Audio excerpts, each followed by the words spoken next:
about a corner run or a trench run for DNZ. That's just not one that you're signing of the ring.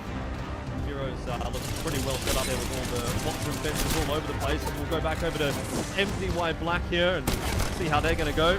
Yeah, hold the phone. We got a 2v1 now in favor of Kill Devil. Can Nexus make this happen? He's got massive and a blue shield and a couple of big pumps from the shotty. The across as well, and this will be where it really starts to kick off. Final start have already lost Selka down on the ground. W is about to fall as well, and final start obviously is key to their gameplay with lots of bringing out a whole thing that they haven't been able to do. Luckily there's a little bit of cover up there as well to play with them. Oh my god, if they caught Peter!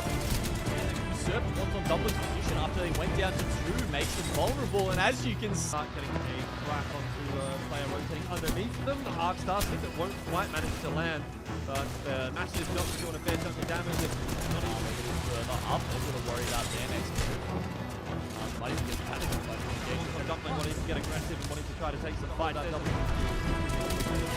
really arc shot. I thought we were actually about to get a Trident stun. So effectively, but yeah, okay, now on the north side we got IDG here versus MUI Black and Dreamfire. It's a crazy. I mean, T4 have stayed there the entire time, hoping for a pull their way. It's definitely not going to be IBG trying to take them down. Yeah, another player flash as well. IBG, no doubt about it. They're going to try to push this one. They know they've got a massive advantage. And it's just blue life for Asia. They kept Ziggy up on the high ground. Down onto MDY Black, and that allows them to catwall and just get straight into this. And as the respawn is coming in, it might be just a second too late. It's not going to be too successful. Jason actually down early, and it's not going to work out too well. ACL, they're coming back with a vengeance. It's just Ziggy left alive now for IBG, and running out of bullets in that vault. We can get the reload off, and is a contested round. Final start, straight into the thick of things here, as well as just an all-out brawl, and you're never getting away from that. At the back. Oh my god. Tracking. And then you get to see the action, and that's right. That's exactly what we get. Now, what are we on? Outside. Yeah, number 6 in the lobby. If it game for them to win.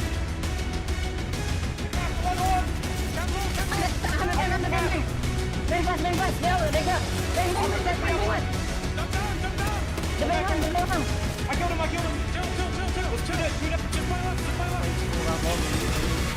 They'll be doing a number onto them, and then some. Can they hold them off? Pressure on them.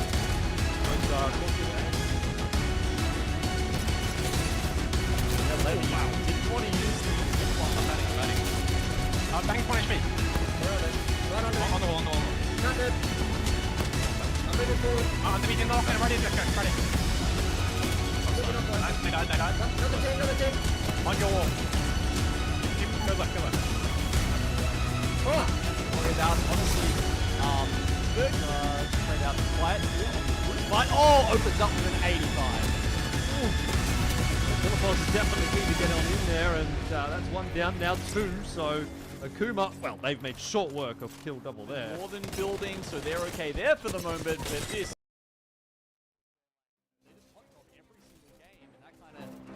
Oh my god, if they had have taken the fight a little earlier to KPG there, much less chance of a third HUD. Fussy's still alive, by the way, in all of this. He's kind of just found a nice down below half HP, no shields either. Still a very losable one, though.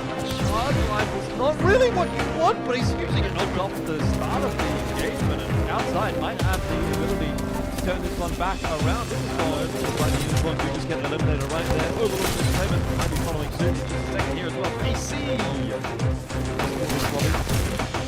ATL. Oh, they're in the thick of things. There's lots to speak about here. Smokes everywhere. QQ on the ground now. FGS down as well. It's nothing you can't really save. Alright, we're done. Standings right now. They do make it into the zone. Can they make it any further? Oh, easy flash is going to go down. There's no doubt about that. There's just way too many crossfire angles here for Legends Gaming to deal with, and unfortunately their rough night is going to end as a rough night. It's not going to be much more than that. SWQ have popped themselves up in a second over the DFZ. A little bit quiet. Again, contests they've had to deal with contests, but at the hands of Fussy and Raki, booking quarters here, they seem to be getting bowled back up. Tries to play off the Radiant transfer there, going window, and it actually works out because Actually, for him. I want to play Jackie, but oh, the pink Heroes not in a great, was very unfavorable position. Yeah, Heroes have kind of been In the corrupted. final fight against AGL. Well, AGL are gunning for a top spot in this lobby now, 56 points. I'm not sure exactly how many Berger ended up on, but they might still be able to catch up with a win right here. And Jackie, FPS Q2, they're trying their best. FPS is down on the ground. He's gone, done and dusted, but it is still going to be AGL. They'll have to try to clear the rest of things down. It looks like maybe they have to. The Watson pylon doesn't plan it out well enough. Still, it might have lied because MDYY have just been eliminated. Blingo and I, they've been estimated. Ultis going to start coming out. Once those energy barricades go up, it could really reduce their space. I love this mobile res beacon here from Warm on Supply. Different angles to deal with, and they're trying desperately with the bank smokes to make a cross in the high grounding, and they're looking for a little bit of work as well. And to talk about a corner run or a trench run for DNZ, that's just not one that you're trying to bring. Looks pretty well set up there with all the blocks and fences all over the place. And we'll go back over to MDY Black here and see how they're going to go. Yeah, hold the phone. We've got a 2v1 now in favor of Double. Can they just make this happen? He's got Massive in a blue shield and a couple of big pumps from the Shoddy. EMP across as well, and this will be where it really starts to kick off. Final start, and I've already lost Selka down on the ground. W is about to fall as well, and final start obviously is key to their gameplay with Watson being out of hold that they haven't been able to do. There's a little bit of cover up there as well. Down. Oh my god, if they caught Peter? And then usurped one more double position after they went down to 2, makes them vulnerable, and as you can Start getting a crack onto player rotating underneath them. ALGS wasn't quite managing to land, but massive jump swing there coming down with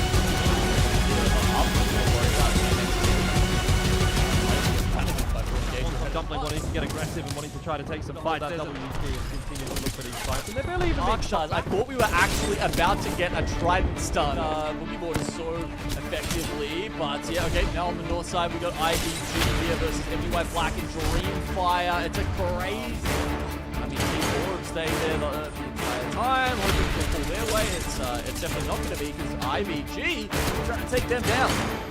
Yeah, another player flash as well. IBG, no doubt about it. They're going to try to push this one. They know they've got a massive advantage. And this just blue life for Asia.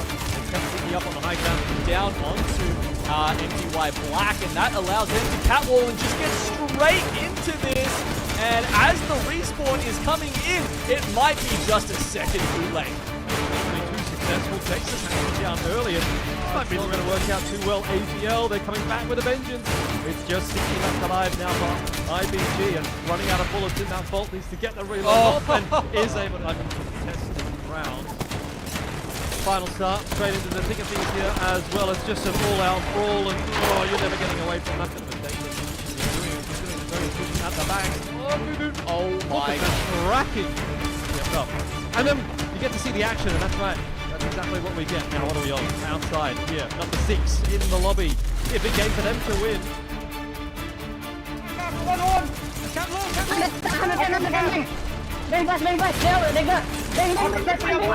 Jump down!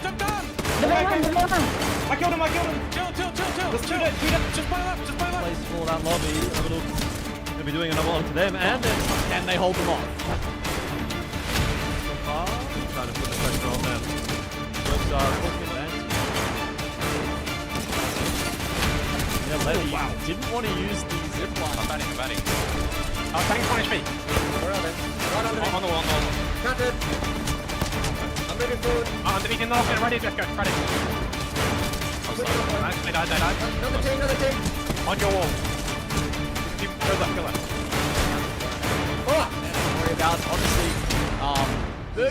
Just play it out. Be quiet here on the roof. Fight. Oh, opens up with an 85.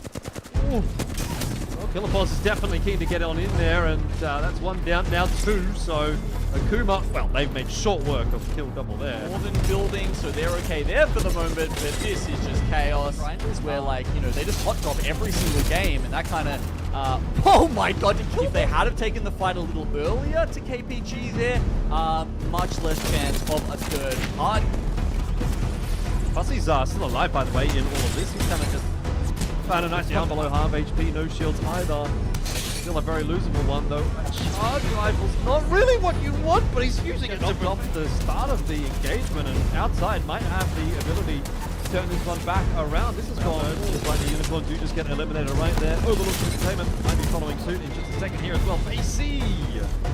First for this lobby.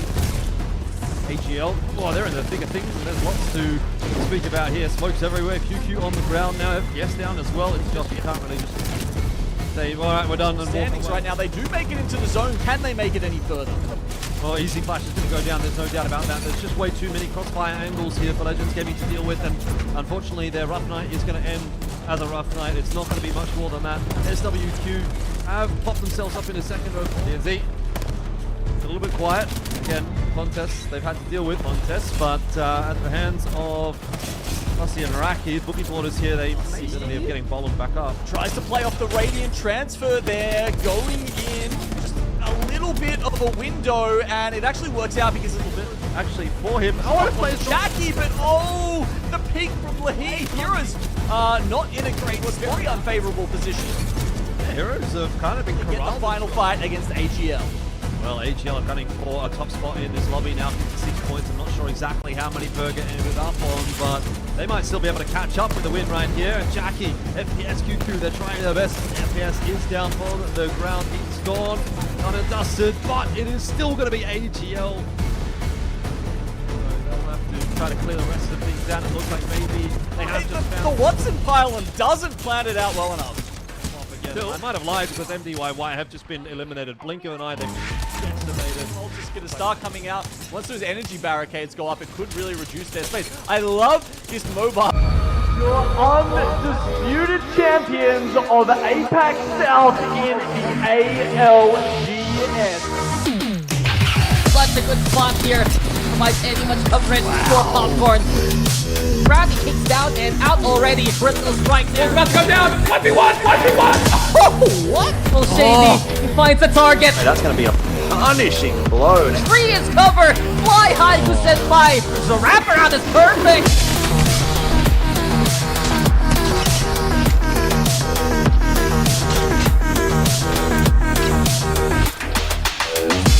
What? No! Look to overextend. So does Kashira.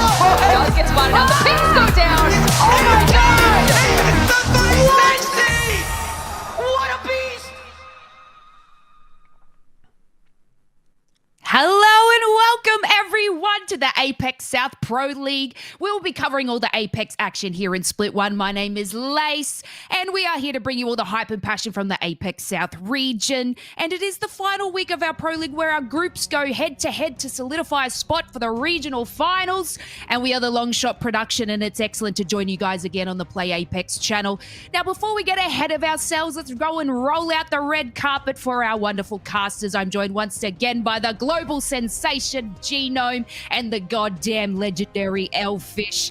Elfish, great to have you back this week. How are you feeling going into our last week of the group stages? Thank you. Yeah, I mean, look, obviously it's going to be a big week. We've got a lot to talk about with all those changes coming through from the big patch and, you know, only 1 week basically for these teams to kind of get themselves sorted into that top 20 to make it into the final lobby. So, you know, there's a lot of things kind of on my mind at the moment, and I'm sure we're going to break them down as we go through this pre-show and through the games. But, yeah, it should be a big week of competition for sure, and a lot of teams are going to be, unfortunately, missing out at the end of it, which will be disappointing for them, but quite a few that, you know, you're feeling pretty good going through to the finals next week. Exactly. It's been a journey for them for the first couple of weeks, and then, you know, hit them with Season 20, so then they've got to learn an entire new type of meta, so it's going to be exceptional to watch today. And, Genome, hopefully you've had a nice little 2-week break. I know you would have been up late studying all the changes to Apex Legends, but are you ready to see how our teams take on these new Season 20 changes? Yeah, you bet. I mean, yeah, it didn't feel like much of a break to me. I was, as you say, I was in there every day, you know, either watching scrims, playing the game myself, trying to work out, trying to theory craft how all these new changes are going to affect the competitive version of Apex Legends. And, you know, we'll get to it in a bit, but there's been, yeah, there's some big changes and they will affect what we're going to see today quite a bit. Yeah, I'd had some time to get my hands on a game, but, you know, my level is nothing like these, professional teams. So it's going to be a little bit different to see how they take the changes. And like you said, we'll touch on that in a moment's time. But, you know, our region always seems to show us what they're made of, no matter what is thrown at them. So let's take a look at the ALGS format video. You know, we've seen it before, but we're going to put it in here again and let's show you how everything is going to run. The Pro League is comprised of 2 regular season splits. The Split 1 regular season features 4 regions made up of 30 teams, seeded into 3 groups of 10 teams each. Pro League teams will begin by competing in a triple round-robin format, where each group plays a match series against every other group 3 times. After these matches have been completed, the top 20 teams according to the regular season standings will compete in the regional finals. At the conclusion of the regional finals, 40 teams, including teams from all 6 ALGS regions, will have qualified for the Split 1 playoffs. So at this point, that should just be etched into our brains by now. But as we hit week 5 in Split 1, this is what our schedule looks like. We're only a week from the regional finals, Genome. We have just had a hell of a start to Split 1, and we are itching so much closer.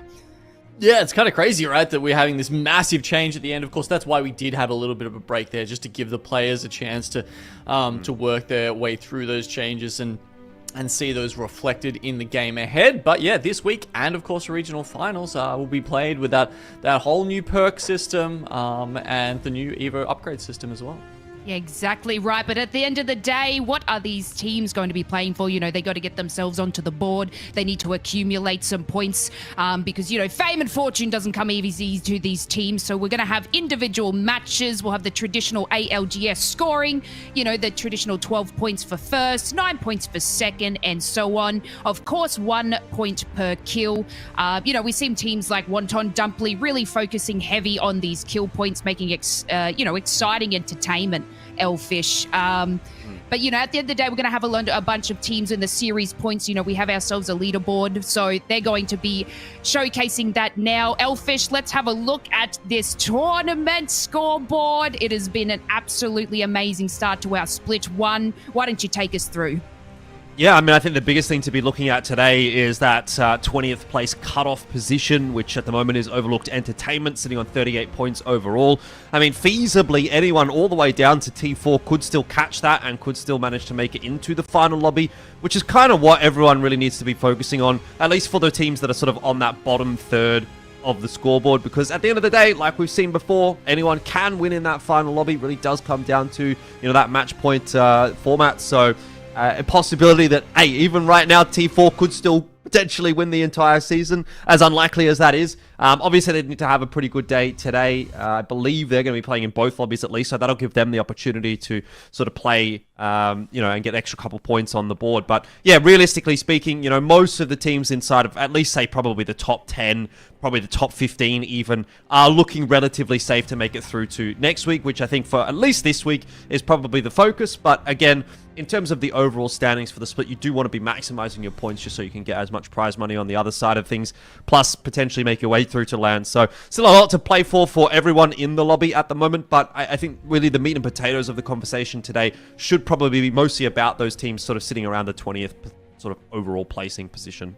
Yeah, exactly right. You know, we've seen like our big hitting teams, you know, Legends Gaming and all that. But today, yeah, we do really need to focus on those teams that need to make it into what Genome likes to call the bubble. So, you know, go to sit in those top 20. But we're going to get into the juicy stuff. We're going to get into all the new changes of this. You know, I'm sure everyone at home has had the chance to play the new season with all the major changes to the game. But we have one critical change that we'd like to discuss thoroughly, and that is the Evo armor. So Evo armors now, as you can see by this graphic, Lace, they've changed the numbers it takes to upgrade. Obviously, there were some numbers before that were purely based off damage, but now with all of the sweeping changes that we've had to the upgrade system, it's not only the damage that counts towards this anymore. So you can see you can get there if you're a mad fragger, I guess. You could not do any of the objectives, not do any of the PvE, whatever else on the map. And you could just get there by doing 3,800 damage if you wanted to get all the way to red. But more likely, what you're going to see when we show you all the different ways that you can collect Evo points, there'll be it'll most likely be a collection of those events that gets you to those upgrades. So ring console, pinging those. It'll be you get extra points for finishing teams, for team wipes, all that kind of stuff. And here is the full list. Exactly. So, I feel it's kind of nice. I wanted to touch on that, teams aren't just going to land on a purple shield anymore from luck. There are several ways that teams can upgrade their Evo shield. So, Elfish, why don't you take us through some of the ways that players can obtain some Evo points? Yeah, I mean, I think the biggest thing is really, I guess the takeaway kind of is you just play the game, right? Like, that's kind of the point of it, is that you play the game, you pick up your bins, you pick up your knocks, you get some damage. You basically get Evo points for doing really just things that you're going to do by playing the game. So the TLDR is really just play the game, play it better than everybody else, and in theory you're going to sort of continue to compound those advantages and get further and further ahead. Now there are better ways, obviously, of getting points. You can, as we've said, ring console scans, they give you a fair bit, and these kinds of things, as opposed to chip damage that you're getting from long range isn't necessarily going to give you a whole lot. But it's sort of similar in the sense that everything kind of contributes, and at the end of the day, as long as you're not like basically just sitting inside of a building doing absolutely nothing, you are going to be working on your Evo, and I think that's kind of the big takeaway. Yeah, exactly right. Yeah, sorry, exactly right. I was just going to add one thing there, Lace, which was my big takeaway from this is that if you don't have 3 different classes, like let's say you've got a controller character, a recon character, and an assault character, something like that, you're kind of throwing at this point, because you give a lot of team-wide Evo buffs by having all of those options available to you, because sometimes your ring console won't spawn and you might have to rely more on getting those perk bins, or maybe scanning a survey beacon as you go around the map. And then of course the other thing that really changed things is the Evo harvesters, and as you can see, they give you 350. That's one of the biggest dollops you can get in this Evo system. So you will see teams pathing towards their end game goals and circles, going through and past those Evo harvesters to make sure they maximize their Evo. Exactly right. And those Evo harvesters, they just spawn randomly around the map. I do believe it's about 40 seconds from ring 1 when they become active. So it is a simple way to do it. Like you touched on, Genome, if you don't have the scan characters to do the beacons and stuff, teams might have to look at exactly rotating into those Evo harvesters. But our professional teams have had a couple of weeks to undergo the new meta changes and how all the upgrades and everything works. But, it's going to get access to a skill tree. So, Genome, I want you to take us through this, just because we're going to have different character changes. These pros have gotten different characters into the meta, and then having these, we're going to touch on a couple of core meta changes. So that's Bangalore, Bloodhound, and Caustic. And we can see exactly how their skill trees work and why teams have selected these for their competition. All right, so as you said, that's the predominant team composition that we're seeing at the moment, Lace. Bangalore, Bloodhound, Caustic. So just walking through those legends, if you guys haven't had a chance to play, or you've been wondering what the pros are using when they choose those perks and upgrade their levels, Bangalore first here, still a strong character. I mean, obviously one of the big changes we've had is that digital threats are no longer available on SMGs, right? You can only use them on pistols and on shotguns now. So yeah, Bang, you often get with ultimate cooldown, obviously very strong ultimate, and then I feel like there's a little bit more choice in that level 3 upgrade, but most people I think I have been seeing going for the Cover Me perk. Yeah, exactly right. So, I haven't had my chance to sort of jump onto Bangalore, but watching a lot of scrims today, we'd noticed that, that's what they've been going for. It seems like a bit of a spread throughout it. And like I said, a lot of people are now picking up Bloodhound. We didn't get a chance to see the skill tree there, but Bloodhound has been an absolutely a major pick. And I do feel like the skill that they have done has been quite similar over the picks as well. So we can have a look. We'll take a look at the quick beacon. We're going to see where these teams are landing today for World's Edge. Elfish, why don't you take us through these drop spots? Yeah, nothing too really major to touch on. Obviously, you've got that one little contest over toward Lava Fisher, but besides that, everyone seems to be pretty comfortable, pretty happy. Good spread. Akuma MXF is really going to be the only one that we're certainly looking forward to, at least for this first lobby on World's Edge, but I'm sure over the course of today there's going to be plenty more where that came from. And what I'll just say there as well is, you know, it has changed quite a lot because of these changes. You know, POIs with PvE options like Trials, the only one, is now one of the most important changes on World's Edge. So teams will generally loot a little bit slower and will path towards those final circles a little bit slower as well, going by the Evo Harvesters. Yeah, I also wanted to touch on, like, we've obviously brought up with Evo stuff. So, you know, Evo harvesters and stuff randomly spawn and teams are dropping with white shields. You know, we touch on where teams used to drop on purple shields, you know, which is pure luck. It may feel like it's a little bit more simple, but let's go have a look at how these teams are changing with Season 20. Match 1 is underway. This is World's Edge.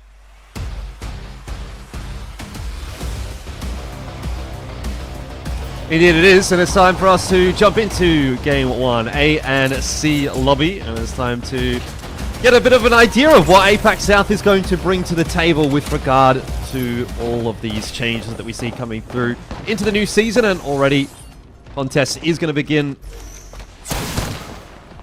with a little bit of an exchange. Again, we did mention that one on map there, so it's going to be a difficult one for MXF by the looks of things. Akuma just getting on top of that one pretty comfortably, and really not a whole lot to touch on, unfortunately, for MXF. It's an interesting contest as well, right, Elfish? Because obviously they're trying to split, or not trying to split, they're trying to take control of both Lava Fissure and Mirage Etoile, so it's like, how do you decide where to contest, right? Like, does one team land Mirage and one team land Lava Fissure, and then they run into each other? You know, do you have to react to that mid-air and think about, you know, watch where the other team's going to decide where you end up? Or is there sort of a gentleman's agreement between the two teams that, like, okay, we're going to contest, but it's going to happen on Mirage Etoile? It's actually quite an interesting one. Well, it's something that we'll, I guess, keep an eye on as we head into the next couple of games of World's Edge, because there may be a world where MXF just decide that, yeah, maybe we don't want to have that hot drop contest. We'll still contest, but we'll potentially be the one to drop toward Lava Fissure instead, and maybe take the fight that way. Now, actually, quickly here, we should take a look at those legend comps. A little bit of a variety, actually. You're seeing a lot of Watson in there. There's a little bit of Valkyrie here and there as well. So, you know, it's not exactly all what we spoke about. In fact, I would say, I don't know, even maybe only 50% of the teams here are running that Bang, Caustic, and Bloodhound comp. Well, I think that's, I mean, that is actually kind of standard if we're looking across the regions for the moment. I think NA ran roughly 50% of that composition. In EMEA, it was a little bit more varied. They had about 30% Bloodhound, Bang, Caustic. And they also had some other fun picks. Like, we saw a couple of Lifelines come out over in EU. So, who knows? Maybe if we go across the Storm Points and people will change it up. But yeah, that's, I think 50% is, you know, kind of standard. But at the same time, it's also less variation than we saw in the previous meta at the start of this split. Yeah, KPG under a bit of pressure right here. They've already lost one member, and Legends Gaming is as Legends Gaming does. They're going to be happy to run at that fight, at least for the moment. Shaping taking a fair bit of damage there, though. Want them to back off, and the nade as well. So KPG fighting back, and Legends Gaming, I don't know if they're even going to be able to revive Shaping easily here. They obviously gave KPG enough time to get the res of their own. So now it's actually KPG that are on top in this engagement, 3-on-2, and well, they're the ones that are on the hunt at the moment. So Legends Gaming, that has turned the tables on them for sure. I mean, that was massive. Yeah, I think it was basically just like a, you know, a throwaway kind of nade, right? Like hey, we're just trying to get to our spot. Like, leave us alone. You know, toss a nade behind you to try and dissuade the other team, and yeah, it landed.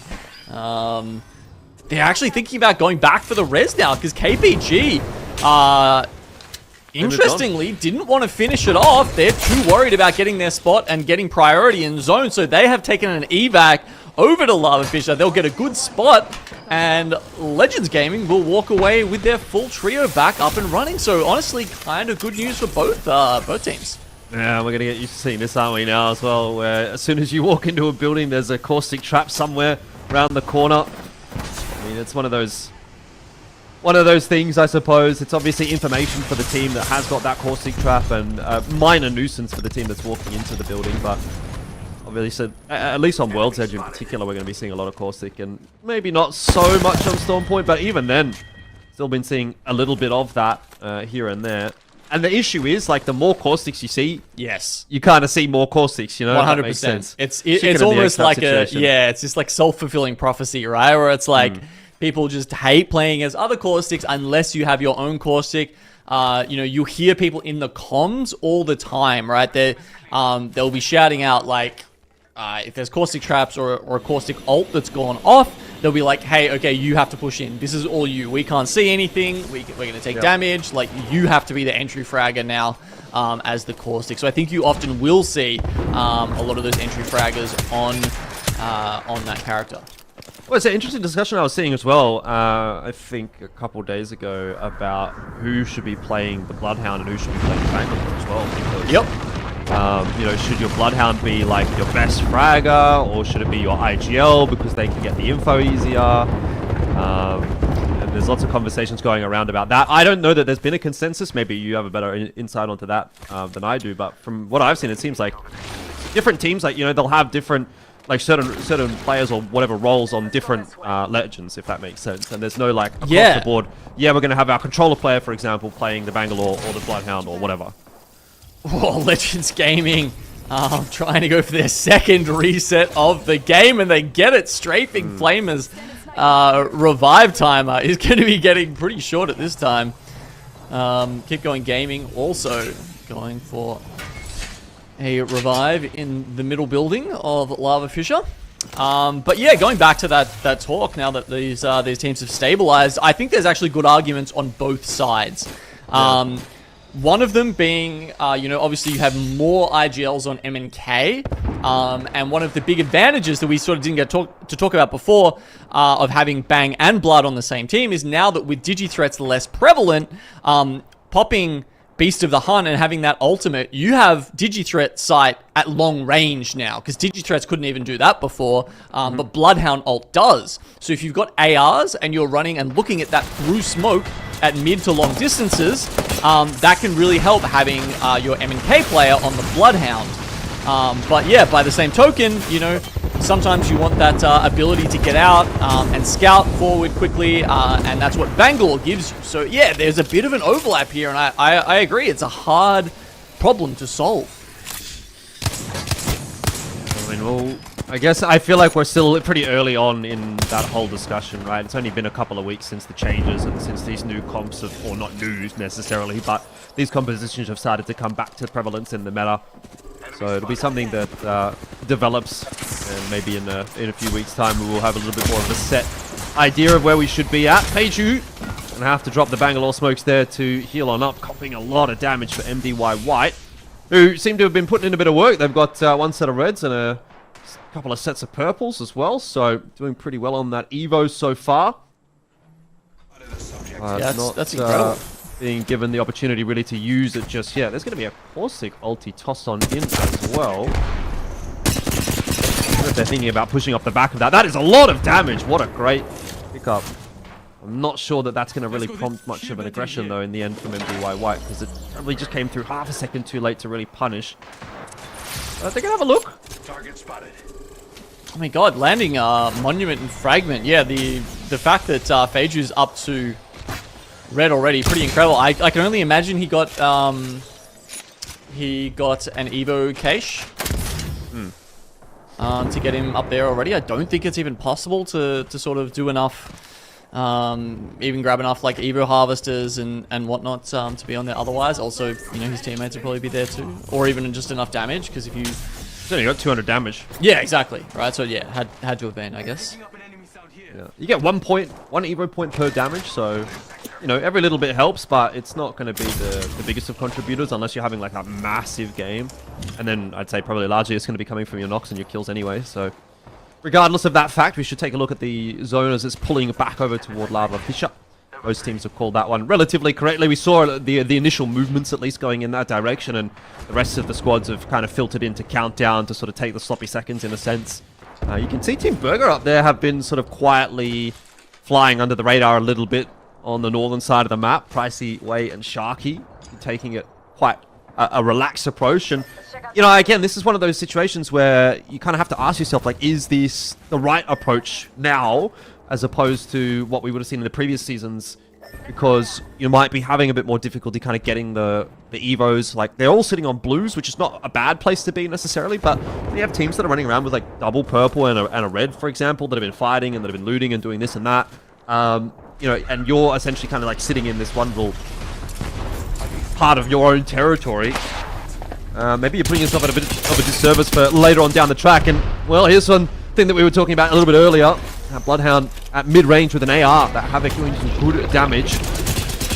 Yeah, Turbo as well. I mean, Havoc obviously being one of the big pickups this season. If you can get it with the Havoc, it is deadly. X and Y, they actually took it down there from White Flash, but White Flash, again, kind of like Keep Going Gaming earlier in this game, very much happy to just play safe and push back. They don't finish off the kill, so a couple of KP going begging there for these teams. Yeah. I mean, I go back to that previous point. I just wonder if it's a little bit better to sort of try to be a bit of a more proactive team. You know, are you going to be benefited maybe from being like an edge-based team rather than someone that just crashes center and sort of sits in a building for the entire game and tries to pick the circle correctly? I think it's definitely more of a discussion now than it was previously, where you could still kind of get your Evos just from doing chip damage. So being central wasn't necessarily as maybe big of a deficit necessarily, but yeah, like it's a little bit harder now to do that. You didn't have to like think about it the whole way through the game, right? It was kind of like it was going to happen or not. Like you got the shields that you started with, and then you did damage as game went on, and yeah, like maybe if you really needed to upgrade from like blue to purple, you'd look for some extra poke and trade your meds for that. But now you kind of have to think about it the whole way through because, yeah, you know, maybe you're rotating past an Evo Harvester. You know, maybe you need that team wipe to get to the next level because you can't sit on blues all game, right? Like that is a significant disadvantage, as you said, when you're going up against the teams who've managed to find a way to level up further than you. You can't just swap it out later on in the game either. That's not how it works. I mean, you get that swap for what is like 30 seconds, you get bonus armor basically, and then it resets it, goes back to essentially what your Evo is. So, yeah, anyway, we'll talk about Team Burger since they're on the topic list at the moment, it seems like. Lost Pricey already, and Way struggling a little bit as well. He's going to have to pop himself that bat. Beast of the Hunt running out. It doesn't really look like Team Burger are in a particularly enjoyable position here. There's not a lot of cover to play with. Down a member and having to make a pretty big rotation. As we mentioned as well, still sitting on the blues, and for the most part we're kind of looking at pretty much most of the lobby actually sitting on purples, at least at this point. So it'll be a tough game ahead for Team Burger. Yeah, it's a shame too. They've got that position up on the hill over the other side of the train tracks, which is actually an excellent position for this ring. In fact, I would say Godspot maybe the building on the other side, potentially. One of the two best spots in the game, and they've only got there as a duo. So they are, you know, with all these Bloodhounds in the game, obviously people are going to be scanning them. They are very susceptible to a push. Not good here for Team Burger. No, certainly not. Bearclaw Gaming also in an engagement at the moment. That one does not last very long. MDY White are taken down very quickly indeed. Wow. Jump back over to Countdown for a second and have a look at what's happening there. Got a team down on the low ground having some troubles. I mean, that was the team we said, right? They should be bullying other teams because they had such a huge early armor advantage. So for them to go down this quickly is, you know, really not playing towards their win condition of yeah, just trying to win those early fights. Well, it doesn't always go to plan. And armor ain't everything. Get stuck in a bad position. It's still pretty easy to get melted in a game like Apex Legends. Speaking of which, Full Engage as a duo might be suffering much the same kind of a fate. Johnny Dang going to try to drop that here, but realistically speaking, how are you going to get out of this one alive? That's a nice little crack there. The R99, 100 damage in one clip, but not going to be enough to really save the day. And T4, here's an interesting team. Second for the lobby at the moment. They've been putting in work, and they definitely need to be putting in work if they want to make it through to next week. They're sitting at the bottom of the overall standing, so they need 2 big lobbies today to keep themselves in the mix. They do, and they just took a big scalp to do it, Elfish. That was Wonton Dumpling they just took out at Mirage à Trois. So Obviously a team that's no slouch. They're almost locked for land at the moment, so maybe they're not locked in today. Ooh, Serenity. This will be a difficult one to make work, but it looks like they've actually found a nice moment of respite. Can't say the same for White Flash as they are taken out, and VK Gaming will be the spoils, or victors of the spoils. Did at least lose one of their members on that engagement, but overall, not too bad. There's a stick from the Arcstar, and that's going to do some real nice work. Unix is taken down, looking for the flush there as well, and it's going to be even better than that. T4 eliminated in the blink of an eye. They've gone from, second top in the lobby to no longer taking any part. Not sure the job is going to get too easy, though, for VK Gaming here with Legends on the cliff above them. Yeah, Legends are, because they're covering all the angles right now from up on high. And VK, it was, Arcstar stick plus some nice work from a Disruptor alternator that helped them take out T4 there. But as you say, I don't know if they're going to make it out of this circle. XNY taking it a little easier. They're on a pretty busy side of the zone, and they do have to move pretty far. The Valkyrie, which obviously does aid in the rotations usually, though in this kind of circumstances, not so sure it will. No Caustic either could potentially be a bit of a problem if they're going to have to go through or into one of these buildings. Burger gets taken down on the other side of the map.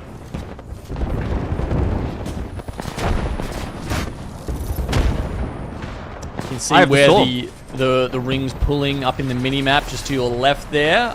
LU have actually taken over that spot across from the tracks. They're spread out and holding that pretty well, ready to EMP anyone who tries to pull in there. Team Burger did get taken out. They actually took up a less, enviable spot, I think, just to play small, but unfortunately it didn't work out for them. Well, KPG have set themselves up quite a nice fortress here. The only thing that would make it even better is probably having a Caustic maybe instead of a Bangalore, and then you'd have really an impossible building to push. But with the Watson fences, it's still going to be pretty tough. X and Y are trying to deal with that. Wow. A little bit of damage back and forth so far, but no real commitment. And you can just see how busy that building is getting, and, well, there's all the visual clutter with the smokes everywhere. Unfortunately for X and Y, they are running out of options as they're now down a couple of members, and XD, just trying to get some last-ditch bits of damage down, but runs out of bullets and can't finish anything off. And now it's KPG who will turn things back on their head. Lots of damage coming down again, and it's just an absolute mess. It's just, what on earth is even going on here? I mean, in the middle of nowhere, or in the middle of everywhere, and just getting absolutely booked. I cannot imagine trying to be an IGL in that moment. I mean, what do you do? What do you call it that? I'm getting stressed just thinking about it. Like, I think you just have to do as much damage as you can, maybe try and pick up some KP, and maybe you limp out of there with one leg and a crutch, because it just felt like an impossible moment for those teams pulling out. Akuma, on the other hand, are in a fairly envious position, actually, given they've got control of the top level of that building. Strafing play. He's not doing well. Heck, though. Hanging on for Bearclaw Gaming. And getting into the placement points and getting some damage down there as well. Legends Gaming out of the picture. We're down to 4 squads remaining.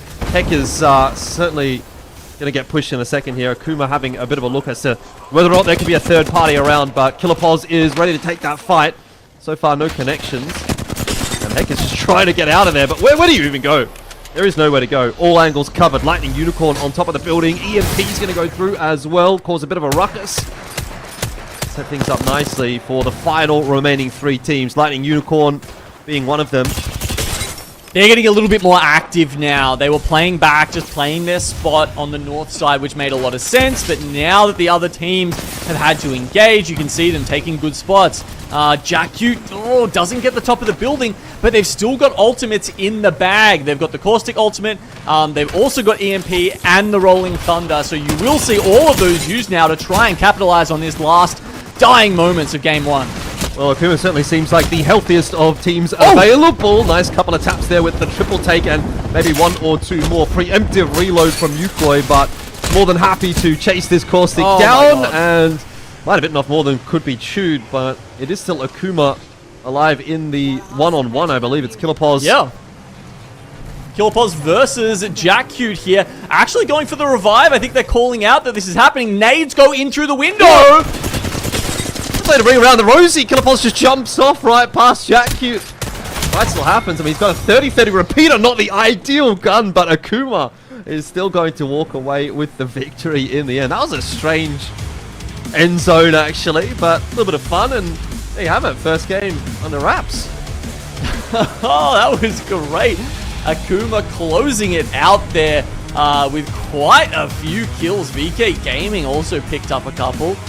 A couple of teams, yeah, really just picking up a brace of kills there, Lace. And yeah, it was a fun little finish. Couple of super glides there, you know, just to try and outplay their opponents off the railings. Yeah, what an incredible start to our first match. I was keeping a close eye on VK Gaming there, Genome, because they're sitting about 22nd on the leaderboard. You know, that huge Arc Star stick from them to clean up. You said that they were going to have a little bit of a tough rotate, but they managed to find themselves and wedge themselves under the bridge. And then I kept a close eye, and they did their best little mountain goat technique up and scaled the wall. And then I think they come out in about third place with a bit of KP. So this might be such a huge start for them because, you know, we want to see our top 20 teams sort of push their way through. And, yeah, being 22nd on the leaderboard, that's kind of what VK Gaming needed. But then, you know, Akuma there holding on for the clutch was exceptional too, Genome. Yeah, I mean, that's a really good point to bring up, Lace. I mean, VK Gaming are in Group C as well, so that means they've got the two games, the two series to play today. Yeah. So double the chances to improve their points and push up. But yeah, absolutely, these kind of results are what they need to make sure they have a berth in the regional finals. Yeah, you can sort of see them here. They were wedged in between. They see them over there on the rock there, just waiting patiently for all this chaos happening up above. But, you know, Akuma were just doing work around the outside and absolutely cleaning up. It was quite scary to see that they, you know, almost been taken down by the 2v2, didn't be able to get the res off inside the building, but that didn't matter to them. What about this part with Yukoi? He's basically playing PvE. It's like they're not shooting back. What's going on? That's it. Well, you got a triple take in your face, you know, sometimes that happens, but that was exceptional from them. That movement. Yeah, as we go have a look at what Akuma just did. 13 kills, and look at the damage. Killerpaws adding 9 to his total. I don't know if you saw this, Lace, but actually we got the full spreadsheet of all ALGS kills ever released this week. So shout out to Chrono Creative for putting that out. And if you look at APAC-South, Killerpaws is the overall kill leader for APAC-South. And this is, of course, not including, you know, Zero and other people who have gone over to NA now. But yeah, he's sitting at 891. So with that game, he's actually ticked over to 900. That's it. Got some, you know, big shoes to fill. But yeah, Killerpaws just doing exceptional work. You know, we've seen it before and we're seeing it again. I'd also like to take a touch on their Lightning Unicorn. I mean, it's second, which is quite good. But yeah, a huge 11 kill game from VK Gaming whilst placing third too. So that's incredible to see. And as we see the leaderboard overall, we have Akuma sitting there in first, 13 kills, and then VK Gaming, like I said, 11 kill points with a third place, bringing them to second. Yeah, so a lot of heavy hitters up the top there. I guess the thing that's, you know, just a little trend. Will it become a trend, I guess, is the question here, is that teams with a lot of placement points also picking up big kill points, right? And I'm wondering if with this new meta, we get a bit more of a snowball feel to the game, Lace. Whereas before, you might have seen teams who were playing Edge, you know, crafting up to Evo red armors. They'd get a bunch of kills, but then not be able to make it into zone and crash out early. Will this new system mean that the teams who do end up placing later also grab most of the kills, and you see sort of a concentration in points? I'm going to keep my eyes peeled for that. That's such an interesting take. I yeah, definitely want to see that sort of in action. But you know what? Like we have a fair few teams there up in the top of the leaderboard that really need this. Another one I want to touch on is Lightning Unicorn. I think they're sitting about 16th. You know, they are above the cusp there, but, you know, they might need to hold on because there's other teams that are just very close behind them that we may see in the later date. But we're going to take ourselves a little short break. So you guys sit, chill, relax, and we will see you in a moment.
Toronto is going to be your champions of the Apex Legends Global Series.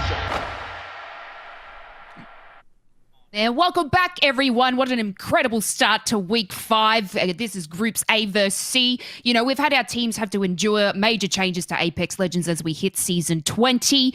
This is the final week of our group stages where it's kind of make or break for our teams, Gino.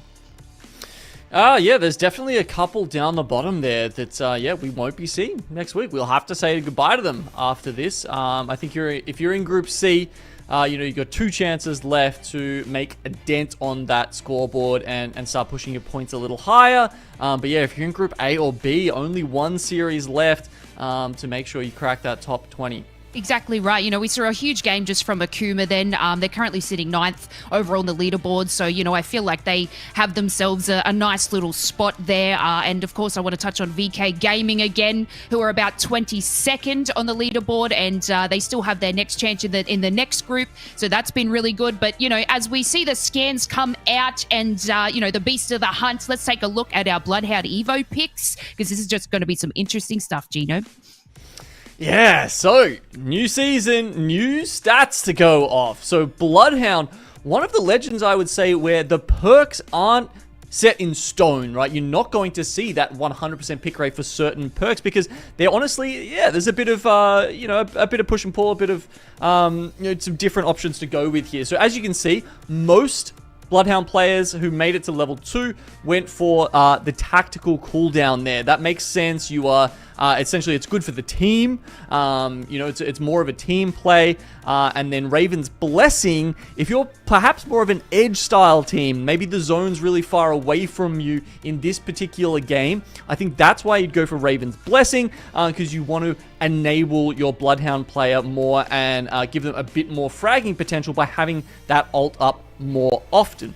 Then as we move to level 3, again, you're seeing it's pretty much the same sort of story there, right? Odin's Glare gives you more information for the team for longer, whereas Taste of Blood, again, is enabling that Bloodhound. If you think you've got a particularly potent fragger on the Blood, you might want them just rolling through other teams with that perk. Yeah, that's really interesting, the way you sort of depicted that, generally, you'll see a lot of people sort of choose the same picks as they level up their shields, but you are right. Teams that may be on the outskirts may want to choose that because, they're going to have more time to rotate in. You see all the white birds everywhere to pick them up to get the ults. So teams may, look at other metas, but be completely different because that's just not their play style. So, we're going to see lots of things come out through that as well. But hopefully we can have a look at our quick leaderboard at the moment.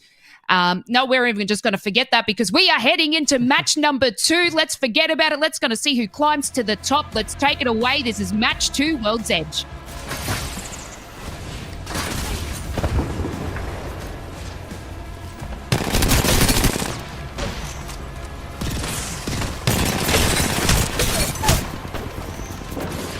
Okay. Akuma once again runs straight through MXF. So I think that's 2 from 2 now from Akuma on these contests. Once again, we saw it happen over at Mirage Trois.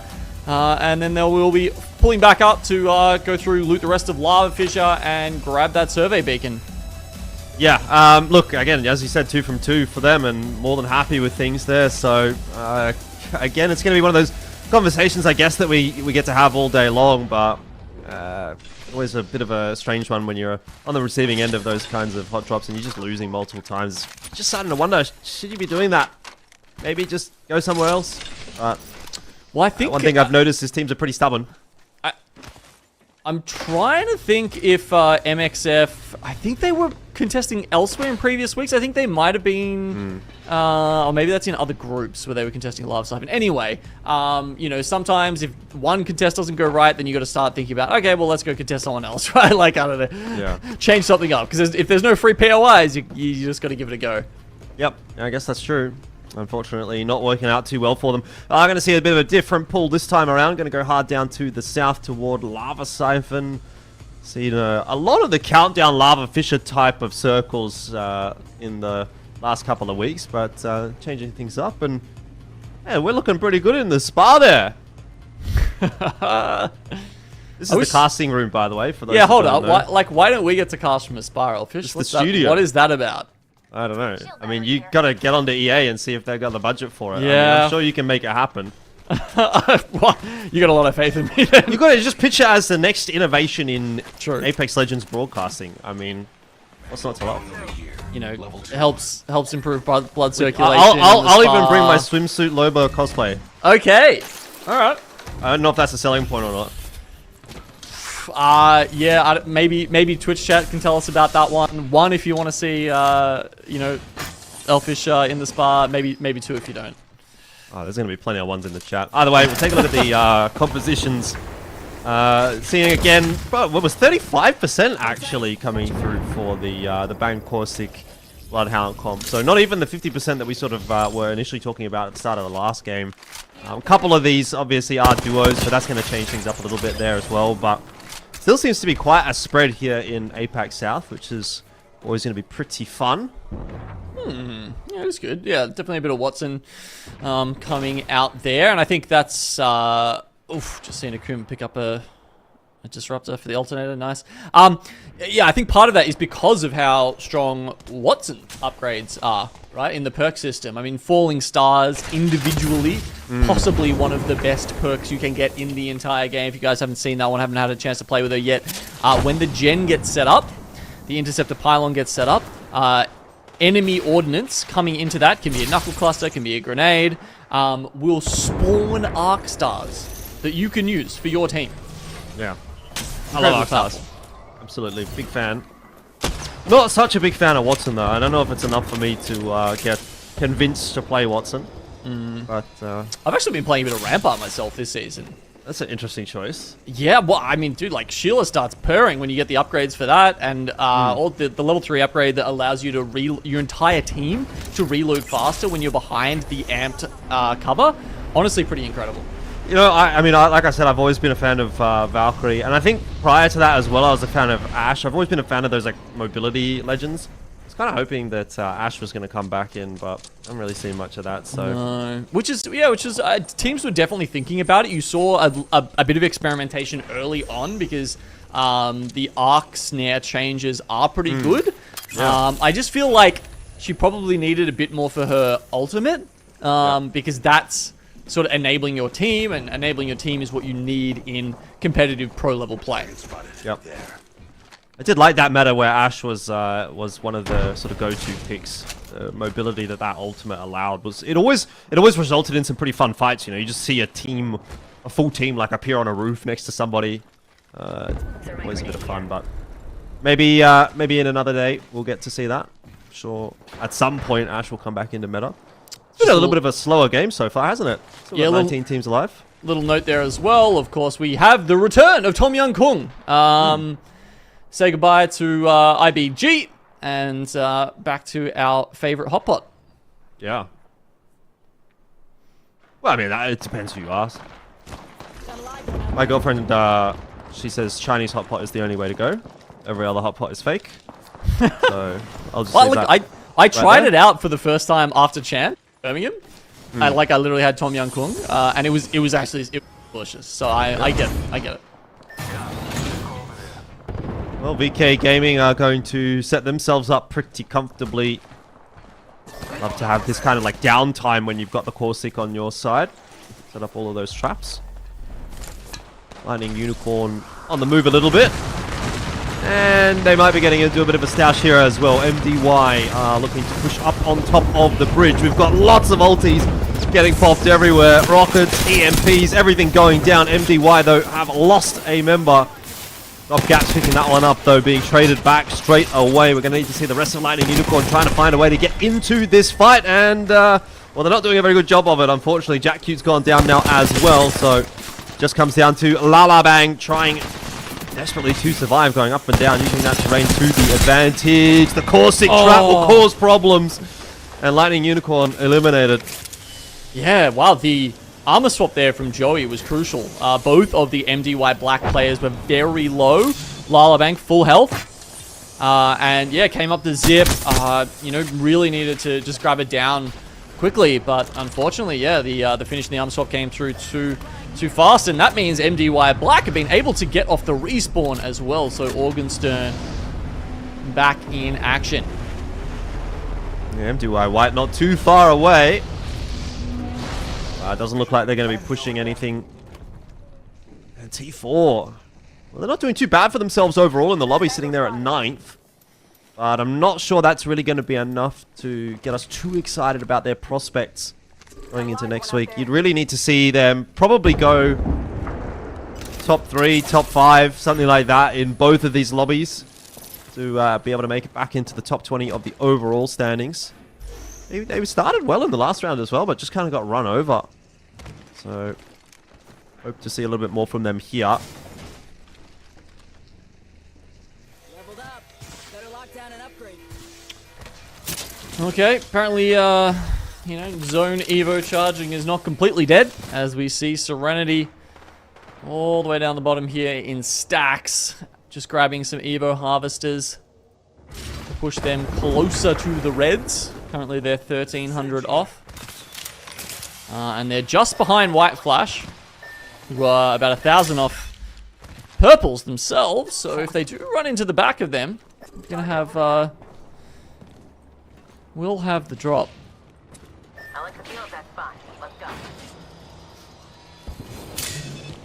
guess one of the questions is, do they have a vault key as they're rotating through now? Vault is still locked. No, it doesn't look like it, so no chance to grab that Evo cache if it indeed did spawn. As we said, one of the only two ways you can get one of those insta upgrades. Oh, nice shots from the 30-30 coming out there. Yeah, couldn't really follow it up there though, Jesco. They're going to have to try to make this cross, Serenity. Looks like it'll be initially a 2-1 split with Legacy and Boogie opting to push initially, but deciding better of it. They would have been kind of running into a crossfire. You can see Legend on the other side of this. They had a sight line as well. So Serenity's going to go straight back into the cave, which is going to offer them some semblance of safety for the meanwhile, but they'll have to move eventually and almost delaying the inevitable, it feels like right now.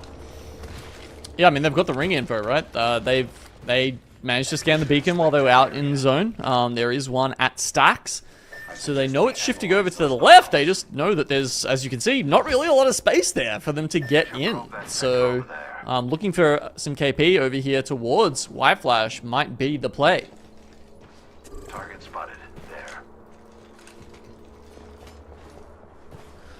Tom Yum Kung, MDY White, maybe the two teams to beat at the moment, based on that mini-map right there. Interested to see how Team Burger can go in this game. Didn't really feel like they got the greatest of opportunities in the last one. Zone's going to shift hard up to the north as well, though. So MDY Black, I think that they're going to be the big benefactors of that. And we will get to see the rotation coming through from Boogie, Legacy, and Jesco that we were hoping to see earlier. This time, though, it's an aerial rotation rather than on foot. This will be a risky landing position. Oh, good spot though. There's no one in this caravan, by the way. Like you can see, obviously it's set up with the fences and everything. But they have somehow identified that correctly. That it is a playable spot in the next zone. The zone will be shifting up. It looks like where we had that fight earlier on top of the train tracks, it might be a zone that pulls towards that direction. Legends Gaming eating an EMP. No one pushing off the back of it just yet, so they'll be given the opportunity to reset. Patience of virtue here for Strafing Flame, though. Eventually will get peaked. No connections coming from it. It's more of a skirmish, really, than anything else. No overcommitment. Legends are doing a pretty good job of, I guess at this point, really just showing off their muscles, you know, doing some flexing in the mirror. Everyone's having a bit of a look and saying, oh, not sure if we want to push that. Those guys look kind of strong. On the other side of the coin, though, MDY Black more than happy with what they're seeing inside of that caravan. Morgenstern already finding the initial knock, and Full Engage are fully out of this round. Wow. The first teams to get eliminated. Aggressive push, yeah. Like Morgenstern's still up the top of the tracks. They don't want to give that position up, right? But they have a, you know, they've pulled down there. It means they get so many resources in the meantime. So that's a pretty big play for MDY Black over here. And now they can just get back up top and start surveying the land around them. Here goes Killer Paws leading the charge. He's the tip of the spear right next to Yukoi and Crusader. Let's go this Duo on the other side there, or was there a third player at the other end of the building? Can't tell, but either way, Akuma not going to push in just yet. More than happy to take up some residence on the northern side of this zone and keep themselves relatively healthy. All right, why don't we have a listen in with Akuma here and see what their play is for this next phase of the game. Getting pushed by the team from right or not, left or not. What about like under the house? You get nade stacked really easily. Yeah. And then you get pushed out really quickly. I need to check here first. It's like pretty safe here. Fucking safe on me. Yeah, it's very good. Just play. Like not early though, right? No, Yeah, no, definitely not. You just gotta care these guys don't fucking swing, bro. Like, Yep. Yeah. fucking idiots. You gotta be careful. One of you top can road. play here. One of you can play here. I'm playing back there. Look, you play here on me, on my side. I'm gonna play that side. Yeah. Someone flying. Flying! They're gonna fly in there. On the bridge, on the bridge. Splash, Under the bridge, they're not one. Yeah. Left side tunnel. Left side tunnel has moved out more height. They're playing further out. Yeah. Under the bridge, shooting each other. Maybe team gonna evac on the roof late. They're gonna get died at literally everyone. One team under here. Okay. Two team over there. You got scanned from tunnel. You have angles on you? Almost. Little. She's still gonna bang. Right side, you shooting right side? They're all dead, Yeah, bottom right. Yeah, they died for it. Here, No, evac actually, from no, Siphon. they didn't. They didn't die. Here, evac from Siphon. I'm I not using almost have the scan. freest shots, bro. Yeah. Yeah, on my side, cracked. Bang one. No. You have really good shots, you have really good shots. I can't see. Careful left shooting you, I'm smoke left for you, okay? Yep, thank you. It's blocked I up, can almost knock. Yeah. Just only thing is you're left. Yeah. I'm playing close to you now. Keep recycling. Keep doing those smoke killer. Yeah. Is that we're playing on your ping Oh, next shooting us. next right? Yeah. Like the yellow? Yeah. Yep.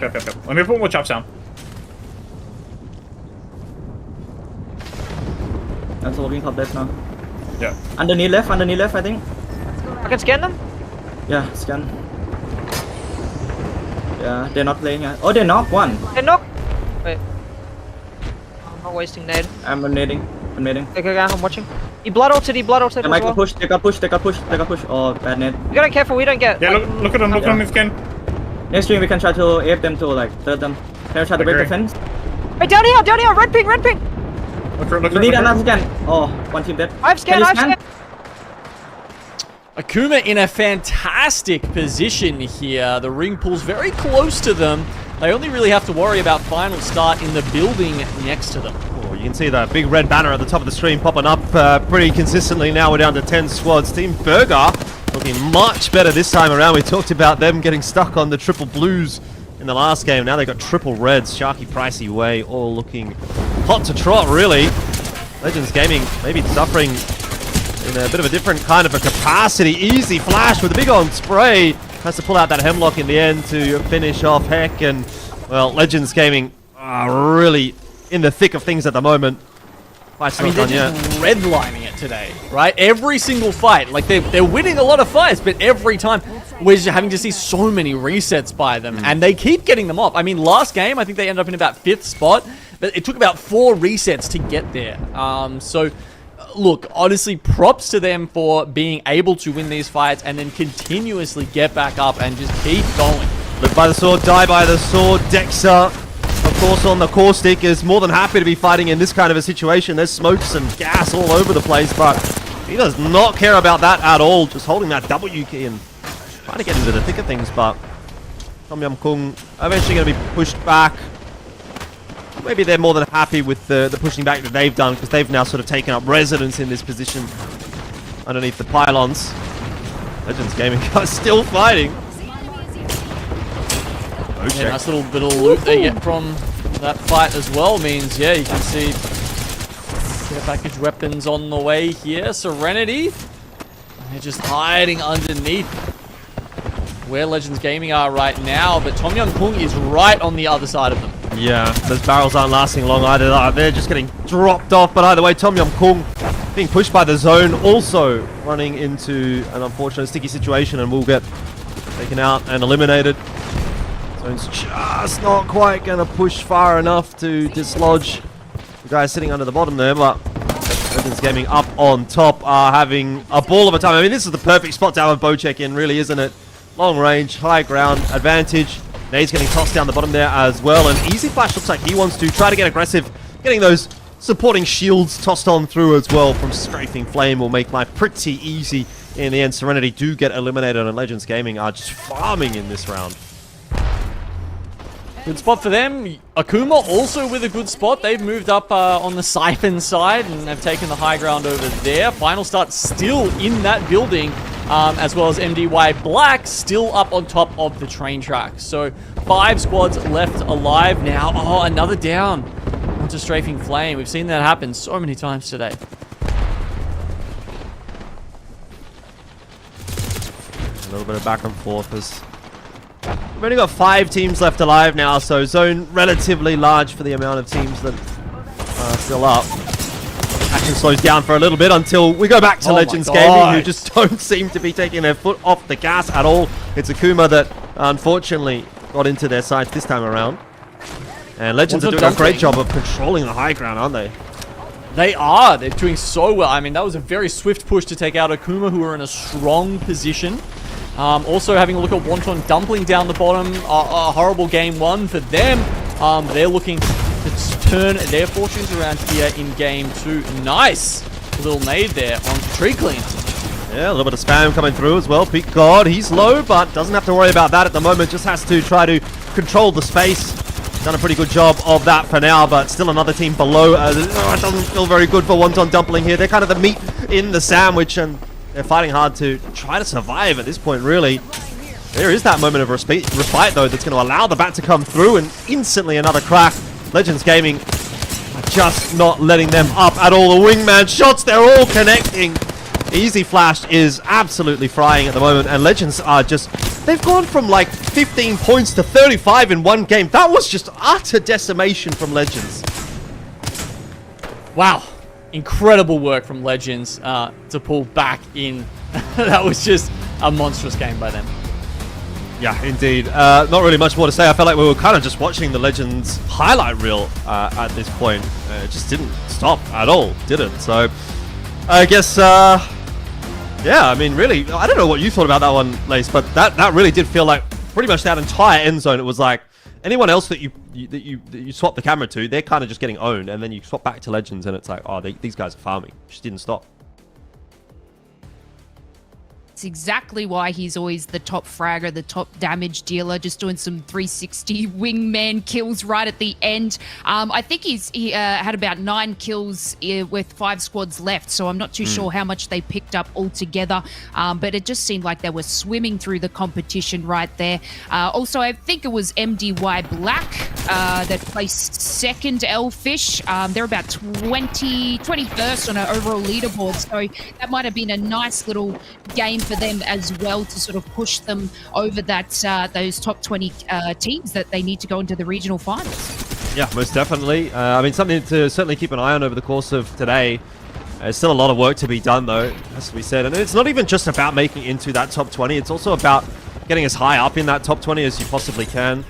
Get get the money, obviously, but also if you can, make it into the top. I think it was top 8 overall for the season, including the matches next week, then you do get that opportunity to go play overseas, which I think is pretty much what everyone's playing for at this point. Money's nice, but the fame and glory, I guess, is another thing.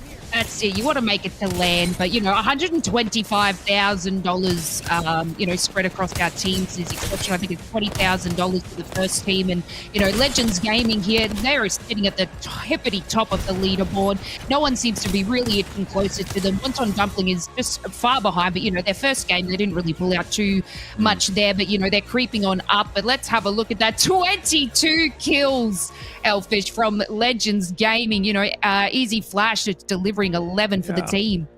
I mean, it's exactly what I was saying. It was like every single time we would swap away from Legends, it was like nothing was happening or someone was getting wrecked. And then we would go back to Legends and it was like these guys are getting like 3 kills in 5 seconds, and then they're on to the next team. They're on to the next fight. 3,000, almost 3,000 damage from Easy Flash, like you said, putting in a huge chunk of that damage. Was really set up nicely as well. You could kind of see that supportive style coming through from Strafing Flame. Easy Flash is dropping down, taking fights, getting the heals coming through from Strafing Flame. So the composition really working quite nicely there for Legends as well. Right, they're running something that, you know, I guess you could argue is maybe not the standard meta at the moment, or at least not the prevailing trend when it comes to that Caustic Bangalore and Bloodhound composition. They've gone for something a little bit different, and evidently they've got a way to make it work. They've figured out how to sort of utilize that composition to its best effect, and yeah, that's a huge game from them, straight up to 40 points and back to the top of the lobby where, quite frankly, it feels like they kind of belong. Exactly right, and this is the last time we'll see Legends Gaming as well, because, you know, they're a part of our Group A, so the 6 games they played today is it for them. But, you know, they've, like we said, they've solidified themselves quite nicely in first place. Lightning Unicorn as well, I believe this is the last time we see them, so I believe they're sitting, they're in our top 20 teams, but they might need to do something sort of to just really push themselves above, because we've got a couple of teams such as MDY Black, who really want to get in those top 20s, but have, you know, the next standings, the next groups. They'll be participating from Group C. So there's a lot on the line for some of our teams, you know, being the last 6 matches. Yeah, exactly. Lots to play for. Obviously, still, you know, conversations to be had for those teams sort of in the middle of the pack, or the bubble, or the bottom of the pack. I don't know. It depends on what you sort of want to say. I think for me, they're kind of like toward the bottom of the pack if you're just sort of trying to push your way into that top 20. But those are the big ones, and yeah, MDY Black having a decent one there is nice to see for them, but more to do, obviously, with still 4 games to play, at least for this lobby. Exactly right, and as we just finished up game number 2, we'll take ourselves a little short break, and we will see you for the final game on World's Edge. Look, I mean, this has been the most competitive year of Apex. Who's only going to get? Who is going to be the team to challenge the titans of TSM? From legacy to a dynasty, it is now complete for TSM.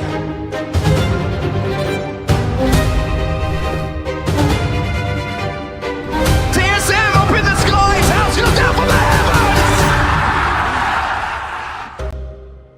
London belongs to TSM!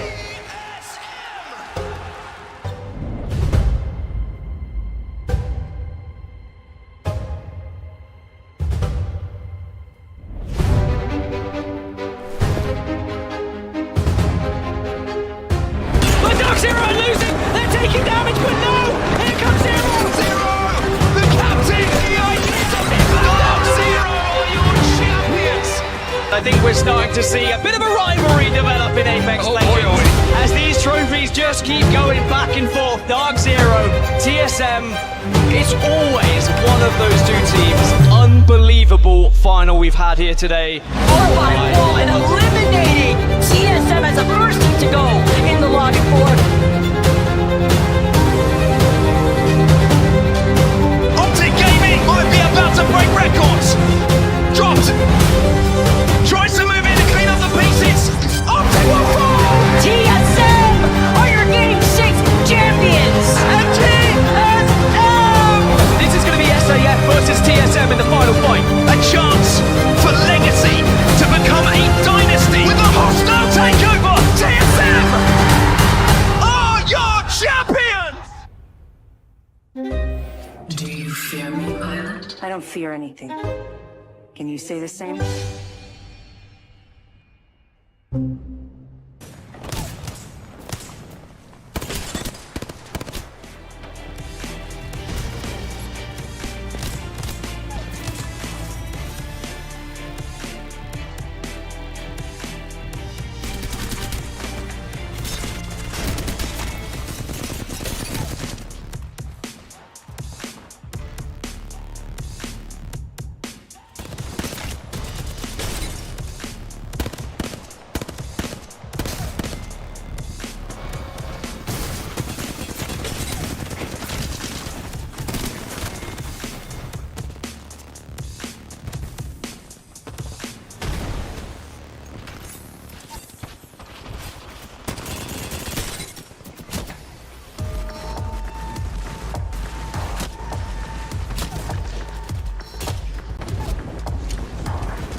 are. I gotta admit, I may have tricked you. Whew, glad I got that off my chest.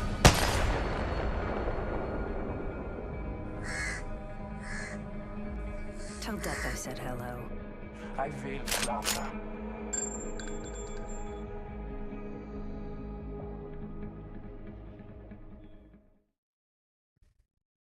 Welcome back, everyone. This is the APAC-South region where groups A and C are competing for spots in the regional finals. Elfish, what an exceptional game we just saw from Legends Gaming. You know, they're having a 22 kill point lead, plus placing first with absolute style. And of course, who did that for us but Easy Flash? Yeah, 22 kill win. I don't know, man. Is that like one of the biggest we've seen this split? It certainly would be up there. It's a lot. Either way, yeah, no surprises to see Easy Flash up the top of the damage charts. Player K in there as well from Legends. And Kuma have been quietly having a pretty good game too. So AKM kind of jumping in as well. Top 3. I mean, we're only 2 games in and Easy Flash is already at 4,158. So that number is going to grow pretty substantially over the course of this lobby. And I don't recall exactly what the highest number was. I think it was around 12,000 for Jen Burton, like way back in the day. But at the moment, actually, he's kind of on track to beat that or at least go equal to it. So we'll keep an eye on things.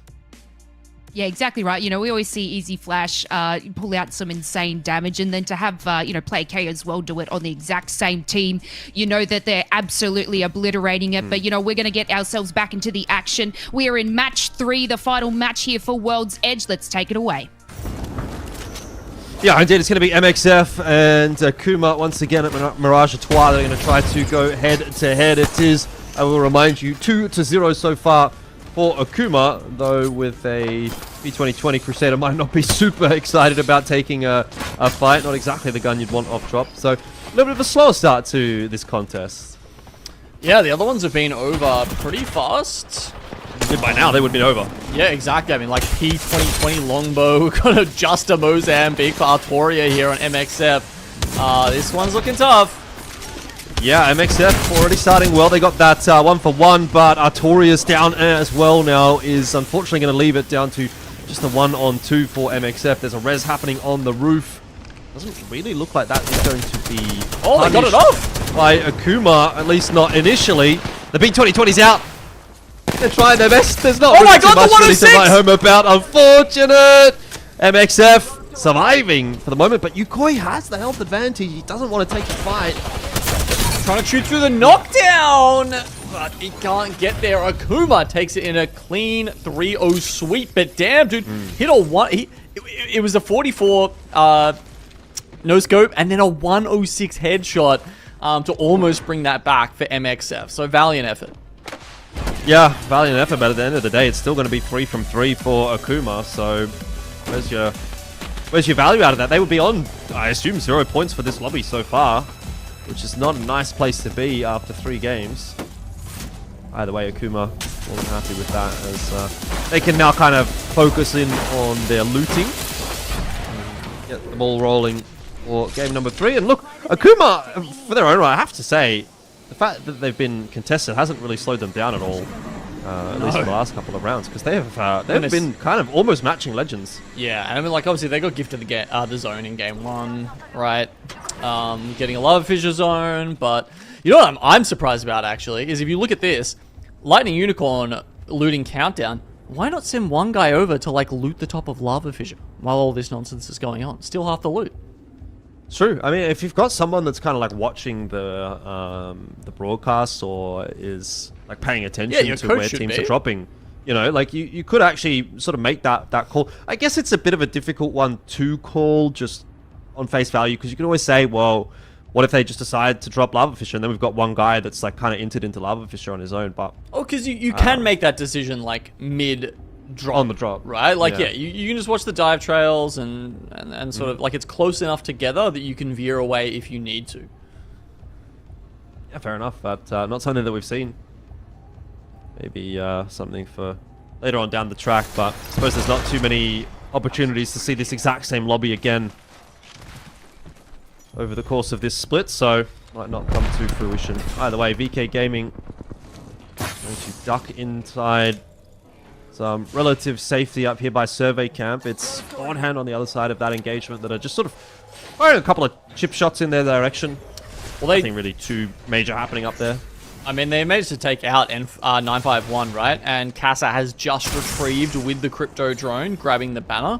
Unfortunately, the nearest respawn beacon is like right where Godhand are. So I don't know if they maybe want to go back and get the respawn beacon further down at the train tracks, maybe even towards Epicenter. Those ones are kind of free at the moment. But at the same time, they've got an awesome spot in the zone. So it's like you also don't want to give that up as a duo. It's going to be tough here for VKG. They popped a respawn. Where is that? Or was it? Or did they have a Moby? Yeah, it looks like they had a Moby. Well, Legends are kind of ready and waiting for that. Though, no real engagement happening just yet. Legends have actually decided to move to one of the other buildings here in the survey camp. Super safe decision, like that. I don't know if you saw on the graphic up the top, there was 95% pick rate for the Bangalore. The only team that hasn't picked a Bangalore for this lobby is full engage, which is the duo. So, right. So yeah, I wonder if they were a trio, would it be a 100%? Yeah, I mean, like, I think, honestly, I know I've had this chat with Hugo from Apex Status about, you know, using the sort of stats, and like I think you basically just throw out the duo stats, right? Because obviously you have to make weird decisions there with two people to try and just play for zone and that kind of thing. So yeah, I would essentially call that a 100% pick rate for Bangalore. So very interesting that we're back up to 100%.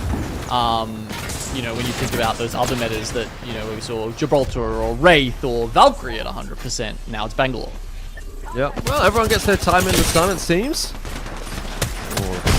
So a shield crack. The Hex going down to Legacy there with the 30-30 repeater, so could actually be a bit of a problem. Not sure if that's going to be resable. Certainly not finishable, at least for Serenity here, but there's a couple of teams that are sort of floating around. Serenity have to deal with Rudine, who was actually on their roof for a moment there and has been found out. Yugi getting that one. Serenity are kind of on the hunt right here. You can see Hex just trying to book it. Belkin's gone north, Hex gone south. Serenity well and truly carving out their little spot of territory on the map by dislodging their opponents. Bearclaw Gaming.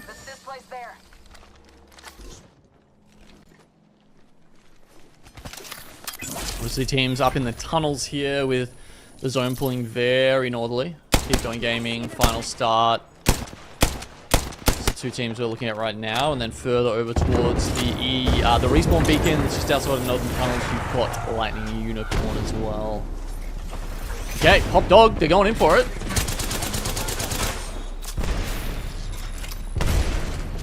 Final start. Taking it slow at the moment, it has to be said. Beast of the Hunt ticking away. Oh, but there's a good amount of damage straight up from the Havoc, and they want to push off the back of that. They recognize the advantage they've got. There's the first knock. Second should come through pretty quickly here, though I wasn't expecting it to go back in that direction. Selka is able to trade, and it's still going to be the 2-on-1 to deal with for final start. But they're all running now because Lightning Unicorn is coming in. They, as we said, they were at the respawn beacon. Outside of this, they've heard of the Calamity, and they've pulled up to try and grab a couple of the kills for themselves. Final start. They turn around. They actually do get Gopgaps down, but I don't think they're going to last for much longer. Selka, one bullet. Yeah, I'm not sure this one's going to go too well for Selka. There's just nowhere really to go, unfortunately, and Lightning Unicorn with a perfectly timed third party. They themselves are not going to get third partied. And they actually have a huge amount of territory to play with on the northern side of the map here. Pretty much the entire train tunnels in their control. But obviously later on in the game they're going to have to move out, but for now, very happy. Yeah, they don't want to stay in there for too long, Elfish, because where the zone's shifting, it's going to the right of the respawn beacon. But the other side of the train tracks are in, and that is one of the best plots to play from every single time this circle is in. So Lightning Unicorn, you know, they don't have that info right now, and there's not a survey, a ring console anywhere around that they could probably get to. So yeah, there's a couple survey beacons back in Skyhook, but for them, they really want to move when they see this next circle get revealed, it's very important to take that spot. Because Bear Claw Gaming are out there as a duo up the top. But if LU just move a little bit across to the right there, might actually have to back them for this game. They're going to hedge their bets at least for now, right? They're going to take it slow and see what happens. Once that information comes through, then yeah, they're definitely going to jump in on that opportunity. But, you know, things can still go wrong against a duo. It's been a bit of a faster paced game in comparison to our last. We've lost 4 teams already. A lot of shenanigans happening around in the survey camp, but some teams still coming up from Fragment over toward Landslide. You've got T4 there as well on the move in. But for the most part, deciding to get that congregation toward the northern side of the map. MDY Black here, fighting for their control of the tunnel against Overlooked Entertainment, who have already lost 1 player, and it's a decent start for MDY Black as they are able to get themselves another one. Vasey is on, or off, to the races, I suppose, at this point. On the trot is probably where I should have gone with that one, but yeah, out of the way, that's for sure. And not a particularly enthralling fight, really, for Overlooked Entertainment. They kind of just capitulated. He's popping about on the way down there. Does actually get out. I think the question is, does he get spotted out by Team Burger, who are currently sitting in Skyhook, prowling for easy kills like that one to come Pricey their definitely way. saw him. Pricey definitely saw him, but Vasey's on the way out anyway, so not going to see much of a chase from Team Burger there. Yeah, Burger, they actually have that ring info, so if they start pushing up towards those northern tunnels, they could play for one of those great spots up north.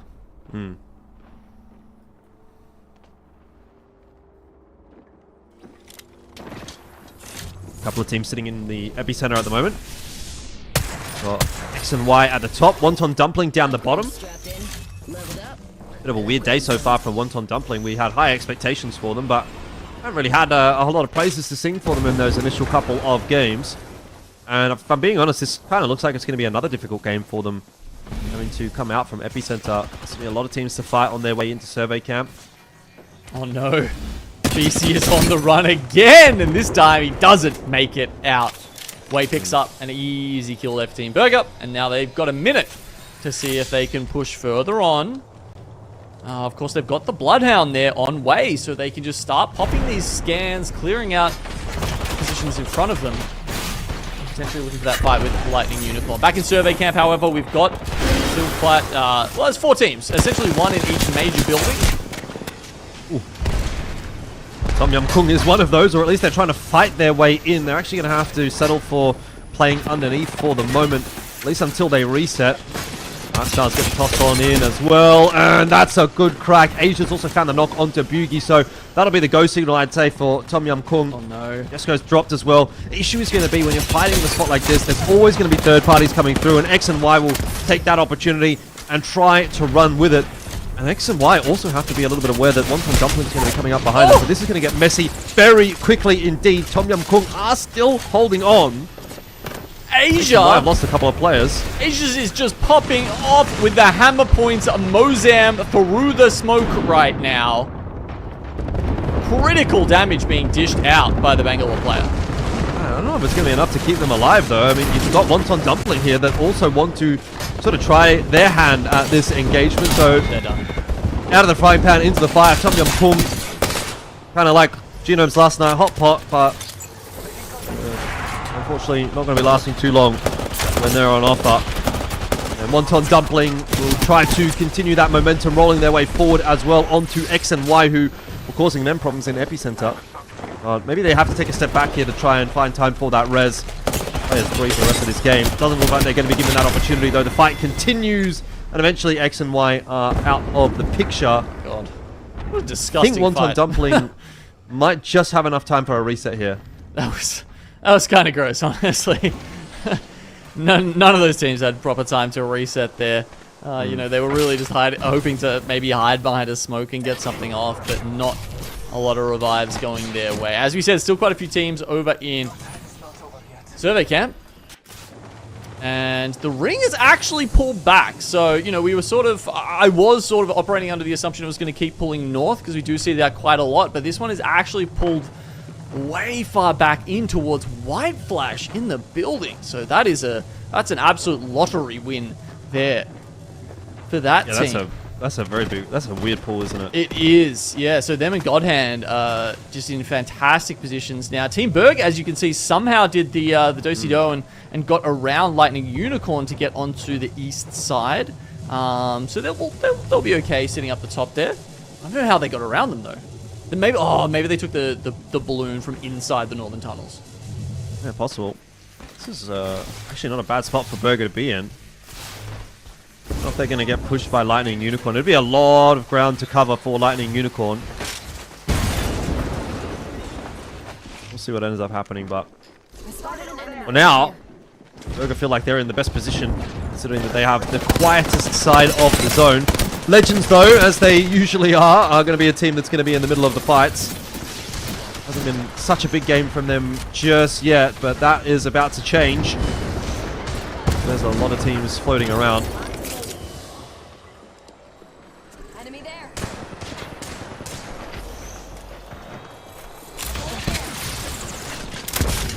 I mean, the benefit for Legends is that they don't have to necessarily worry too much about those caustics here, with a little bit more room to play. Yeah, also a decent spot for the Gen. Obviously, the Gen can eat up barrels. It can eat up caustic ults that are thrown in, or Bangalore ults like that. So there's one coming down around them, and yeah, it's zapping them up. Actually, I'm just gonna check. Yeah, we've got falling stars. So there we go. Player K generating arc stars for the team right now. I wonder how many of those are getting tossed out at the moment. T4 also getting taken down in the meanwhile, and Legends are on the move. They want to take the fight forward. Alternator, Golden Mag, or Easy Flash. It's not a bad spot to be in.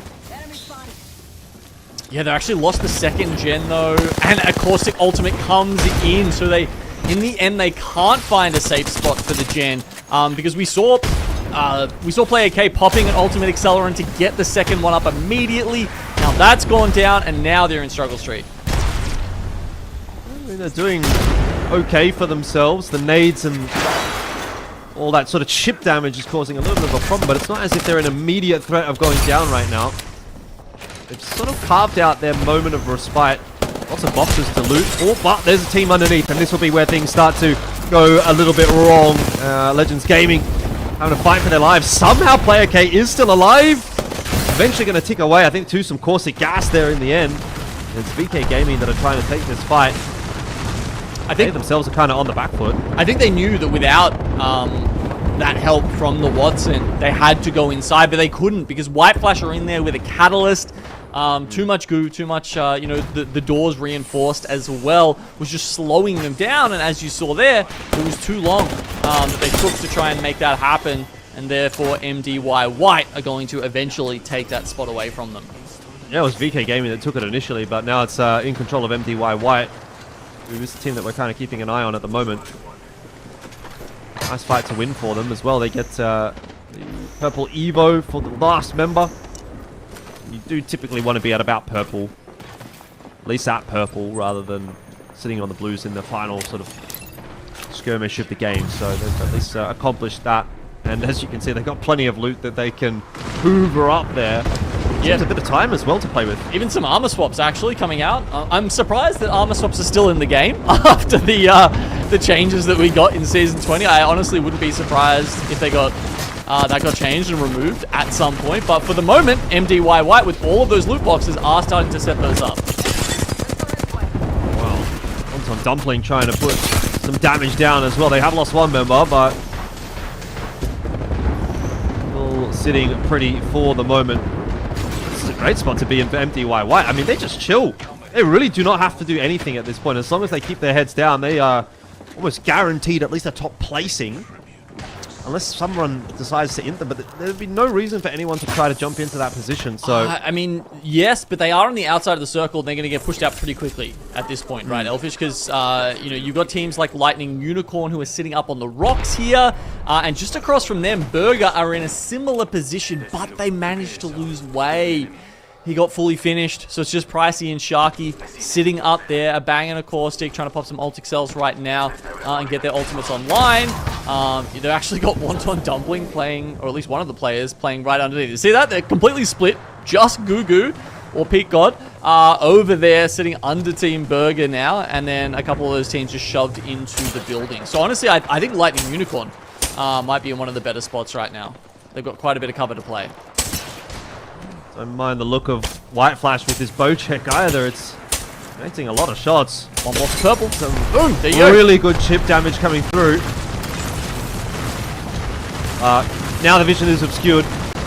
Pricey. Of course, doesn't matter when you've got the Beast of the Hunt ready to go. White Flash, losing a lot of HP though, and their cover has kind of disappeared with the zone pushing its way in. This bow check, again, needs to do work, and so far, kind of is. Some shots starting to miss now, and really need to get this damage down. White Flash are really under the pump, pushing their way forward. They do get rid of Wonton Dumpling, which will give them at least a moment to survive. Darky and Pricey pushing their way into the center of the zone. Oh, and causing complete chaos. I mean, Pricey was the one who managed to get that early knock onto Lightning Unicorn and somehow get them into second place as a duo. Burger now trying to take on White Flash 2v3 after all they've done so far this game. I wouldn't be surprised to see them take this out. Yeah, I mean, I would have liked to have actually seen them keep that pressure up. I'm not sure what the HP is looking like for Burger at that point, but look at how low White Flash are. All of the members were pretty much running only on shields. If they would have tried to keep that pressure up, maybe Burger could have pushed that advantage, but they haven't, and they've given the chance for the reset, which is now going to mean it's a 2-on-3. In reality, though, it's going back in the other direction. It's down to the 1v1. Oh, what? 1 HP, but Team Burger eventually get that last sliver through, and it is Team Burger as a duo that will take the game away. Pricey, you absolute madman. As a duo, there were 5-6 teams left. He gets the opening pick onto the other team in God's spot there, Lace, and then also clutches up to win a 2v3.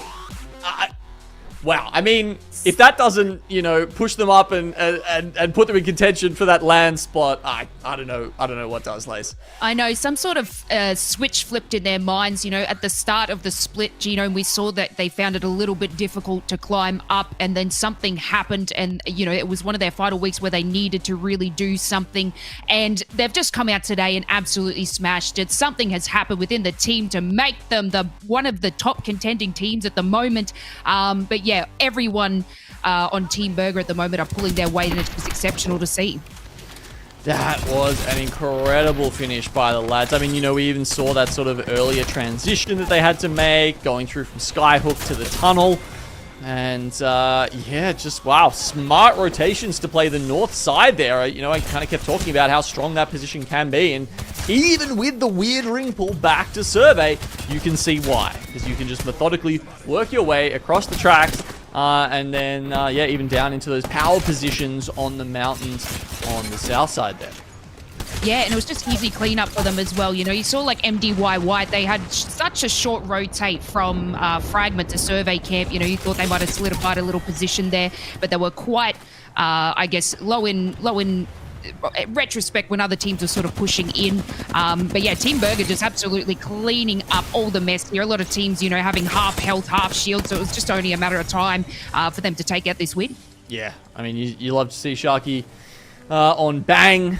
You know, he's played a few legends over the years, but you know, when he was playing, I think it was Watson on Dark Zero was the one that kind of really got to him, and I think he was enjoying comp a lot less at that point. So I think a character like Bang really suits a player of his skill and talent, as Team Burger come out on top there with 7 kills, 5 of those going the way of Pricey. But as you can see, Sharky definitely pitching in with the damage there. Look, MDY White also 7 kills, and I think I might have just seen Wonton Dumpling with 10 kills in that game as well. So, oof, that's certainly helping push them up into 3rd spot.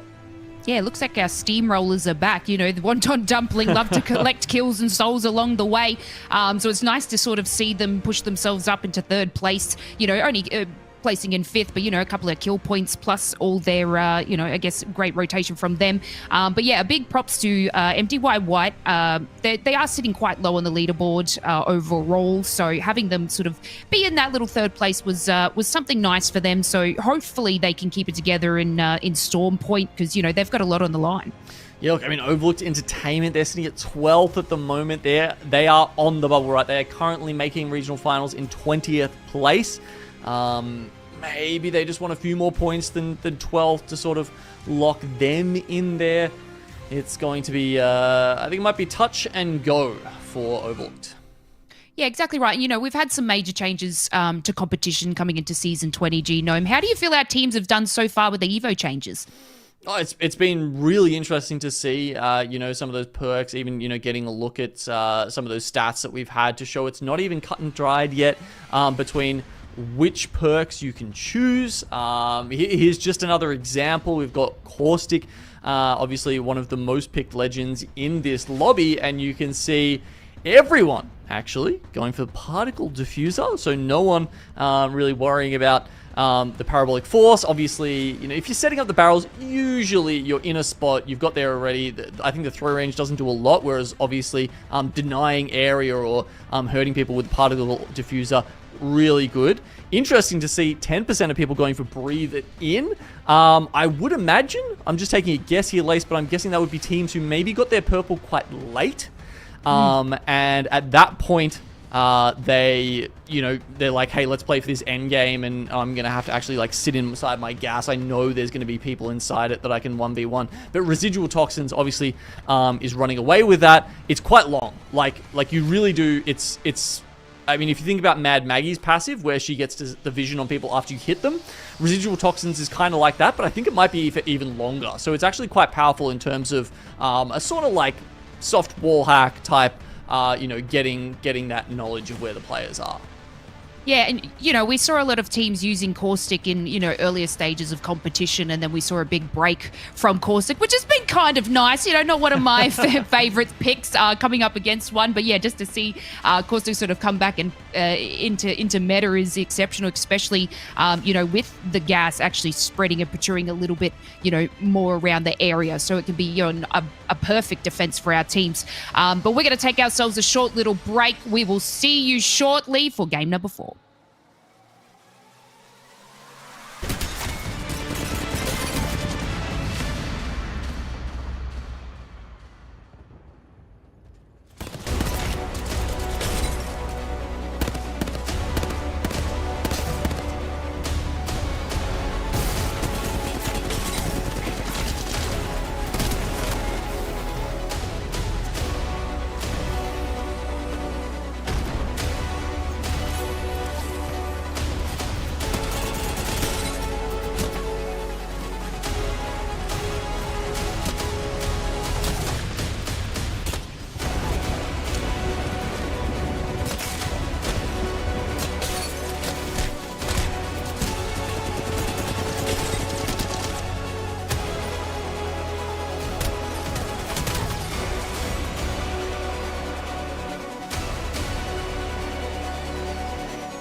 And welcome back, everyone. We just came out of match number 3 where our tastiest team, Team Burger, just took out the win there. You know, we've got teams from Singapore, Australia, Thailand, China, and more.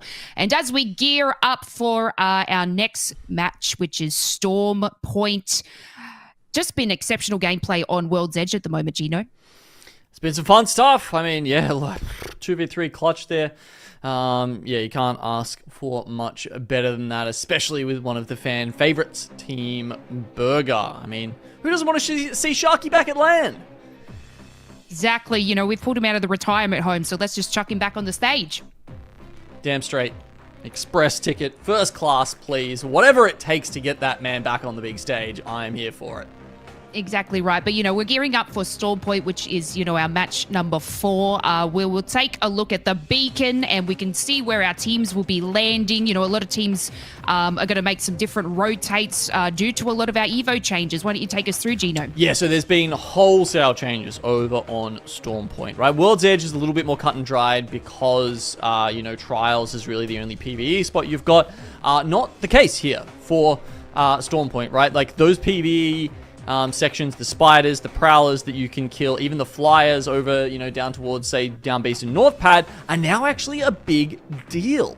So if we have a look over there, you know, you've just got places like, you know, the mill. You're starting off with prowlers. You've got you've also got teams down at Launchpad who have, you know, several options with both spiders and prowlers, and you're going to see teams actually jostle Lace over which teams get those spots that are in between them, right? Like I think I saw teams up the top, Team Burger, talking about, you know, who gets the spiders down south of them. Do they get them? Do Lightning Rod get them? The teams may actually. I don't think they're going to fight over them necessarily, but they fight off server, right? They fight to decide who actually gets that spot. Yeah, exactly right. You know, and there's obviously the Evo Harvester collection points where they sort of spawn about 40 seconds after round 1, so a lot of them may pop up near them. But, you know, these teams that are sort of taking down the prowlers or the spiders, although you can do it, you know, spiders are quite quick. You know, you can kind of pop them and chuck a grenade. It's all done and dusted. Sure. Prowlers can sometimes take a little bit longer. So is that putting them in a bad position to be, you know, have a team sort of creep up on them?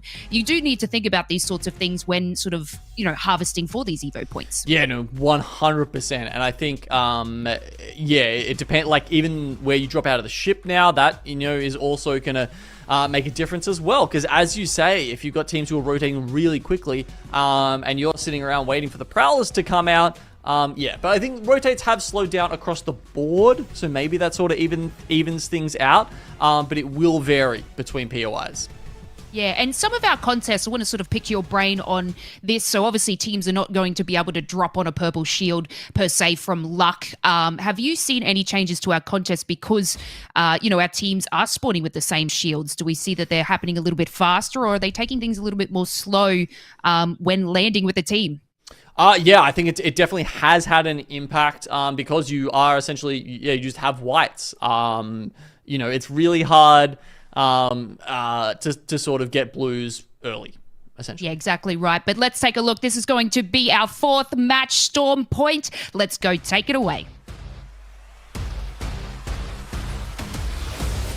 Yeah, I mean, just on that topic, it seems like to me, so far at least, the majority of these contests have gone, I would say, a little quicker actually than what we have been seeing previously. I don't know if that was just look, we've only seen 3 so far here in APAC-South, so maybe that's something that will develop, but it felt like they've gone a little bit quicker so far in this season. But here we go, on to our next game, and we get to see how things are going to continue to shape up here.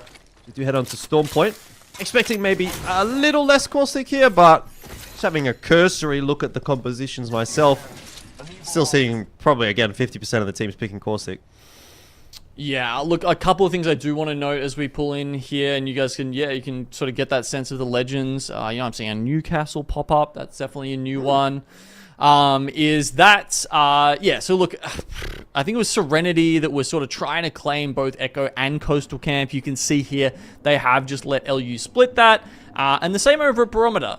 You know, MXF and White Flash essentially just carving that one up in half. You can see the ring is heading towards Pylon. Wonton Dumpling have scanned that. They're going to be pretty happy about that pull. And yeah, so we are headed down south here. Actually, one more thing I should just mention, Elfish, is that the double ring console scan is in the game for just this week. I think it might be finished by next boy. I still shot on the Sentinel. But yeah, you can kind of cheese that still at the moment, right? So you want to land directly on your ring console, pop it for 200 points. As the first ring pops up, you'll get another 200 points. So it's a big advantage for teams who have to start off with that ring console, and also teams who start off earlier on the dropship path. Yeah, absolutely. I mean, when you think about the possibility of getting 200 Evo, how easy is it to get 200 Evo? I mean, and I guess you sort of equate it to 200 damage in terms of like how easy is it to get 200 damage out versus how easy is it to scan the ring console. Well, I don't really know the answer there, so certainly seems a little bit there's some free Evo basically. It also just means that you essentially guarantee yourself blues to start with, because if you don't have one of those, you know, what are you going to rely on? Like you need maybe a perk bin and an Evo harvester. If you run into anyone early on, it just means you're like guaranteed those blues. Yeah, a little bit of an advantage potentially early on in the piece, but either way, not a huge concern at this point in time. Overlooked Entertainment already on their way in, aren't they? They're trying to scout things out. They've got the Trident ready to go. A lot of room to work with at the moment still. Everybody is happy doing some looting, so nothing too crazy.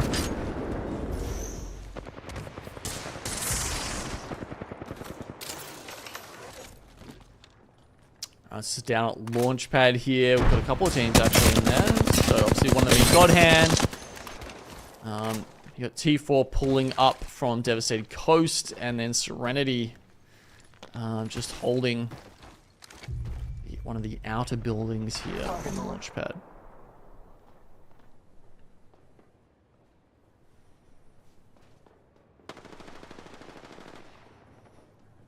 Yeah, really just some back and forth chip damage happening. I'm having a look at the minimap myself, and I'm really not seeing a whole lot of anything. There's no real engagements actually happening. Most teams have already rotated down, unless they're one of the teams hard toward the north, and this is pretty much the only action that's going on around the map. Final start. Oh my. They're going to instantly lose a player off the bat. Tree Cleaner getting cleaned up, in fact. Yeah, that's Dexter looking pretty sharp with the scout there. Has put him down without taking a lick of damage himself. And this is Tom Young Kun, a team that you do not want to be going up against early. But you know, there's an assault bin nearby. There's an Evo harvester nearby. So all of a sudden we've got these objectives on the map that these teams need to be fighting over. And it causes early conflicts like this. And so Tom Young Kun, they're ready for it. They win those objectives, and they also win the 3KP. Yeah, over in a bit of a flash there, really. Tom Yum Kung making that one look easy. So Alt Excel or 2 getting tossed on the ground there as well for Ziki and Asia. And so they'll be back to fighting fitness straight away. There's no one really in the nearby vicinity here either for Tom Yum Kung, so they will actually have a bit of time to play with, get themselves fully reset and ready to go. Which might not be the worst of choices anyway. You know, they can take their time, play edge this game. They are a long way away from where the zone's going to end up, and they are aware of that as well. So they're not going to be trying to make a beeline to get center zone. On the other hand, though, T4 may have got themselves in a bit of a spot of bother here. There's caustic gas everywhere. There's Bangalore rockets landing on the ground. And Lightning Unicorn are also suffering as a result of that. Jack Q currently being revived. Oh my god, do they actually get this off? Let's see, the Thermite goes in.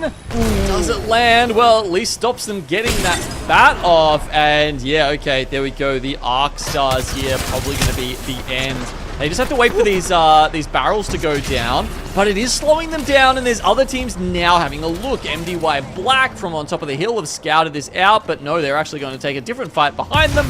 And it will just remain 3v3 between these two teams. Bearclaw actually poking away from Pylon's side, and there you go. LU goes down. T4 happy to take their loot.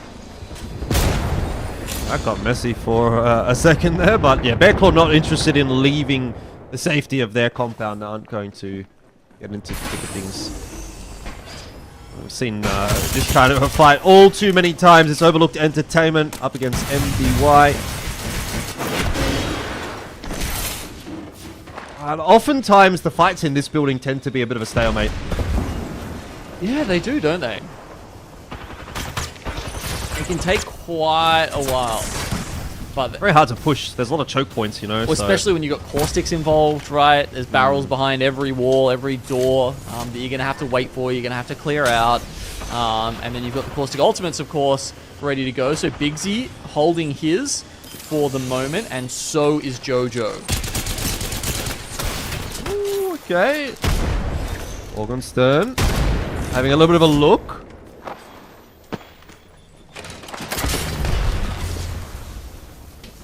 I wonder if that's meant to be German. Augenstern, which would be like, it means eye stars. Okay. Damn. Dropping the knowledge. Well, let's go. I don't know if it's like, maybe. Could be. Either way, cool name. We'll take it. Overlooked Entertainment have control of the roof, which I guess given the circumstances is not a bad place to be, considering there's no one that really wants a third party in this fight, but they have just been, Bigsy dropped. Yeah, I think both surely you got to push off the back of that as well. But yeah, do they want to give up their spot inside the building? I'm not sure that MDY2. Now we see Bjorn having a look outside. Surely they don't get them. Let them get this res off, because the teams don't know it. But this building is actually going to be very important in endgame. It is not pulling back. Well, it could pull back towards Pylon, but this particular building will be in for another 2 circles. Ooh, look who's having a little bit of a watch, though. On the other side of this engagement is Serenity.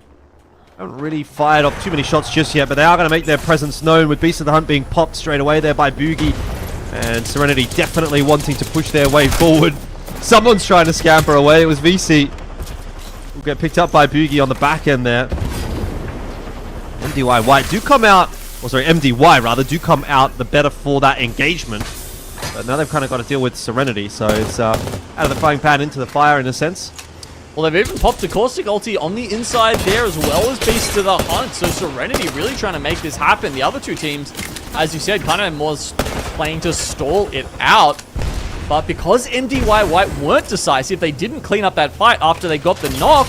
I mean, you know, now they're at risk of taking damage from both these teams and potentially not being able to control the situation themselves. Overlooked Entertainment aren't out of this by any means either, by the way. They've still got a couple of members up, and funnily enough, VC somehow has been able to crawl all the way back, and that actually is a potential res. He's going for it. Trying to figure out where's the best place to do it, though. He's gonna punch him under. All right. Oh my god, he's even got the gold knock. Yeah, wow. Oh, no! Oh, he gets it off! He literally, and the second he gets it off, they hear it. He dies. Okay, back inside the building, but now Serenity have, they're taking some space off of MDY Black. Oh, they might be able to take a lot more than just that off of MDY Black. I think they're going to take the building away from them. It's just Kyun left alive, and Serenity with a strong trio still.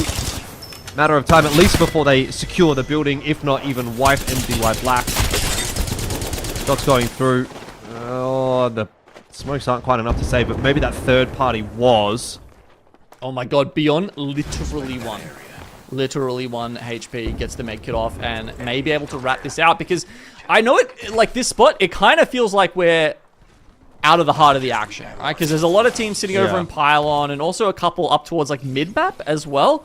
But the circle has continued to pull over here. So, yeah, you know, shout out to the observers. They've, you know, got to correctly predicted the ring here. And this is the sort of area that these teams need to be fighting over. And I guess as we will swap back to Pylon eventually, because there's going to be quite a few teams having to leg it out from there and over towards this sort of western end of Launchpad. SMY don't look like they're in a great spot at all, but either way, we'll go back over to White Flash, who are trying to make their way down from the northern side of the map as well. They are one of the teams that has the longest rotates to make. APG with some chip damage here and there. Mostly just trying to hold on to their little spot in the zone. JR is actually about to pull off a double respawn. He's, Yeah, looks like it'll work. Grabs grabbed the trident, and yeah, he's managed to get both of these guys back in right on top of an Evo Harvester. That's honestly, White Flash are looking though. White Flash are, I think White Flash are interested. Yep, absolutely. Yep.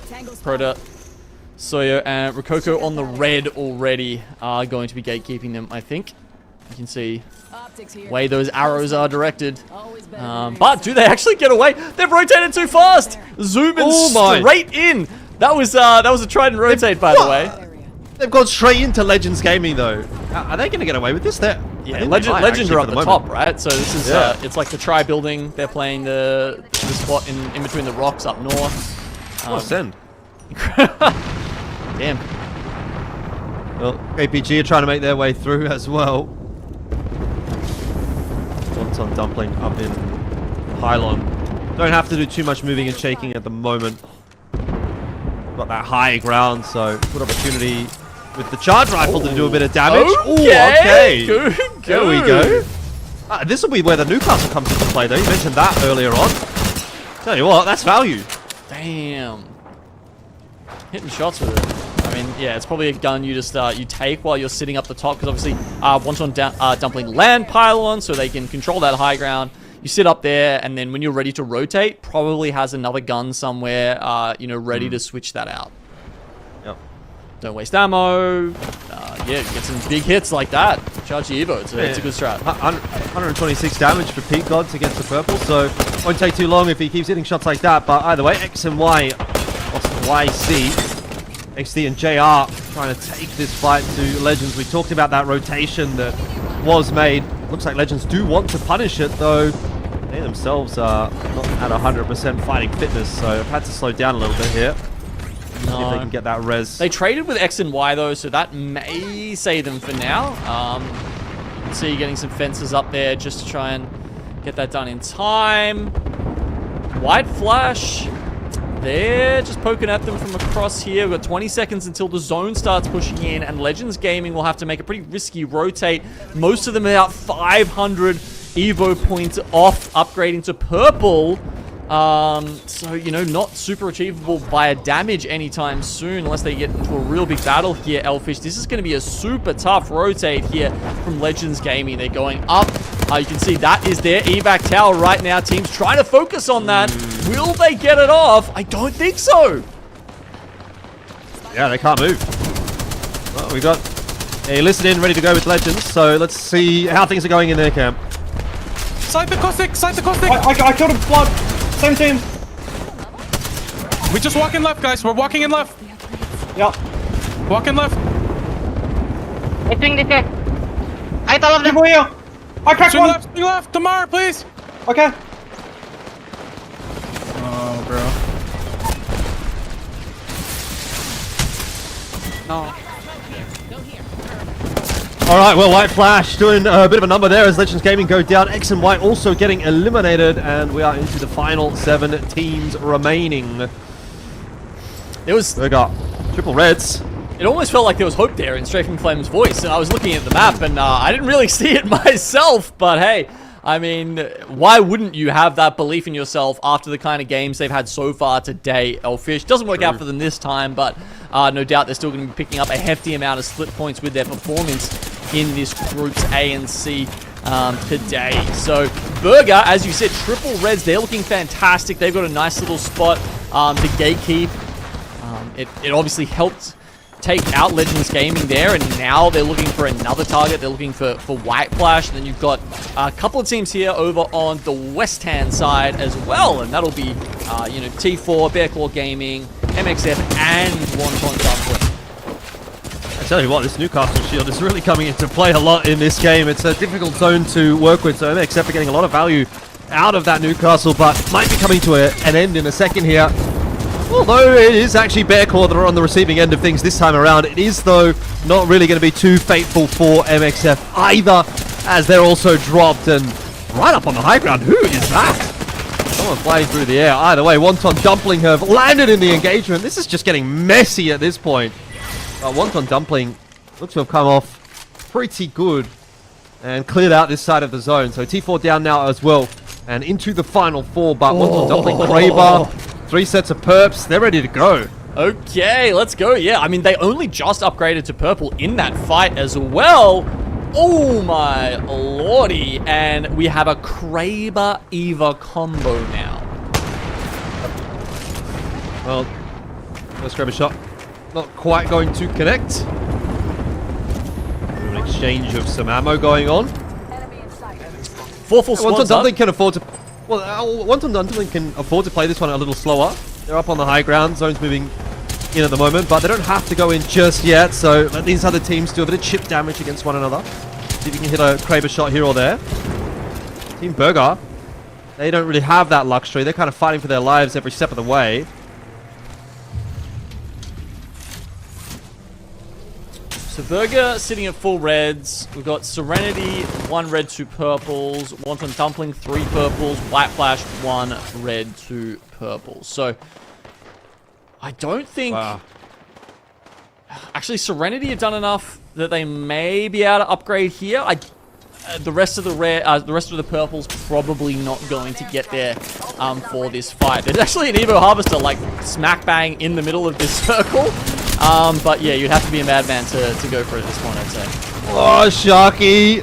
He's stressing that bat. I think it's going to come through just in time and will be indeed enough to save the day. White Flash have been eliminated. They were really trying to hide behind the palm tree. I don't know if we caught footage of that. But I mean, but that's such an important fight win for Burger now, right?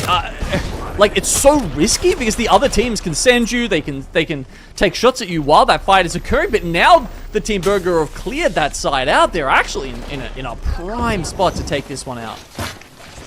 Well, Serenity is kind of headed in their direction. They've got a couple of Skynades getting tossed in there as well, so we'll need to be a little bit careful here. Team Burger under the pumps. The artillery barrage does start to land, though. They are giving as good as they're getting. Second for the lobby overall at the moment. Team Burger have a chance to actually jump up into first, given that Legends Gaming have been knocked out. Akuma also nowhere to be seen, so... Yeah, so Way running that full support on the Bloodhounds here. Both the scan upgrades coming out from him, so he'll be just pumping that tactical, trying to get the information through to the rest of his team. Does look like Wonton Dumpling's game to lose, though, doesn't it? They are in pole position. They've got the high ground. They're doing the chip damage, and they've got both Burger and Serenity below them, kind of fighting one another, and essentially, with mutually assured destruction, you'd say that Wonton Dumpling are going to walk away with what will be an easy kind of 1-on-3 or a 2-on-3, something like that, to close this game out, though they want to pull the trigger here. You see, it is their opportunity, and Wonton Dumpling, they're making this one look easy, though the exchange came back for a moment, but won't last long. Wonton Dumpling, in the end, did make it look easy. Nice work from them, and yeah, look, another solid finish from Burger, but Wonton Dumpling walking away with it. Yeah, super solid stuff, and well, I was saying it might be Burger that could potentially take the first place for the overall standings, but maybe Wonton Dumpling, I know they were in third going into that end zone, so it'll be tight, we'll have to see. On Storm Point, you know, in previous weeks we've seen them with high kill points. They usually, you know, run edge and collect, you know, souls along the way. They didn't seem to have as many in the top 5 squads. You know, we'll have to check the leaderboard to see how many they just got right at the end there. But you know what, game number 4, our first match on Storm Point. Elfish, I feel like, you know, we didn't see too many changes in Legends comps as we switch over to the larger map. We still got a fair few teams running Bang, Caustic, Bloodhound, you know, slight changes with, you know, a new castle thrown out there, but still the comp teams seem relatively the same. Yeah, I agree. It didn't really feel any different necessarily. I felt like that Newcastle, though, got a bit of value. I didn't mind seeing that one. The shields helping out, but didn't ultimately come through with the win in the end. But yeah, I mean, I think we're still pretty early on in the piece as far as this patch is concerned. Teams are kind of figuring things out. Maybe they don't want to be changing up too much. I recall, if you remember the conversation we were having about the Ashe earlier, there was a meta maybe, what, a year, 12 months ago, a little bit longer than that, maybe 2 years ago, where, you know, oftentimes you would really see the swap going from Storm Point to World's Edge. But I don't really get that same sense quite as much at the moment, so I wonder if that'll be something that will come through as teams get a little bit more familiar with what their options are in this patch and what they like to play and what they don't like to play and how things are sort of developing. I think it's still quite early days. You know, we'll look back on this week in maybe 2 months and be like, well, a lot has changed. How we were wrong, yeah. Yeah, exactly. Exactly, but Wonton Dumpling here just cleaning up everybody in the rest. We're going to check out the scoreboard shortly and see exactly what they have just done. That's 9 kills on the board for them. Usually we see Gugu there with top damage, and again has pulled out 2,327 damage alone. Excellent stuff from Wonton. They are sitting quite high in the overall leaderboard. I believe they're second, just under Legends Gaming. So, the first couple of matches there on World's Edge were not up to scratch. However, they're still way out in front. Yeah, most definitely. Big game, though, from Wonton Dumpling, Team Burger. See how that's going to shape things up on the overall standings. And it is Wonton Dumpling that are just going to leapfrog Legends Gaming. As we said, Team Burger did have that opportunity as well, but they weren't able to close the win out. And so they just got pipped to the post a little bit, but it's still pretty tight toward the top end there. Even Akuma having a little bit of fun in that conversation. Yeah. It's starting to develop a fairly hefty top 3. Yeah, we got to watch closely on, teams such as Lightning Unicorn. This is the last time they're going to play for Group A, coming in about 10th there and sitting overall 16th on the leaderboard. Want to make sure that they aren't overtaken by the likes of, let's say, VK Gaming, who still have another round to play, sitting at about 22. So, a lot of these teams might need to pull out a couple more points to sort of solidify themselves in that top 20 for regional finals. Indeed. It's going to be a tight affair. We've got a couple of games still yet to go. Obviously, Storm Point saw a couple of contests. It's going to be still kind of a tight affair going into those next couple of games, but we'll have to wait and see. Exactly right. So that was just game number 4. We're going to take ourselves a short little break, and we will see you for game number 5.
prize.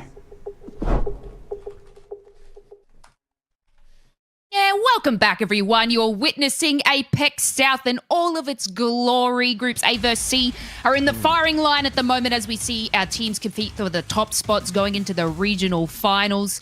Elfish, our spice-filled steamrollers, Wonton Dumpling, taking out the win there in game number 4, putting them in first place. Yeah, look, it's a bit of a tenuous position, though. There was a couple of teams that was Legends Gaming and Team Burger that were pretty close by, so wouldn't really be banking on holding on to that position, considering especially as well we've seen Legends Burger able to win games so far today already. Wouldn't be too surprised to see Legends in particular kind of finish strong. They've been a little bit slower there on match 3 and 4, but match 2 was a big one, so they've got the chops, that's for sure. See how things go here into game number 5 and 6. Yeah, and as, we've had some changes throughout Season 20. Some of our legend picks have changed as well. You know, we still have Bangalore out in front. Bangalore's been quite a large pick for a lot of our teams, be able to provide that cover. But sneaking up behind that, we haven't seen too much of Elfish's Bloodhound.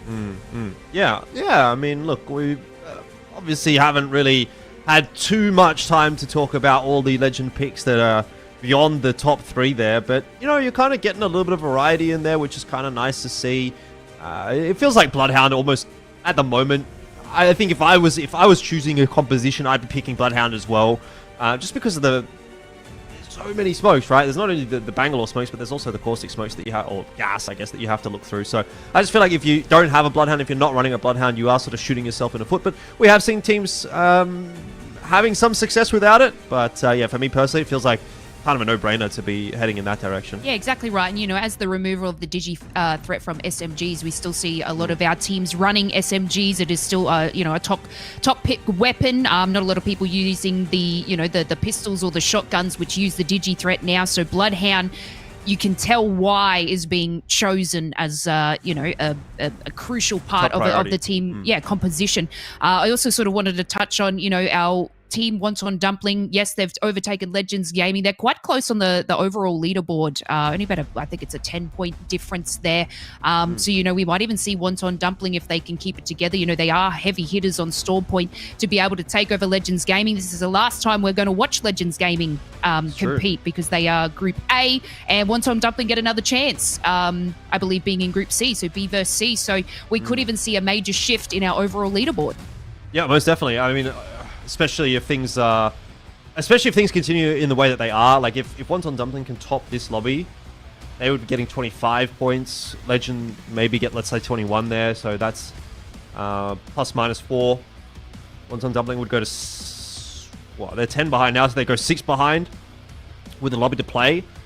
And I think you'd probably back them to get 6 points out of their next lobby, the way they're playing at the moment. So I would probably say, at the end of today, actually, it is kind of looking like this team on your screen right now, Wonton Dumpling, might be the team that will walk away with the first place overall for the season.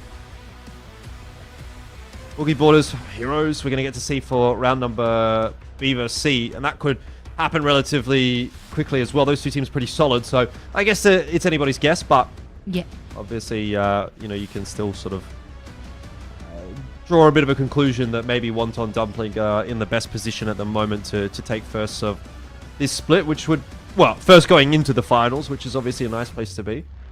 Yeah, and it might be sort of the last time we might see, even the likes of Bear Claw Gaming and teams like White Flash are actually, performing decently well today. They are sitting, a little bit lower on the leaderboard there. I think White Flash is about 25th at the moment, so they want to be very careful. It might be the end of God Hand there, sitting in 17th on this, and then overall 26th. So it's going to be a little bit sad to say, goodbye to some of these teams not making it into the regional finals. Yeah, I think the issue that you're kind of looking at here for teams like White Flash that are trying to get into the top 20, and you're kind of looking at that scoreboard and saying, oh, well, it might be doable, right? They've got 31 points overall. They're in 9th place. They get some points. Maybe they can jump up, but you also have to sort of take into account that SWQ, War Monster Firebird, and C, they're all sort of teams that aren't playing in this lobby. They're sitting at 17, 18, 19 right now. They are going to get points in the next lobby, no matter sort of which way you paint it.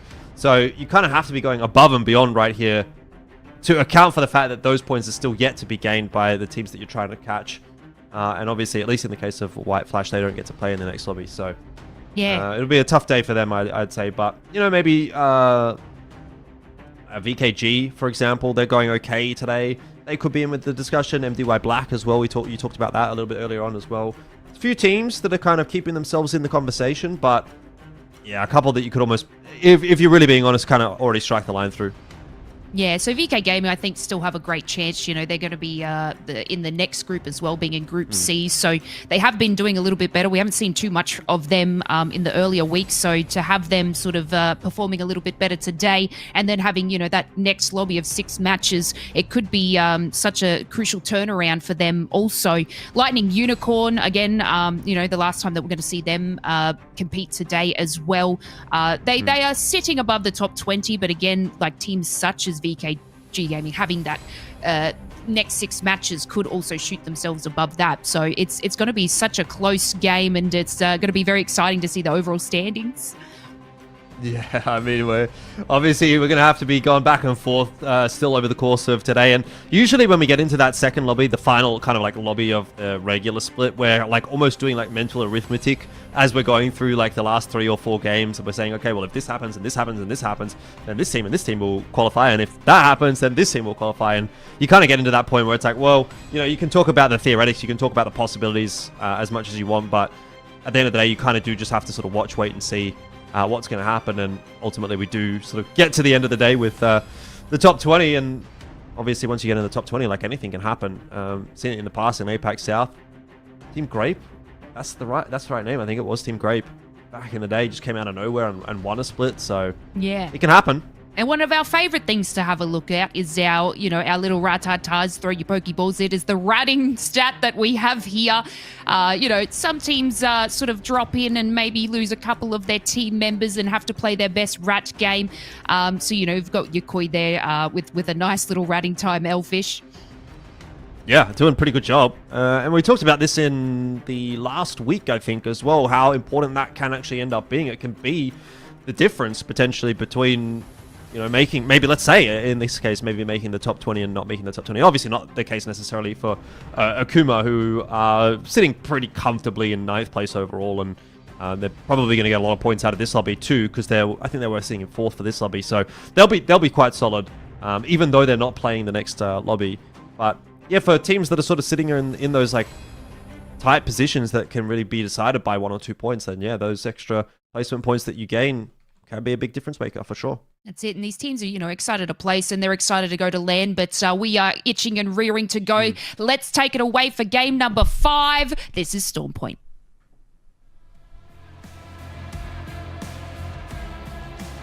Well, off we go back to Storm Point, and we'll get to see how things are going to shape up for the penultimate game of this lobby. Still got 2 more to go, including this one for groups A and C, and then A is done. So this is about as good as it's going to get if you're Legends Gaming, for example, Serenity, Burger, Akuma. All these big names have to get as many points as possible before going into the finals next weekend. And this is their last couple of opportunities to do so. Yeah, so obviously it's not set after this weekend, Elfish. You know, look, Burger can have a good finish here. I don't think they'd be locked in for top 8 after that. They would also most likely have to perform quite well in the regional finals to make sure they get that ticket overseas. But considering where they were at the start of the season, it has been a nice upward trajectory for them, a pleasant one. I think that's what you want, right? You want to be sort of peaking at the right time. Don't dump everything that you've got in the first couple of weeks and then come into the final week and 5th or something like that, and then just drop off the radar and don't get anything done. That would be not ideal at all. Definitely still get overtaken in that final lobby, but another little change up as far as the zone pools are going to be concerned. Go hard up to the north. Looks like MXF are going to stick with the Newcastle as well. They felt like they got enough value out of it in the last game to keep what I would say is a pretty unorthodox pick in the mix. And the only other one to really sort of point out here is that Catalyst coming through for White Flash is also, again, a bit of an unorthodox pick in this lobby that no one else has kind of gone for. Yeah, and I guess actually one of the biggest differences here we've got is there not a single Horizon pick? I'm just having a look around. No. I thought there was last round, but maybe on World's Edge there was. All right, I'll look out. I don't see one in the lobby right Not now. here. Yeah, and that's huge, right? Like if you compare that to the other regions, actually quite a lot of Horizon. So that's a pretty big stylistic change. Once again, seeing some fights here over some of these choke points. This time it's Legends and Gaming that's gone down. They're trying to hide behind these fences here. I don't know if that's going to be enough to keep them up. Nope, Player K, he's already heading for the hills. Yeah, it was a nice one tap from Rudine to get that initial knock, and Beckhawk Gaming are just happy to push off the back of that. Not only do they get the kills and the loot, but they're also going to be able to farm the spiders a little bit as well. So it'll help with your Evo. Get a bit of extra loot on the back end there as well. And so Player K from Legends is going to have to do this one as a solo mission for now. It is still pretty early on in the piece, so you might be able to retrieve those banners and get a revive. There's a lot of space to work with. The issue is that is going to be a rotation point for a lot of teams.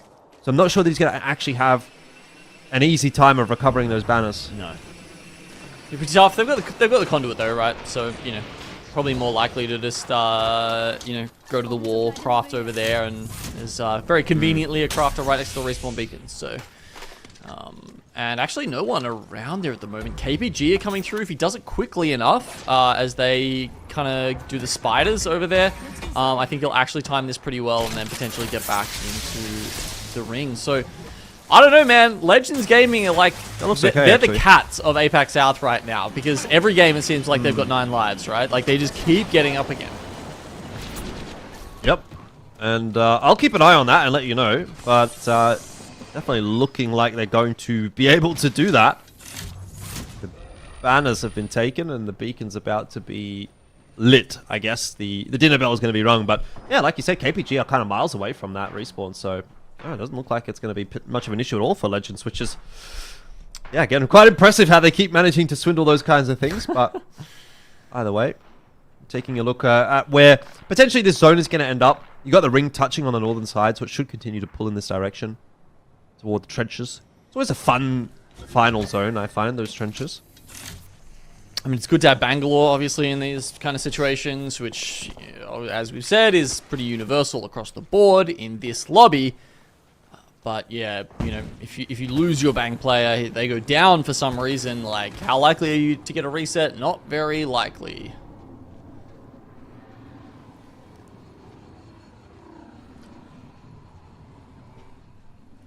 Subject spotted there.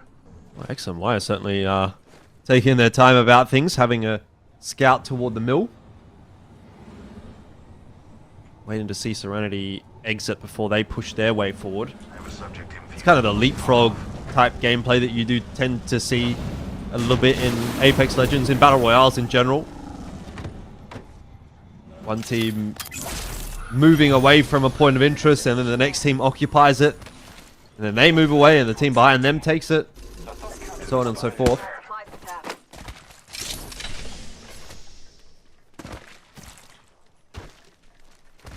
I think we should go there.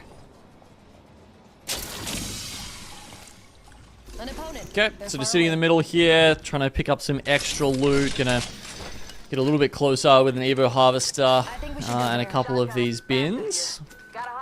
Nemesis here. Thankfully for them, no one else around to pick up support bin and the assault bin that they have access to up the top here. KPG actually still in the zone behind them, by the way. They also have a Trident. I don't know if they really want to use that to boost in here, but as you can see, Legends, I mean, they've got the info that it's going to be pulling further towards the trenches, as you said, but for the moment, I think they don't really want to get in anyone else's way, because they obviously are going to be struggling a little bit for loot.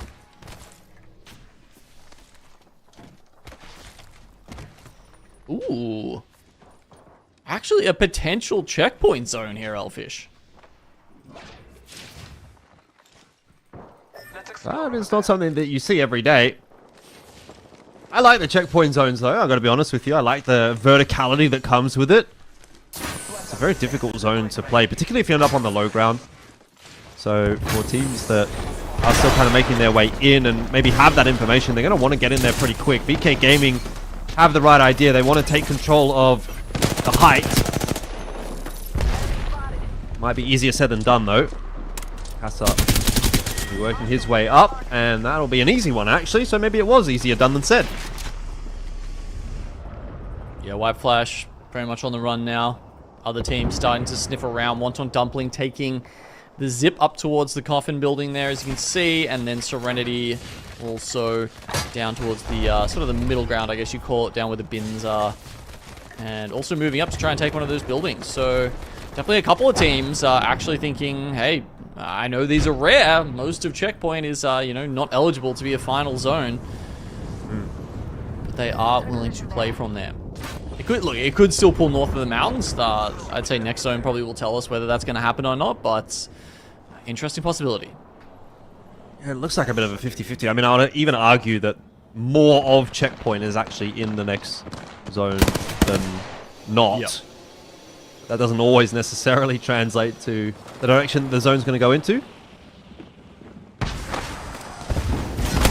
This could get messy pretty quickly for Full Engage, who unfortunately are just a duo.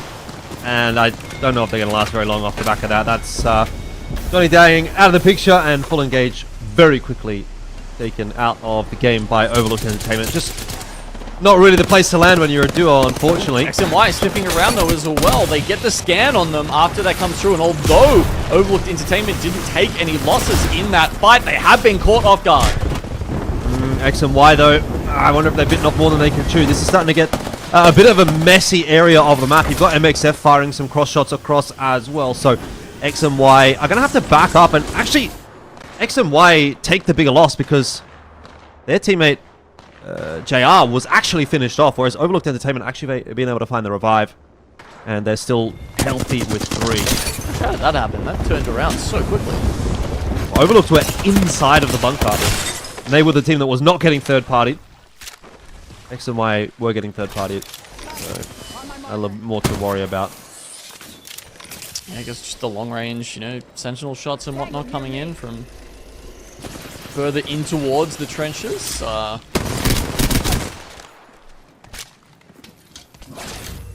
Teams further down, like T4.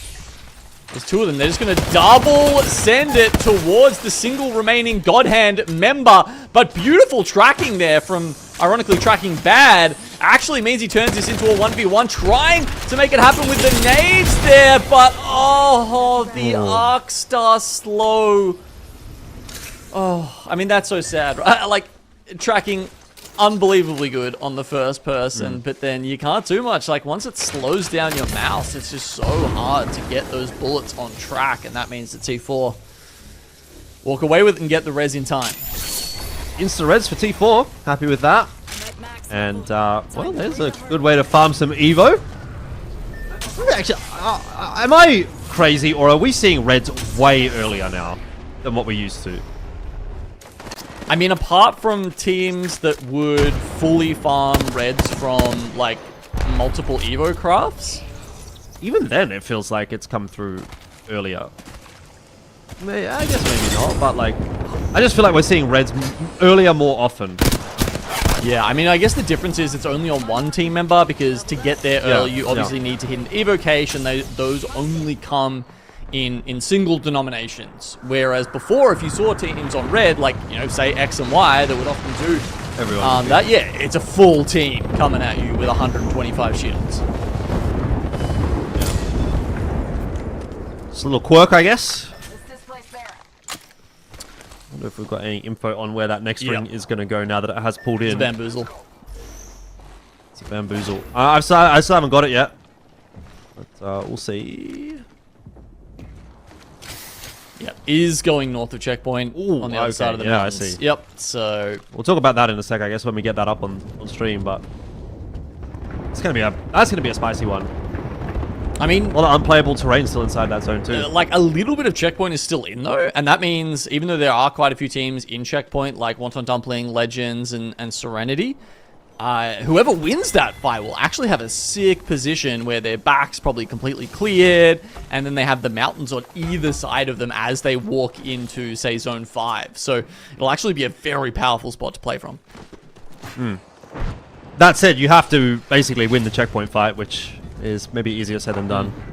There's oh my god, there's a ring console 5 there or as well. 6. So yeah, 5 or 6 teams. So if you win this next, yeah, like you can't see the ring console. It's just above, like in between where Wonton Dumpling and Serenity's names are, like just on the edge of the circle there. So if you win this, you'll get like one of the best spots. You'll also get ring console, and then the ability to probably, you know, just evac over into God spot for the next zone. That's actually nuts. I think it's easier said than done, though. Like, look at how many teams are fighting around checkpoint at the moment. Like, this is going to be an absolute bloodbath over the next 5 minutes or so. I mean, not only is there already the teams up on checkpoint itself, but you've got 4 teams that are rotating in through the south. Yeah. 1 or 2 from the east as well, depending on where Ziki and Dexter decide they want to go. It's going to be painful. Legends already getting into it. Team Burger's out. Wonton Dumpling also going boom. And we'll take a look back to the northern side again, over those trenches where everyone's just bunkering down for the moment. Well, those wontons certainly got steamed pretty quickly there by the nades. Cooked them up. Serenity now on top of them though, and then yeah, we've got some other teams fighting for trench supremacy here. Tom Young Kung win that one. Scan quickly just to see what the situation is. Akuma on blues decides not to push the issue, so luckily for them, Tom Young Kung do get the reset. And then again, this fight very important. Serenity, they actually lose Jesco,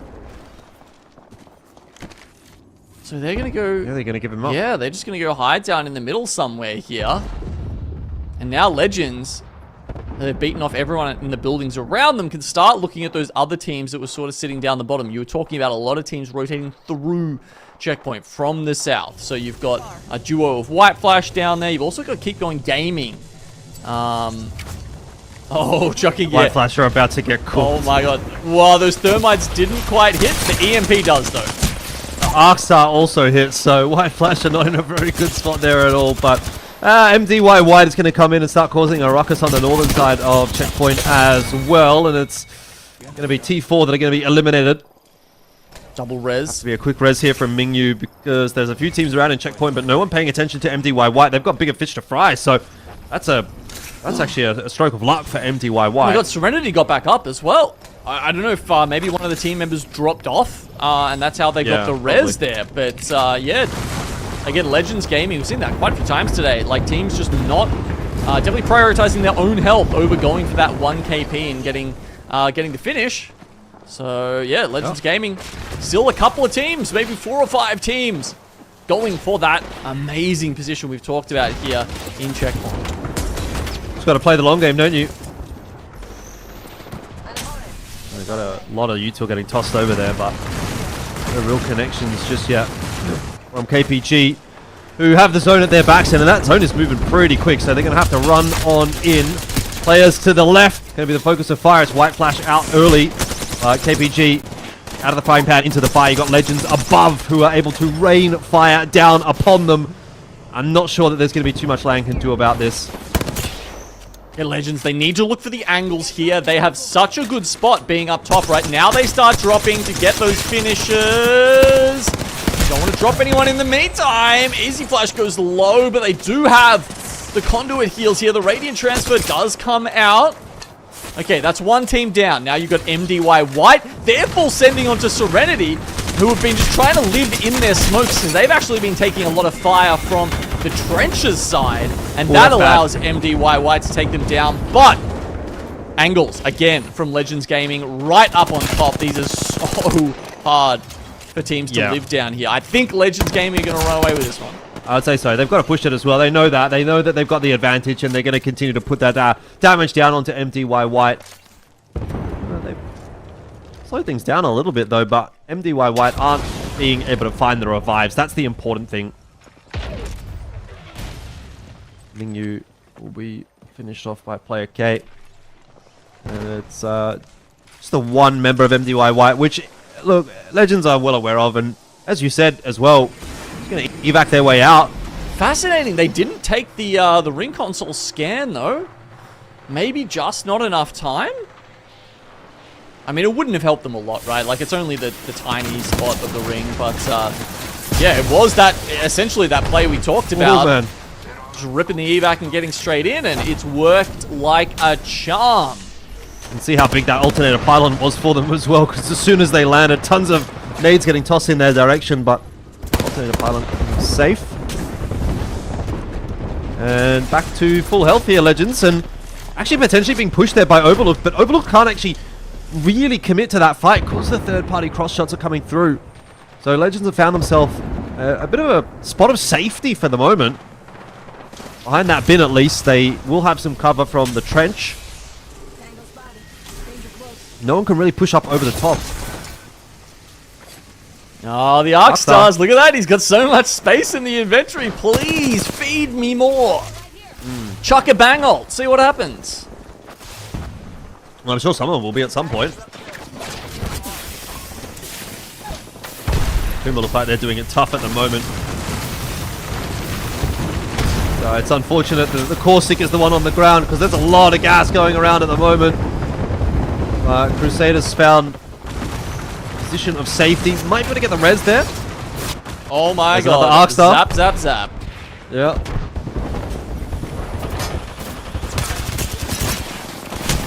Haven't been able to really get out of the spot of bother though, Akuma.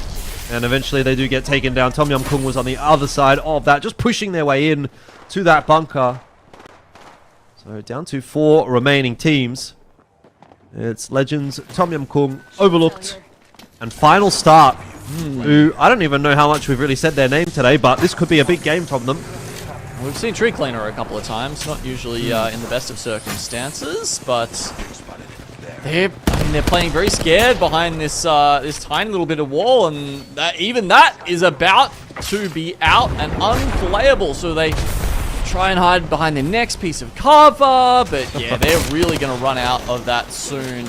But so is Overlooked Entertainment. Yeah, I think Final Start and Legends have just been throwing Arc Stars back at one another and like spawning Arc Stars for one another because they're both Watson teams. I've just been watching them.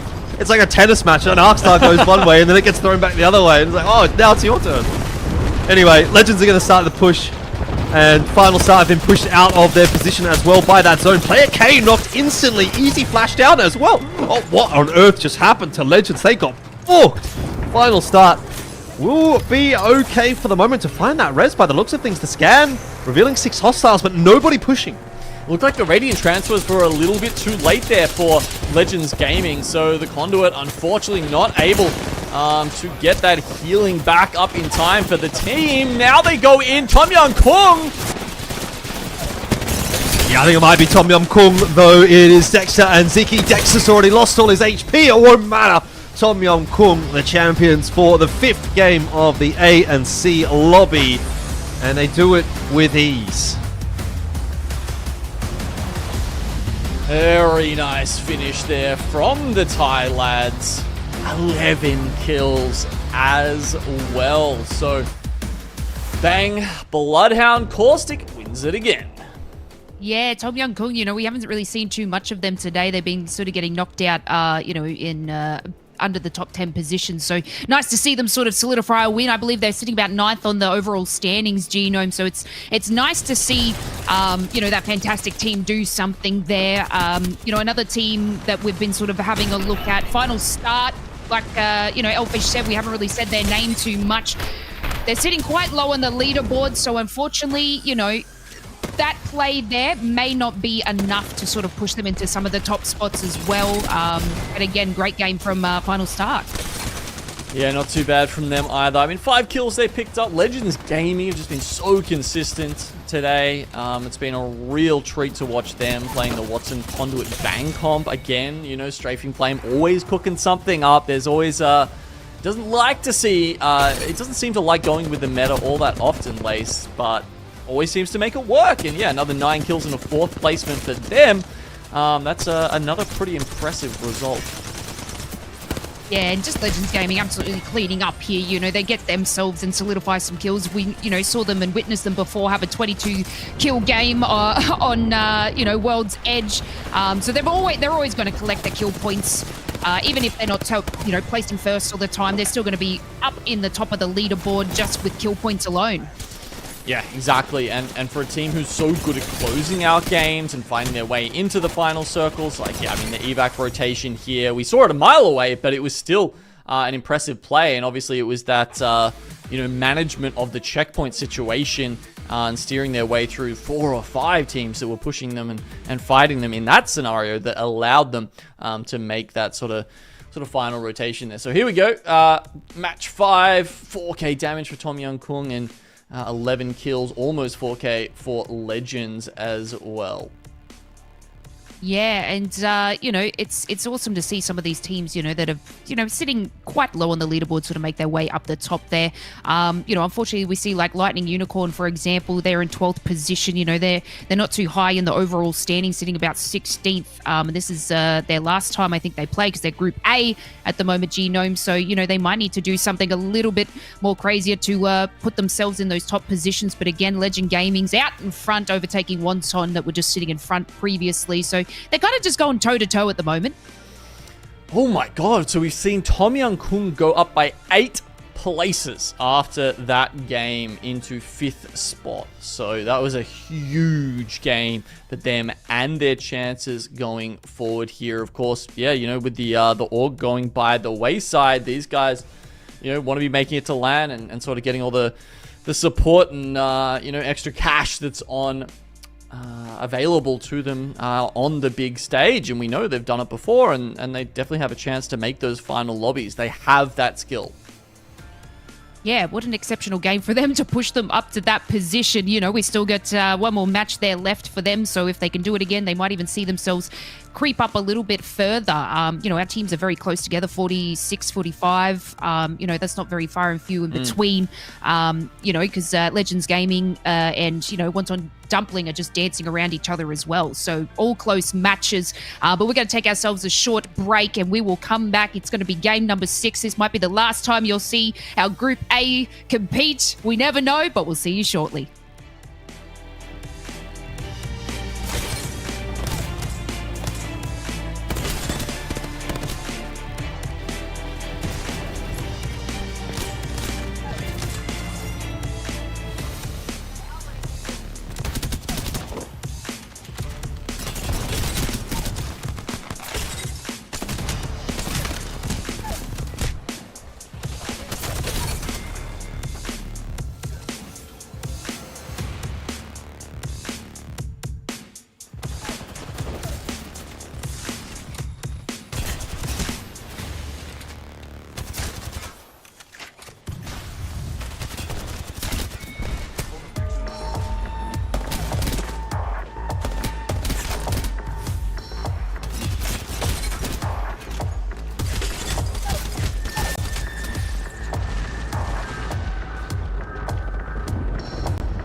and loaded.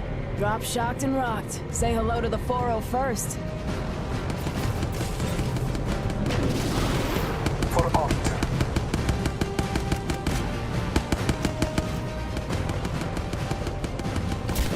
Get ready for a world of hurt. Kill confirmed. Gonna add you to the list.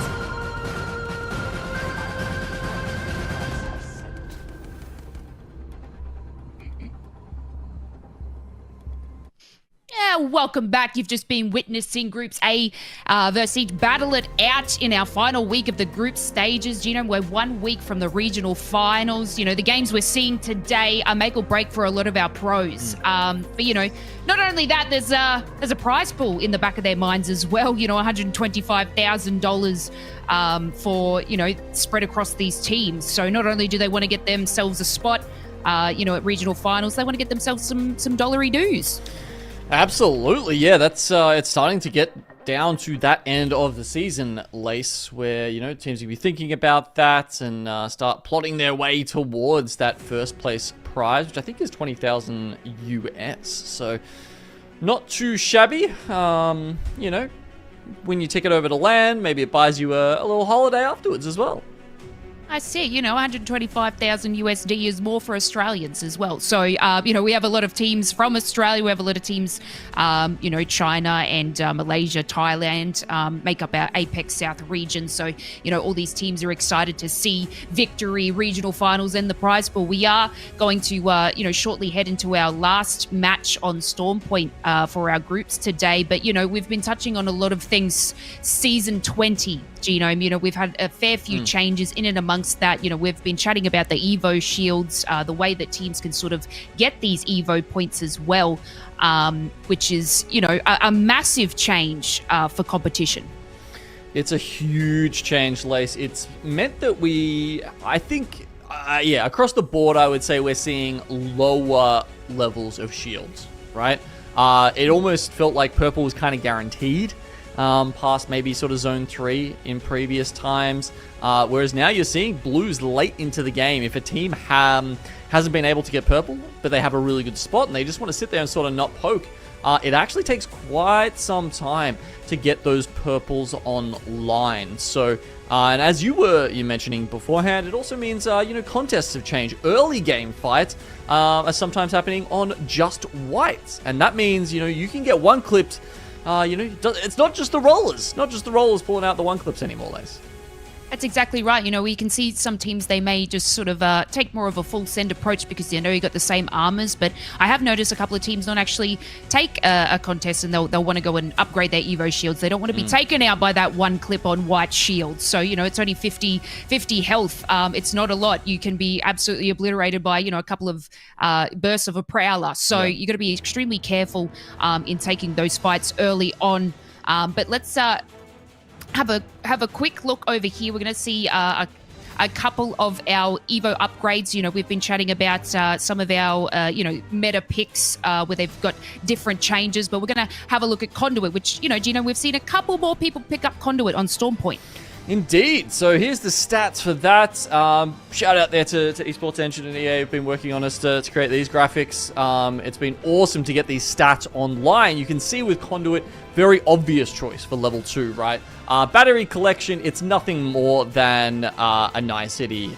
You know, the pros, they can go to a death box. They can check for the batteries. They don't need to see it on the box. So for bigger jam, that makes 100% sense that you would be picking that 100% of the time. And then in the level 3 perk selection, that's where it starts to get a little more interesting. I mean, I played a bit of Conduit here in Season 20, Lace. I really like that split charge. And the reason for that is if you're timing it well, you can essentially, you know, you can get up to, what is that, like 250 extra shields for your team if you're pumping that out at the same time in quick succession in a fight. Radiant Transfer, it's interesting that they go for that with the increased tack range, because I personally would have thought, you know, taking these fights on a pro level, you're staying quite close-knit. So why do you need that extra range on the Radiant Transfer? I'm going to have to watch some of these VODs back and try and work out why the pros are picking that 40% of the time. Yeah, exactly right. That's probably more for, us rankers that play solo and, you've got your teammate running into to Narnia and you've got to cover them for some shields or they'll start yelling at you through the microphone. But, we absolutely love that. But, yeah, Prozas should be saying sort of tight-knit. But, yeah, it's interesting to see that Conduit has sort of been picked a little bit less since the changes. And then having a look at that skill tree, I do feel like that the higher picks with the 60% and, the full charge on the other side, you would think to see her a little bit more, but again, we're still seeing Bangalore, Caustic, Bloodhound sort of coming through, which is, such a good crutch. And you would feel that, some enemy teams might want to still solidify. Me and Elfish touched on it before, picking up Bloodhound due to the fact that everyone is running a Bang and a Caustic and to see through all those levels of smoke.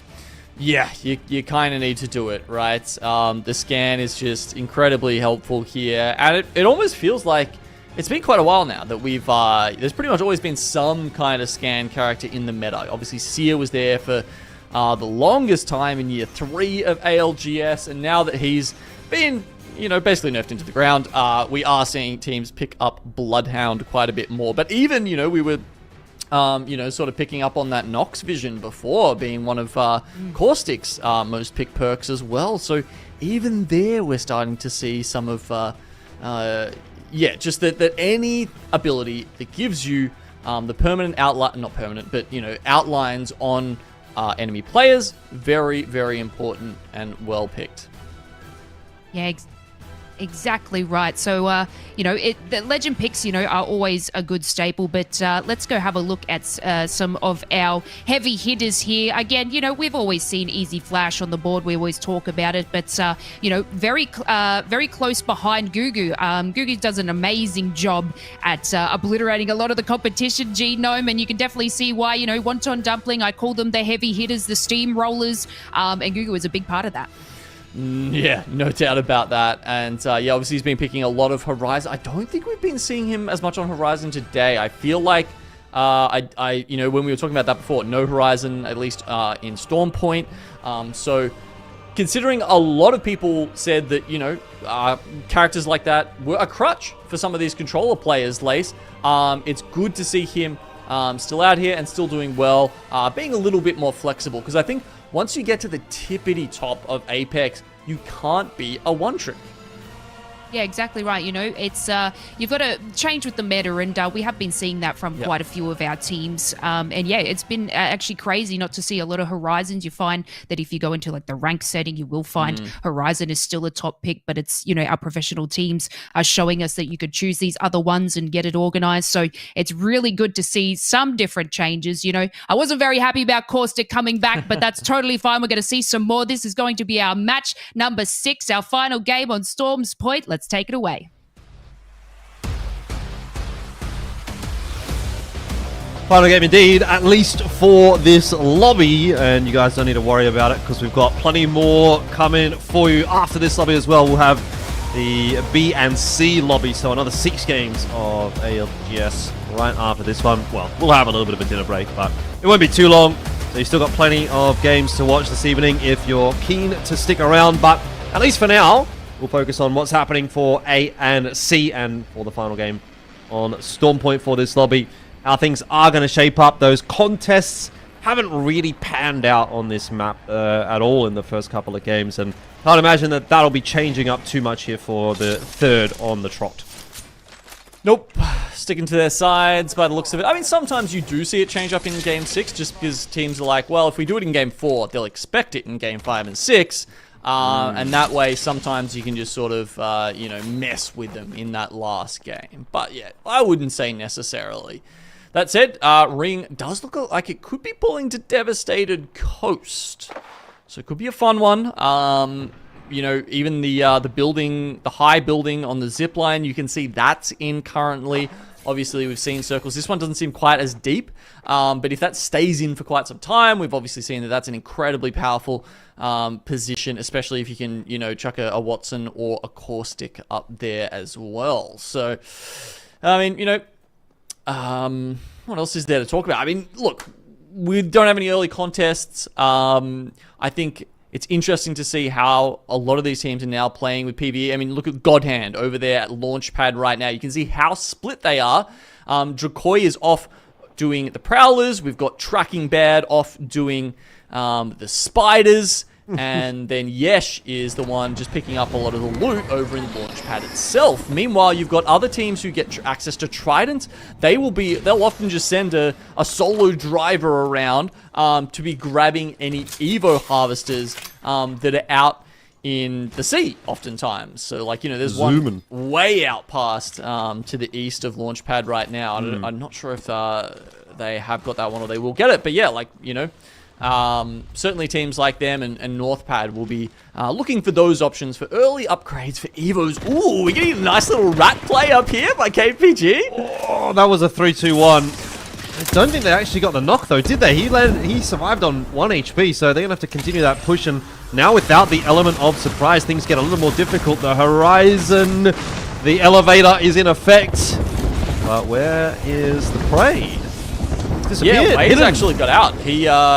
He's managed to get up and out through the building. Got a bat off. Still needs the med kit to come out because, as you said, he really was 1 HP when they hit that. So I like the thought from KPG, but it doesn't quite match up to the execution. That's unfortunate. And again, that's kind of what I was talking about, right? Like, that's a game 6 play. I mean, that was like so close though, you know, like you did everything right, really. Like the 3-2-1 was perfect. Everyone was hitting their shots. It just needed one more little bit of chip damage, and that could have been, if not at least a kill point, potentially even also a squad wipe or a couple of points on the board there. Either way, not the case. Full engage, getting knocked out early here in game 6. Rough start for them. Rough end for them, I suppose, it has to be said, because that'll be the end of this lobby at least. But Team Burger want to ensure that they have a good game here, because they're sitting in 3rd overall for this lobby. Very much still some big points on offer if they can have a good finish, have a good final game here, jump up to 2nd or into 1st. Obviously, you know, you get yourself more season points overall, and with that, more money, more chances of qualifying to go overseas as well. Every game matters at this stage of the season. Yeah, I kind of missed what happened there. So they'd run into Bearclaw Gaming. Could have been a rat play, actually, because Bearclaw Gaming are sitting in the tunnel, often where you see successful rat plays happen. And, actually, no, that's full engages box they're going for. So, okay. Not entirely sure who Legends Gaming ran into then, but Easy Flash is taking the Trident well outside the ring to try and, once again, make a magical recovery. Some pot shots here from Serenity. Not amounting to a whole lot. T4 still sitting around with the whites, which is going to take some figuring out.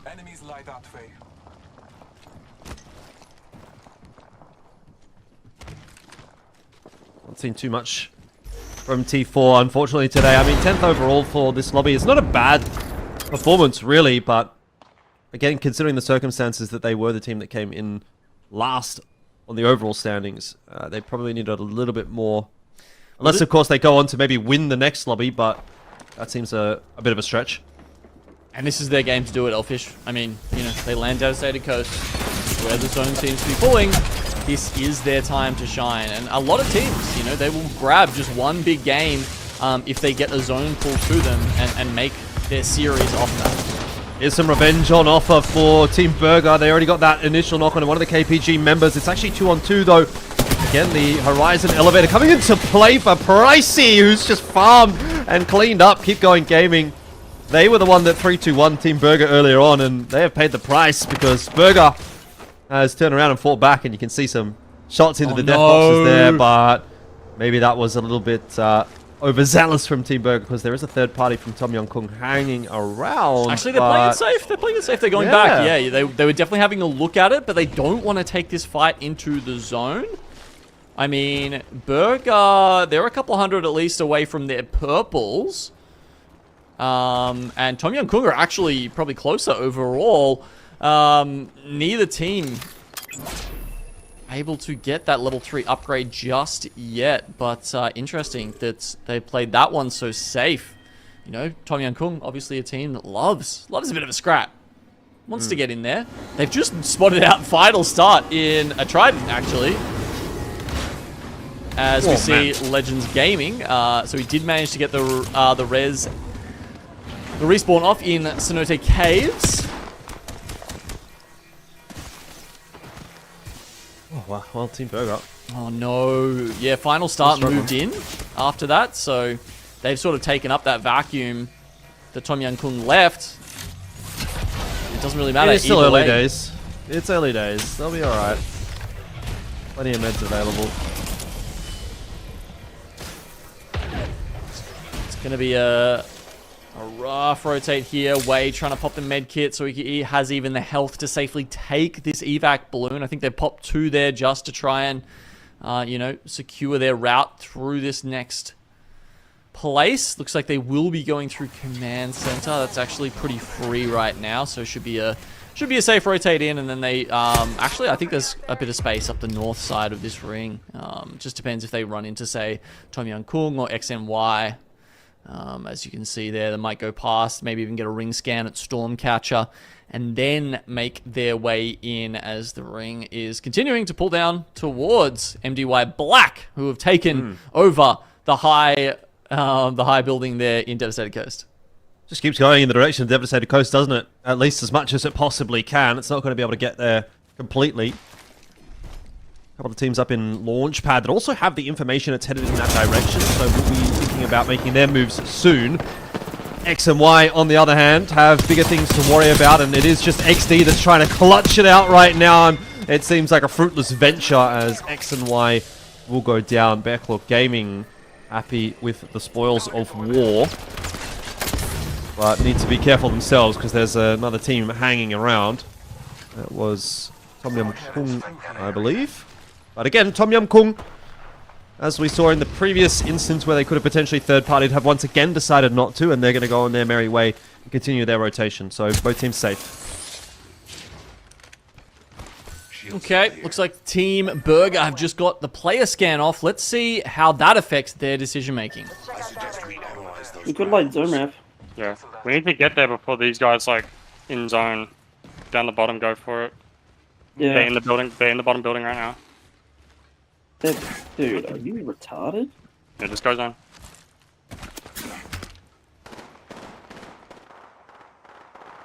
Oh, okay. You good? I'm gonna slide down the price here. Sliding. They're going for a play scan. Yeah. I think that's not hitting. Just go. Fuck it. They've hit it. They know we have blue as well. They might like try to run at us.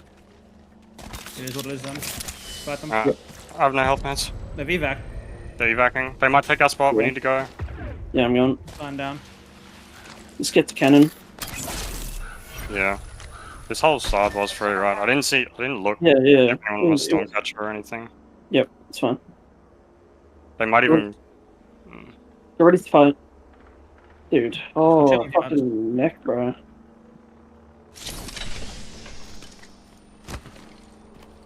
I don't see where these guys could be. They're at the compound. No, the evac team. Yeah, they're We at have the enough meds compound. to wrap this. Okay.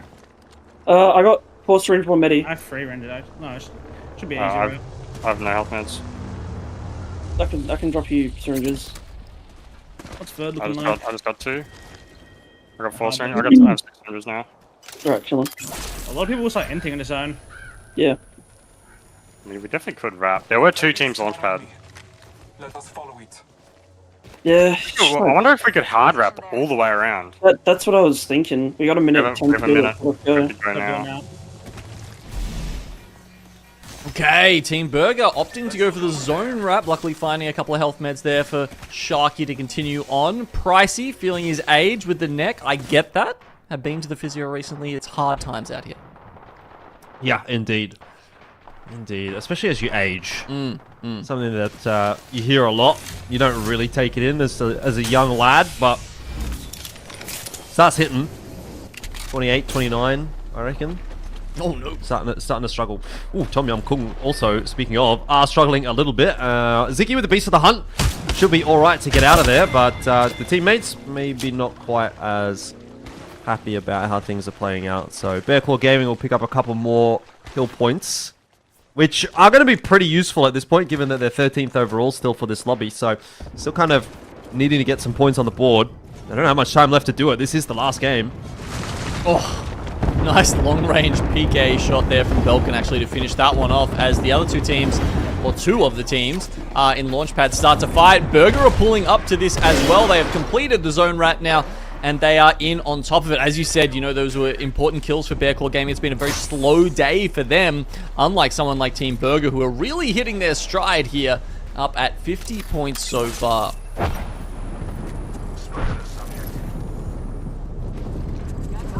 Looks like it could be a decent game for Burger as well. They have wrapped in on a pretty busy side of the zone, though. I guess that's a, you know, it's a benefit and a curse, because that means you are going to be fighting a lot. You're going to be getting your evos. You're potentially going to be getting a lot of points on the board, but also there's every possibility that you're just going to go down. I mean, VK's looking very healthy. They've got a set of reds, 2 sets of purples on the high ground as well. That'll be a tough team to push into if you're Team Burger. Yeah. You are kind of carrying away underneath them at the moment. Yeah, they've only really got a tiny little rock to play on. There's not a lot of cover there for Team Burger. Hopefully, these other 3 teams are just locked into a struggle, a battle to the death here amongst themselves, and they don't catch too much of their attention. Hostile spotted. Yeah, well, VK's still keeping an eye on him. Here comes the rotation in from Team Burger. The smokes are going to go down. Oof. Oh, a crack. Some flesh damage as well. VK don't want to push, though. They've got the high ground. They're not going to get too over-aggressive. And Burger will be okay for the moment. Scan goes out from Sharky. They've got the info on where these teams are playing. They know Akuma is underneath, Bear Claw on top, and then MXF in the other tunnel underneath as a duo, actually. They've lost the Newcastle.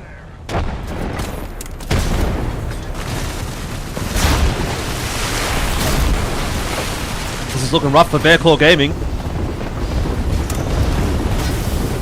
Don't know that they're going to be given the opportunity to get res here at all, and the push is coming on through, but that was not very well coordinated by Akuma. It was kind of a 1-by-1 feed, and so Bear Claw Gaming actually do get a bit of a helping hand in the end. Yeah, Wei also actually gets knocked there from Team Burger. He thought he was sneaking up behind them, had some grenades at the ready, but they turned around and just absolutely booked him. And it was a very costly mistake there from Team Burger. So instead of being in a prime position for third party some of this, well, maybe they still are. They've done a lot as a duo today. Pricey and Sharky at it again.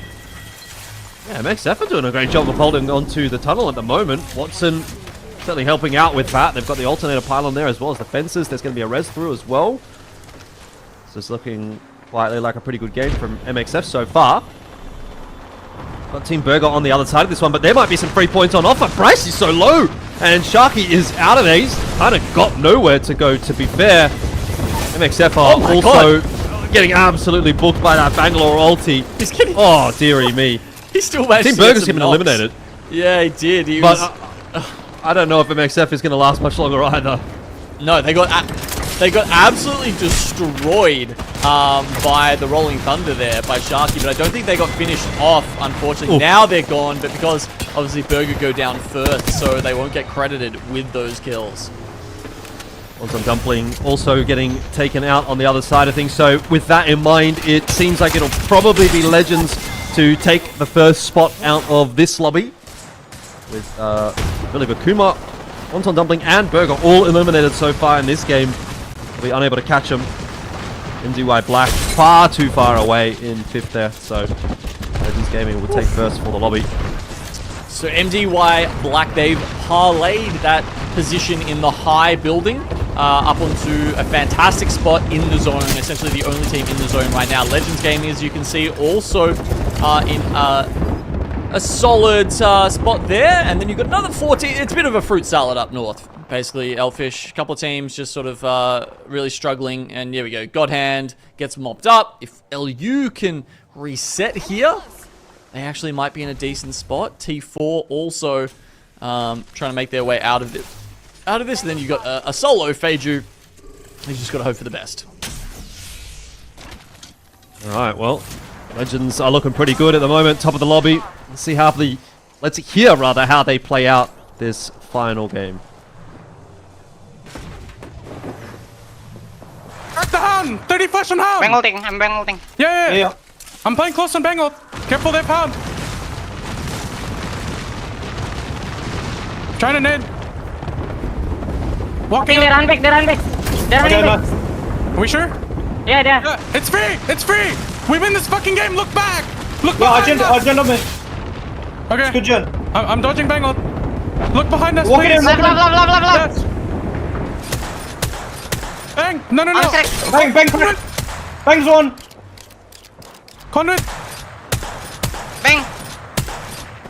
Oh! This one, Can't hit him. He's Jesus, dude. I'm saving my nade.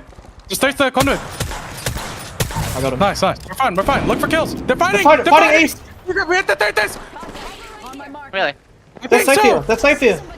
It's a different thing. It's a duo! We just take this! Wait, they all died! Last duo. Oh my god. Last duo. Yeah, last duo. I'm nading them.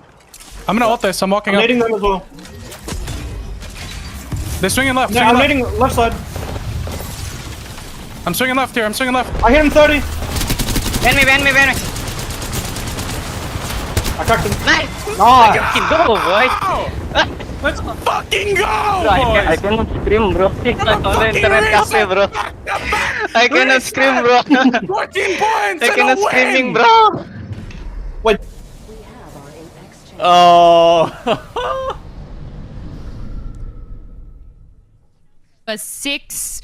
Gino, we had Wonton Dumpling getting knocked out about 9th place, which I think just let Legends Gaming sort of take over the lead there again. And you can hear the energy and the passion that they had going into the final match. Exceptional. I mean, they knew they'd wrapped it up, right? I mean, you heard the calls. They were very well aware, laughing in the final moments because they knew how easy that cleanup was going to be once it was just, you know, a few scraps of the other teams left to go. Wow, that was a pretty awesome performance there by Legends Gaming in our first series for today. Yeah, that's they really continue to impress, don't they? And you know, we had that interview with Strafing Flame earlier on in the split, and we got to hear how they've been struggling in some ways, but certainly it's not reflected on the leaderboard. Oh, yeah, you can't see that reflection whatsoever. They just seem to go in and absolutely obliterate everything, taking out, like, ample kills for the team, too. But, yeah, it's just delightful to hear, you know, the passion and the fun that they still have going into that last game. You know, it can get a bit tedious, but when you're in front of the pack, you know, you got to have smiles all around, Elfish. Yeah, indeed. I mean, they're obviously, they're still keen to win. I was listening to that conversation that they were having. It was, well, maybe not so much a conversation as a shouting match, but I was thinking, man, you guys have already, like, basically dominated this lobby. Like, you know, at this point, I think you should know that you've won the lobby regardless of how this game actually plays out. And in turn, you've also probably won the split potentially as well. It kind of depends, I guess, on you know, how Wonton Dumpling goes in the next lobby, the B and C lobby. But either way, they're still sort of pushing for every single point that they can possibly get, which is great to see, right? That's the fight, that's the competitive nature that some of these guys have got, and that's I think part of the reason why they're on top at the end of this season. And well, they may not end up being first, but they'll certainly be in the top 2. And a great game from them to finish things off. Yeah, last game for Legends Gaming. Another last game is Bear Claw Gaming as well. I don't know if you can have a look there. They were ahead in the kills, 11 kills for Bear Claw Gaming. You know, they had such an exceptional lead with kill points, but unfortunately, you know, not hitting in those top 5 positions, which, you know, could be quite detrimental to them because they are fairly low on the overall standings. But as we take a look at where everybody is sitting, where everybody is placing, this is the juicy stuff we want to know. Legends Gaming, of course, out in front. Yeah, big one. 80 points. I don't know if... I think that might actually be their strongest lobby of the season so far. I was having a quick look. I'm not going to 100% lock it in, but that's a very big lobby. 80 points on the board. And obviously, Wonton Dumpling second, Team Burger third, Akuma fourth. That didn't change up too much after the first sort of 3-4 games. We saw these 4 teams in the top.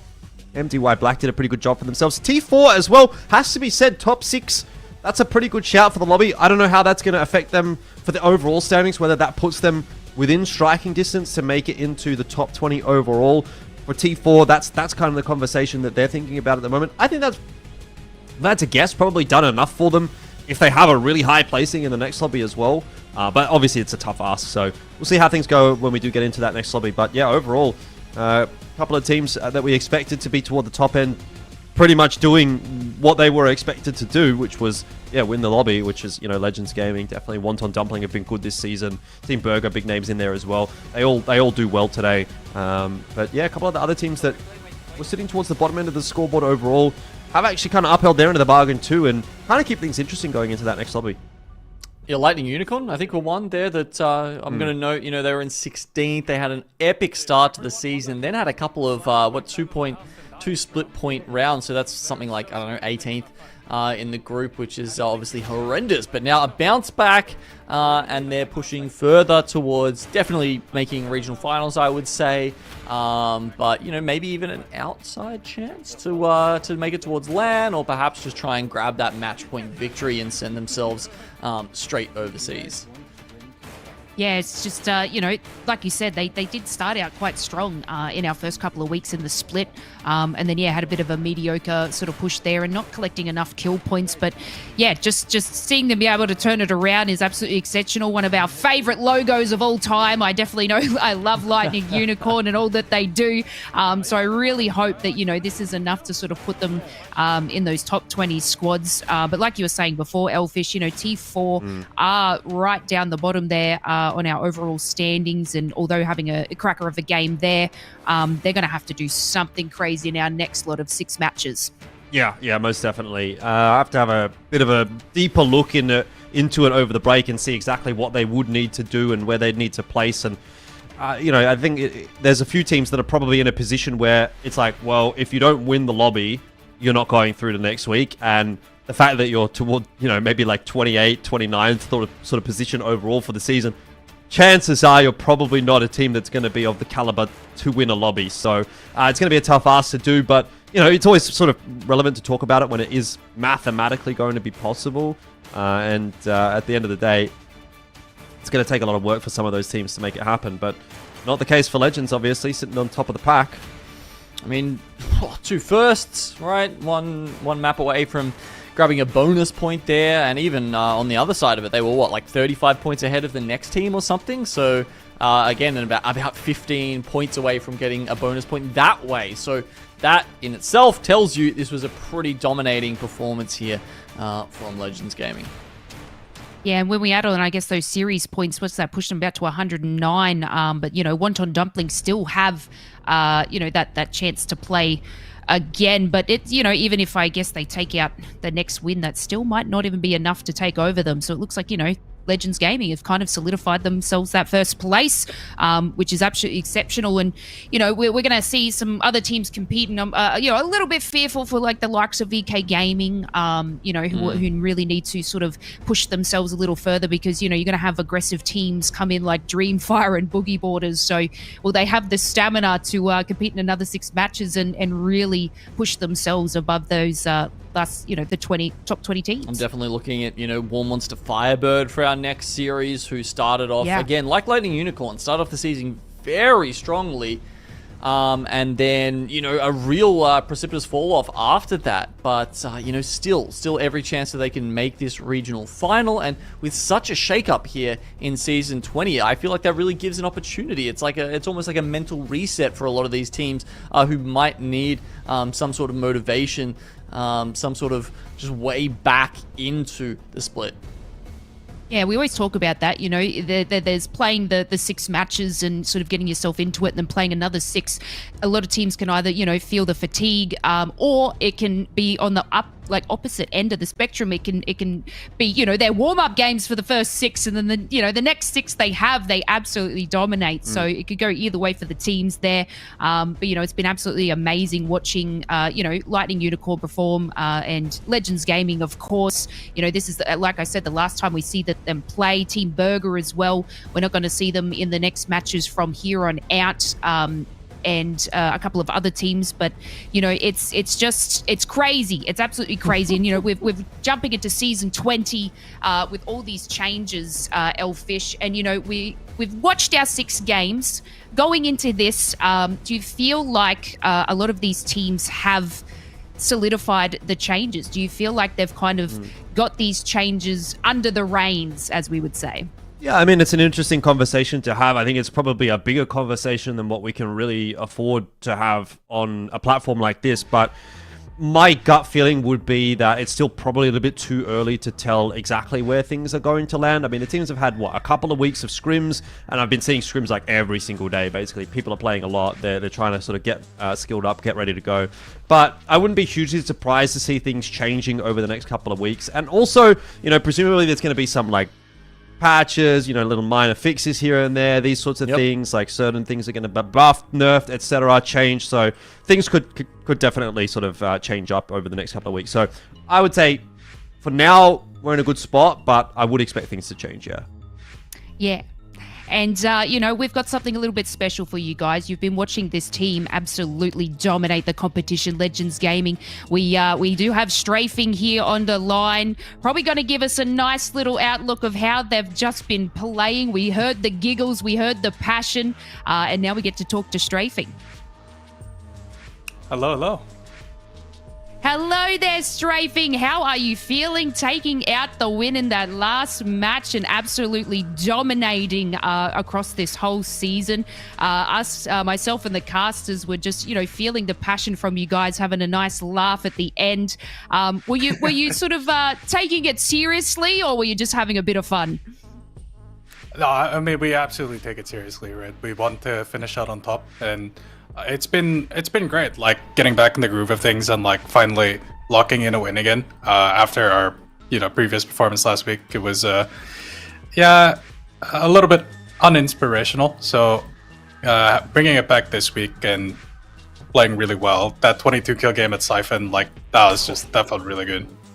Yeah, that was nuts. I mean, okay, let's talk about that a little bit then, because we had a lot of vision of that Strafing, and one of the things that really impressed me was your ability to reset, and it was literally every time we saw you, one of your guys was knocked, but you were still somehow just running through these teams and getting the resets again and again. What's the secret sauce there?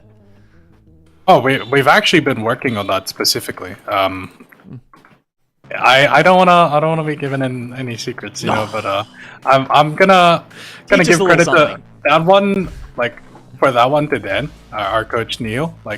He was very adamant that we worked on our resetting, and we actually just did it really well. Right. Yeah, and that's been awesome to see as well. And I guess I wanted to touch on as well, Strafing. We've just had major changes to Apex Legends. Obviously, don't give us away all your secrets, but changes with the Evo shields and changes with the way that I guess the meta. How have you guys been just I guess having to do all those changes in such a short amount of time? Did you find it easy, or did you find it a little bit difficult to pick up? So I think it was a really healthy change for the game, right? And I did find it a little bit hard, but that's just because of the amount of changes, right? There's so many things that could happen in a game now that there's so many more factors that go into all of the abilities. I think the hardest part though is just that APAC-South scrims, they didn't really start for a while, so we were struggling to get games in once the new update dropped, but yeah, we were pretty confident we were gonna figure it out, and we kind of did. All right, well, I guess to sort of round things out, obviously you guys are done with all of your games. You're not playing in the next lobby. You're currently, I'll say, sitting on top of the overall standings. So is there any concern about potentially dropping off of first place? I mean, Wonton Dumpling are relatively close behind, or do you think you've done enough with that win in this lobby to sort of stay on top for the overall standings going into next week? Yeah, look, I love Gugu, but I am praying on their downfall. A little 20th place wouldn't really hurt us, but yeah, we're expecting to fall off first place for a little bit, but we're also fully expecting to bring it back in regional finals. I think we're finally back on form, and very confident going into this. Definitely expecting you guys to be very strong when we get those top 20 teams over there in regional finals. One more question from me, Strafing. You guys were picking up the Conduit a bit today. Because we were having a look at some of the stats before, and I was actually quite surprised to see only 60% of the teams were picking up the double Radiant Transfer perk, and then 40% were picking up the extra 10-meter range. Which one were you guys going for, and why? So we were actually going for the 10-meter range, but it's not really for the range. It's more the double doubles the cooldown. So it essentially makes Conduit a lot less flexible, because for 30 seconds, like for the same amount of cooldown, you're only getting half the heal, right? So theoretically, if you have both heals, that's always going to be better than just one heal, because it's a lot more flexible, like in the things you can do with it. But practically, that doubling of the cooldown, like that hurts a lot. Okay, yeah, wow, great insight there. Yeah, that's interesting to hear because, you know, Gino and I were kind of discussing, I guess, would people use it more in rank when you're sort of playing, you know, solo in a ranked match and your team's running away. But interesting to hear from yourself and the reason as to why, I guess, you break it down in that sense. Yeah. I mean, I actually, sorry, one more I was going to ask you there, Strafing, was, you know, last time we had you on here, you were talking about, you know, the issues you were having sort of recovering in the off-season and stuff. You know, how has that been since then? Do you think, you know, getting back into sort of scrimming and ALGS and everything, are you feeling like you're back on the mend and on a good track when we even think ahead to LAN? Yeah, thank you for asking, but everything's going really well, yeah. We're very confident that we'll be, like, fully prepared for LAN and better than we were going into it last time. So I've started been able to, like, grind again. Like, my injury is no longer holding me back at all, and I can really play as much as I want now. So that's been really healthy for the team. That's so great to hear. Well, that's all the questions I think we have for you, Strafing. Thank you so very much for answering the ins and outs from a professional level. I know myself, and I'm sure the casters as well, it's been an absolute pleasure watching you and also, you know, wrangling in Easy Flash and all the craziness that he does as well. So thank you so very much for chatting to us today. And you need to go and relax, sir, because you have had such an epic start to Split 1. So thank you very much. Thank you for having me. Anytime. And you know what? It's always really good to see sort of get a chat with our pros, Genome. You know, we have a couple of listens in when they're live and happening in the match, but just to have them, you know, break down what goes through their minds afterwards is truly exceptional. Yeah, I think he's probably got the best record of anyone we've listened into in terms of like closing out games while we're actually hearing them. So yeah, not a bad record there for Legends Gaming. Exactly right. And that was our final match there. It's match 6 on Storm Point for our first couple of groups. We're going to take a little bit of a longer break now. I'm sure we're going to eat a lot of food, us casters. So we'll take a break. We will see you next after this, and we're going to have our next lot of groups. So we'll see you shortly.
down like you do.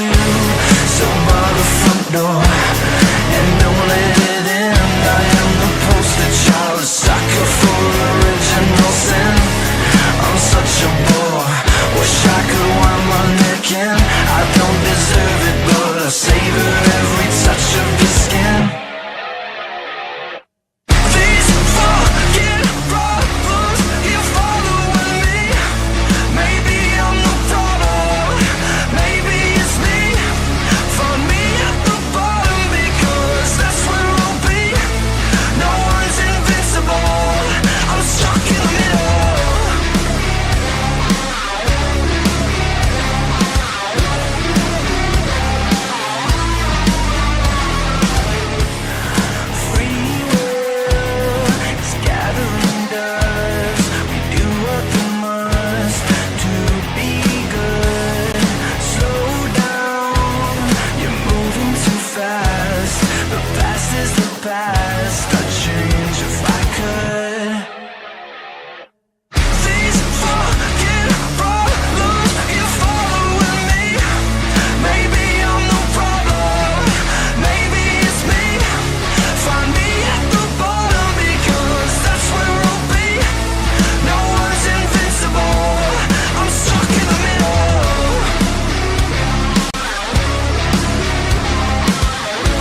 champions of APAC-South in the ALGS. Such a good spot here. Provides any much coverage for Popcorn. Brownie kicks down and out already. Crystal strike there. About to go down. 1v1, 1v1. Oh, what? Well, Shady finds the target. Hey, that's going to be a punishing blow. Tree is covered. Fly high to Senpai. The wraparound is perfect.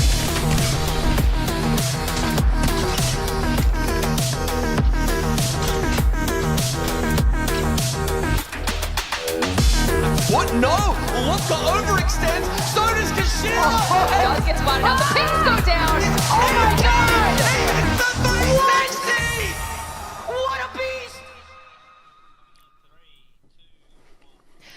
Welcome back, everyone. I hope you had time to just settle yourselves and get some snacks. I sure shoved some food in my mouth, and we are the Long Shot Production, and we're broadcasting the APAC-South region. You know, we have teams from Australia, Singapore, Thailand, China, and more, and if you've been watching from the start, you would have just witnessed Legends Gaming take out the win for Group A vs C, with Wonton Dumpling closely behind. So, you know, our Groups B and C will now be showing us what they're made of. You'll see the return of some fan favorites like Boogie Borders, Dreamfire, and Heroes, who were previously known as Kakoi.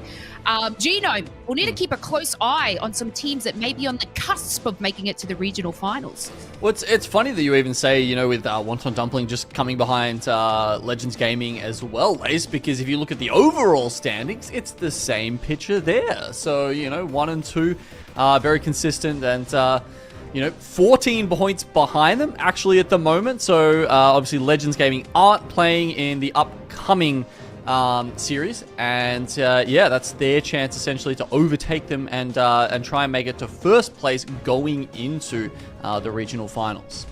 Yeah, exactly right. You know, I want to have a touch on VK Gaming, you know, as we look to see who needs to get themselves in those top couple of squads. Sitting, about 21st? They just played in that. They've got another chance now. I think I was having a look. There was a team that won't be in this round that are only sitting like 14, 50. So they very much might have a big chance to push themselves up into that top 20 quite easily. Elfish, who are you going to be keeping your eye on who needs to really, you know, outperform some teams today? Yeah, that team you were looking at was Overlook Esports. Yes. They were the team that aren't actually playing in this lobby, that are currently sitting in 19th place, and it's VK Gaming that is 2 points, 2 overall standing points behind, so they should be able to overtake that and should be able to make it into the top 20 potentially. For me, yeah, I think obviously those kinds of teams are the ones that I'm looking at, but I also sort of wanted to touch on Wonton Dumpling as well. Like you said, you know, 14 points behind, that would mean they would need a 6th or better in this lobby to take the top spot overall. Although if they were to get a 6th, then they'd be equal on points. I'm not sure how the head-to-head would play out there with them up against Legends Gaming. So that'll be something that we have to sort of look into over the course of this evening. But as far as teams are concerned, you know, maybe DNZ, look, I mean, they're a bit of a stretch. Fong as well, Full Engage. Maybe. So it's probably like DNZ, Full Engage, VK Gaming that I could maybe see making it out of the bottom, you know, bottom 10, I guess, into the top 20. Those will probably be the teams to keep an eye on. Yeah, and you know, at the end of the day, our teams are, of course, playing for these spots, but of course, there's the prizing in the back of their minds. We have $125,000 for our region now. We've finally become a top region, which is pretty exciting. That's $20,000 for our first place winners. So although we're always looking to see who's going to make it to land, it's still the fighting spot, get some money, Genome. So, you know, there's a lot on the line for all teams playing. Absolutely, that's some good money there. Certainly better than we've ever had before in APAC South. So yeah, you love to see it, frankly. But you know, maybe we should also have a chat about some of the interesting season 20s, you know, sort of things we saw. Okay, we've got the tournament scoreboard ready. So just to cap off what we were saying about where everyone's standing here, as you can see, Legends Gaming up the top leading the way, but they're not playing in this series, so that will give the chance for Wonton Dumpling to try and overtake them. Burger, Serenity, Akuma, so that's 3, 4, 5, also not playing in this series. So then teams like, you know, Boogie Borders, Tom Yong Kung, Heroes, maybe even X and Y, I'll keep my eye on, also going to have a chance to jump up in these standings.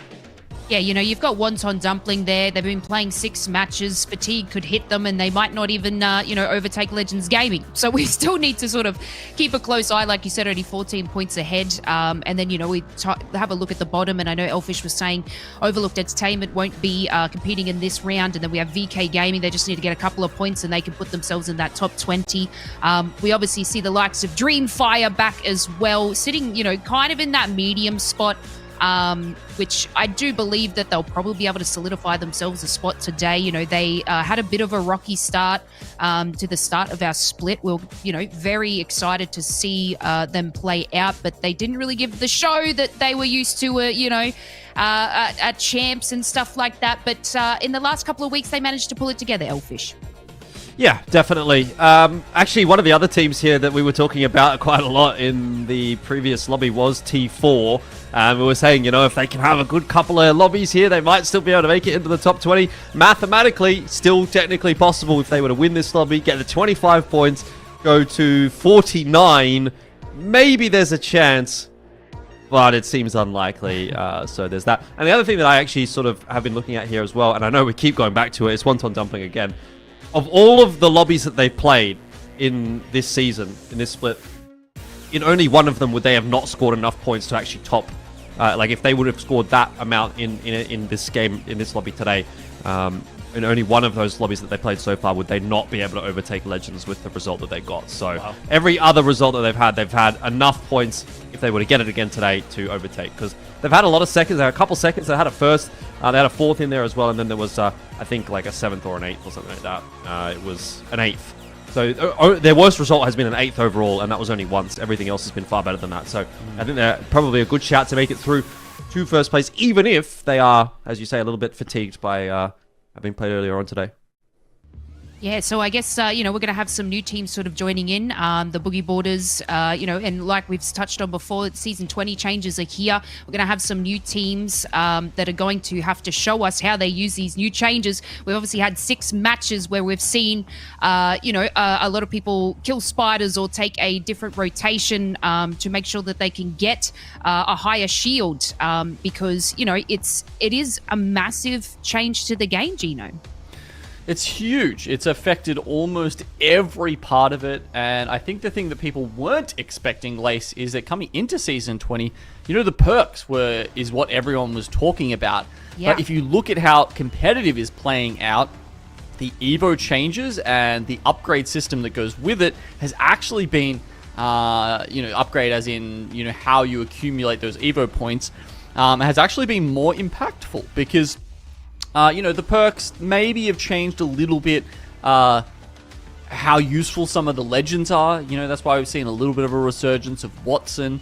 Bloodhound Scan getting buffed has certainly helped him a little bit. But there's other reasons behind that. But really, it was just the Evo changes and how that's affecting looting and pathing throughout the game that has been the biggest shift in playstyle that we've seen in quite some time. Yeah, exactly right. And would you feel that teams are sort of noticing in the first couple of games, a lot of teams are sort of taking a slower rotate because they want to have these shields upgraded. Most of the time, they may have landed on a blue or a purple and they were ready to rotate. They got the loot, they were ready to go. But what you're finding, I guess, forgive me if I'm wrong, but more teams are taking it a little bit slower to make a rotation due to the fact they want to level up their Evos. Yeah, well, they have to make trade-offs, right? Like, you can choose to, still go faster, but it's not necessarily going to help you later on when you're like, oh, gosh, we probably should have hit that, that extra Evo harvester or 2, because all of a sudden, we don't have our level 3 upgrades. And, it depends per hero. Sometimes that's a really big deal. Sometimes it's not so much. Obviously, the armor always helps, having that that extra health to play with. Watson here is one of the heroes that we've seen certainly benefit from this. Falling Stars, the when we saw that fun little stretch in the trench where, as Elfish put it, it was kind of like a tennis match with teams just throwing arcs back and forth at each other. It was hilarious.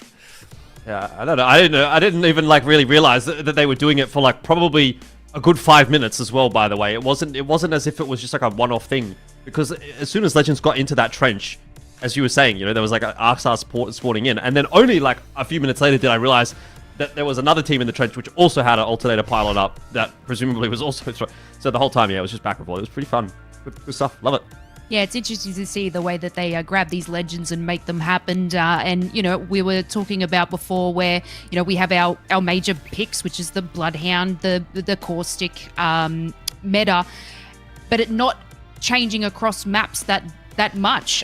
You know, we always have World's Edge and we'll see certain legends picked, then the map changes and they're going to have to think about something different. But it seems as though we are seeing the same across each map, which is something I feel like we haven't seen in competitive a lot. So, you know, is this just what everybody's playing or is this just what they know so far? Because there's still so much to learn and indulge in this Season 20. There's still a lot of characters where they may have not actually, I guess, selected them and trialed them out for comp.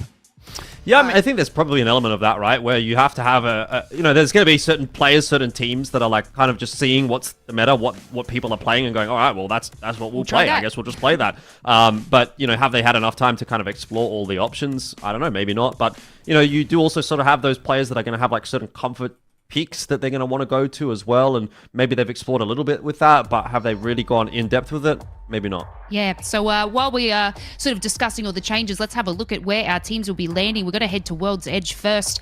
Gino, why don't you take us through and show us where our teams will be landing? All right, so we have had a couple of shifts around here. I think we were previously getting a contest for Lava Siphon. Now, this was sort of latest information because No Credit, I believe, will be loading in as a duo today.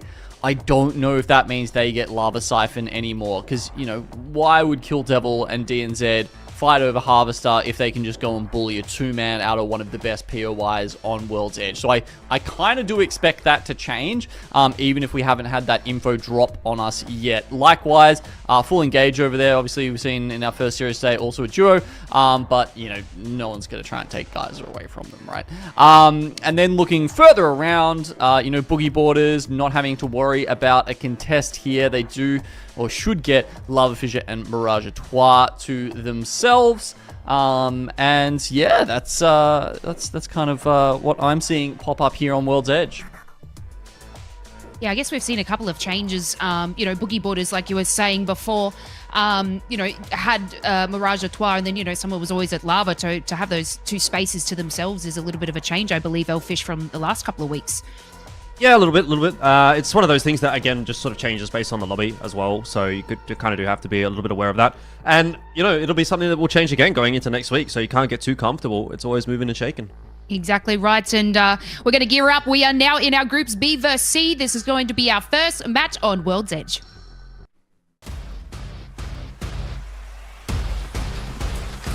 Alrighty, let's get into it and see how things are going to shake up for our second lobby of the day. It is B and C. What's so funny? What's happening? Lava Siphon is completely empty. Empty? What? What on earth is like? Surely, if you're the Dome team, right? Like, if you're T4, surely you just rock up and be like, "All right, we'll take it." Like, I don't want to sit in Dome my whole life. The rotations are atrocious. That is okay. All right, bit of a wild lobby. We've got DNZ running in as a solo. No Credit, as we said, and Full Engage, both duos. All right, interesting lobby to finish off the group stage here with Elfish. Yeah, I'm actually watching XQ from DNZ. He is that solo that you mentioned, and he is hiding behind a rock right now. I'm not sure what the plan is for him, actually. But also, what are No Credit doing? Like, where did they land? Like, nowhere, I guess. Outside the sort of the train tunnel or something? Like, did they get scared off by dive trails? Man, that is just wild. That is, frankly, just wild. Well, you know what's going to be crazy is, like, presumably people are going to see this off of this game, and then you're going to have to wonder, well, what if we drop Lava Siphon next game? Yeah. And then what if other people are thinking that? Like, should we not do we get like a three-way contest next game? That's what I want to see. That will be the dream. I mean, Mingyue saw him just pulling out a couple of shots because his teammate on the crypto, oh sorry, him on the crypto, you know, pinged the survey beacon and realized there was this random duo just like running past them in Fragment. I wouldn't be surprised to see them pull up and try and make short work of that, but at the very least, No Credit actually predicted the ring pretty well without any kind of ring information. So you never know, if they bunker up with the caustic, there is a chance that they could even pick up some points here. Alright, well, we'll see how it goes. We should maneuver that area. Still keeping an eye on XQ, who has done a grand total of absolutely nothing this game so far. But besides the point, we do have a couple of shots getting tossed in here by Heroes. No real connections just yet. VK Gaming was one of the teams that we said we would like to keep a bit of an eye on, and it seems like they're in the mix pretty early on in the piece, so we're keeping a pretty keen eye in their direction over the course of this lobby, see if they can maintain their reasonable run of form today and make it into the top 20. I've got my faith. I think they were looking good enough to make it into the top 20. Okay, well, you put your neck on the line. We'll see if they can back that up. Hannah, kind of popping off with the 30-30 already. Sure, there's a couple of fans out there of the Boogie Boarders. Happy to see them back for our second series today and off to a good start with 2 kills. That's them rolling up on War Monster Firebird in staging. Yeah, well, Monster Firebird kind of fell off a little bit, didn't they, after we talked about them quite a bit last week. Didn't really get much done last week, and not a good start for this week either. A lot of promise. Playing the last week. A lot of promise early on, and unfortunately they've not realized so much of it. But there's still a chance they do make that regional finals, so again, I'm definitely keeping crossed for them. The next step look like they're in an unfortunate spot again to start off another lobby. They're not quite as bad as the previous lobby where they were getting contested at Mirage 3. And they were kind of getting booked there. So I guess you could call it progress. Progress is good. Take it.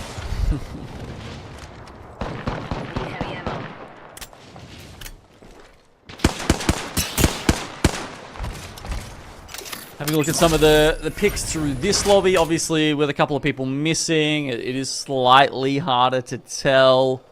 But that said, Caustic very prevalent. JR from XNY on the Fuse. I'm not sure we saw him play that, because he was in, they were playing in the first series, right? And I don't recall any Fuse coming up. There was no Fuse in the first series, no. Yeah, right. So, okay, that's already an interesting pick coming out there. He's opted for the reduced damage from Motherload as his first perk. See whether or not that continues over the course of today. Or if maybe it was a misclick. Things tend to happen. Well, they are. Actually, that's... I mean, I doubt it, but... You know what we were talking about before about, you know, you kind of need to play all three different classes to really maximize that Evo you get, right? Yep. And they're playing Bangalore Fuse. So that's 2 assault characters. Again, like, you know, you're kind of shooting yourself in the foot a little bit there in terms of how much Evo upgrades you can get. Well, again, I'll get interested if we see it again in the next game. Put it that way. Either way, this has been a little bit of a quieter game so far. I think not too big of a surprise considering Full Engage came in with only 1 player, DNZ only 1 player, No Credit 2 players, so there's a fair bit more space actually available around the place. So just a couple of teams, essentially quote-unquote missing, even though they're not missing, they are here. Like XQ, I don't think you can really count as a team that's really showing any kind of presence. DNZ. No, yeah, that's very fair. It means we're probably going to have some some quieter early games here in this second series, which is interesting because at the start of the split, Elfish, this group was kind of wild, right? There's a lot of very aggressive teams in this group. They play a little bit wilder, and it was the one that we saw have the most action in the early game. Right, MXF is certainly not shying away from any fights, are they? They're really trying to take fight essentially to their opponents. No Credit do get eliminated. one of the duos. Kind of bit of a throwback, it feels like, to the early days of ALGS. We were doing like Winter Circuit and stuff like that, where sometimes you'd go into a lobby, there'd be like 16 teams or 15 teams just for whatever reason. Oh, obviously, we've come a long way since then. Don't bring me back to those days. Yeah. I mean, at least got a bit more professionalized. Yeah, look, at least we know when we get to the regional finals, we'll have a full lobby. Teams that deserve to be there will be there. No doubt about that. Bangalore ultimate going off in the distance, you can see that.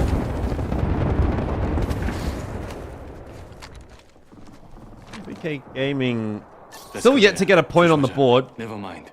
Job isn't super difficult for them in this lobby. I think they really just need to have sort of a middle of the pack placing. As long as they don't go completely missing, should be making into the top 20. As we mentioned, the team that they do have to kind of focus on catching, at least for the moment, is Overlook Esports, who are only a few points ahead of them and not playing in this lobby. So you'd have to have a really bad day to at least not be able to overtake them. The other thing is going to be obviously teams below them, whether or not they're potentially being able to overtake BK Gaming, and then that's going to add a little bit more spice into the mix, but... And also because, they should get 3 or 4 free placements from these lower teams that are missing players as well, right? So you've already kind of chucked a couple on the board just by virtue of that. Oh, JR just got beamed. And XD receiving some of the similar responses, though, that extra move speed off the Bangalore passive is helping out. Yeah, there's no way JR was getting out of that one alive, though. Well, I'm already mad at Tom Young Kung then, because they've just denied us the opportunity to see a level 3 upgrade. You know, get a stat line there from the Fusey. As always, next game. He was only like 100 Evo off though. Come on, guys, just let him trade a bit. Let him cook. I need the data. Can't have all the things that we want in life, you know. So true. So wise. You tend to any other words to realize that.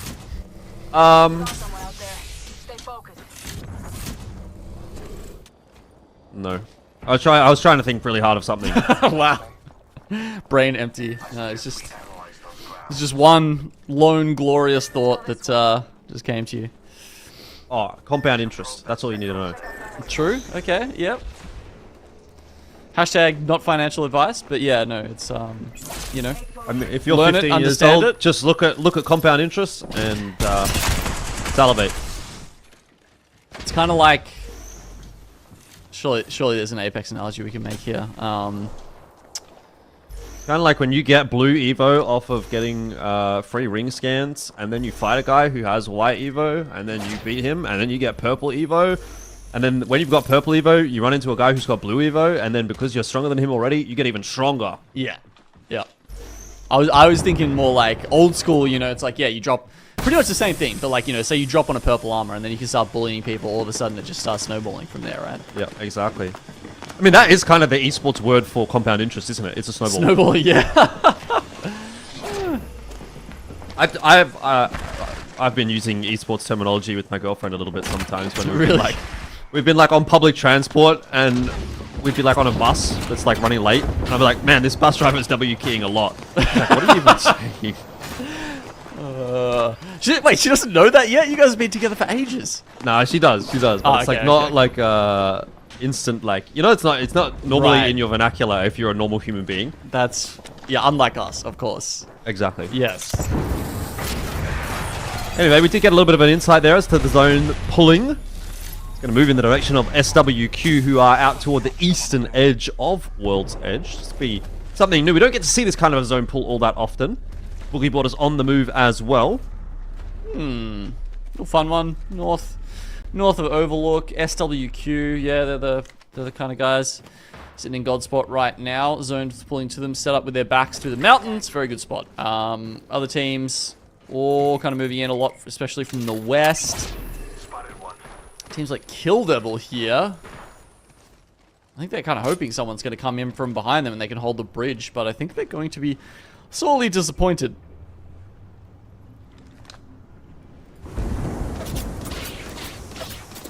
Well, this will be an interesting rotate because there's a lot of teams that you're going to have to fly over right now, but Boogie Boarders seem to be doing it relatively unscathed. A little bit worried about Raki, but he's okay. No, they've landed directly on it. Never mind.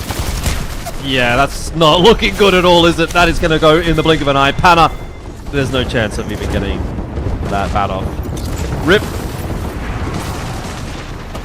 That is the ripping pepperonis for our Boogie Boarders there. I mean, they couldn't even move, right? It's like they landed in quicksand basically with a caustic ult on top of them. Oh, that was not fun. And here we go. All right. Slow time is over. Now it is time to kill. I thought Dreamfire were going to be in a bit more of a difficult spot there, but they actually managed to get the revive and they're going to be okay. Now they can start to put some hurt back in on their opponents, so pick up a couple more pieces of loot here and there. Red dot sight on the vault, love it. Best sight in the game. You're kidding, right? 2x bruiser any day. Red dot is the GOAT. You can see everything. The more you can see, the better. You can see my further with the 2x though, mate. Like, you just enhance your eyes. Anyway, how about this one? That's a pretty good scope too. Yeah, I wish it had thread on it though. Like, you know, it'd be, especially in this meta. It'd be too OP with it, but it's like why they've just removed the Digi from the wingman. It'd be too good, but I still want it.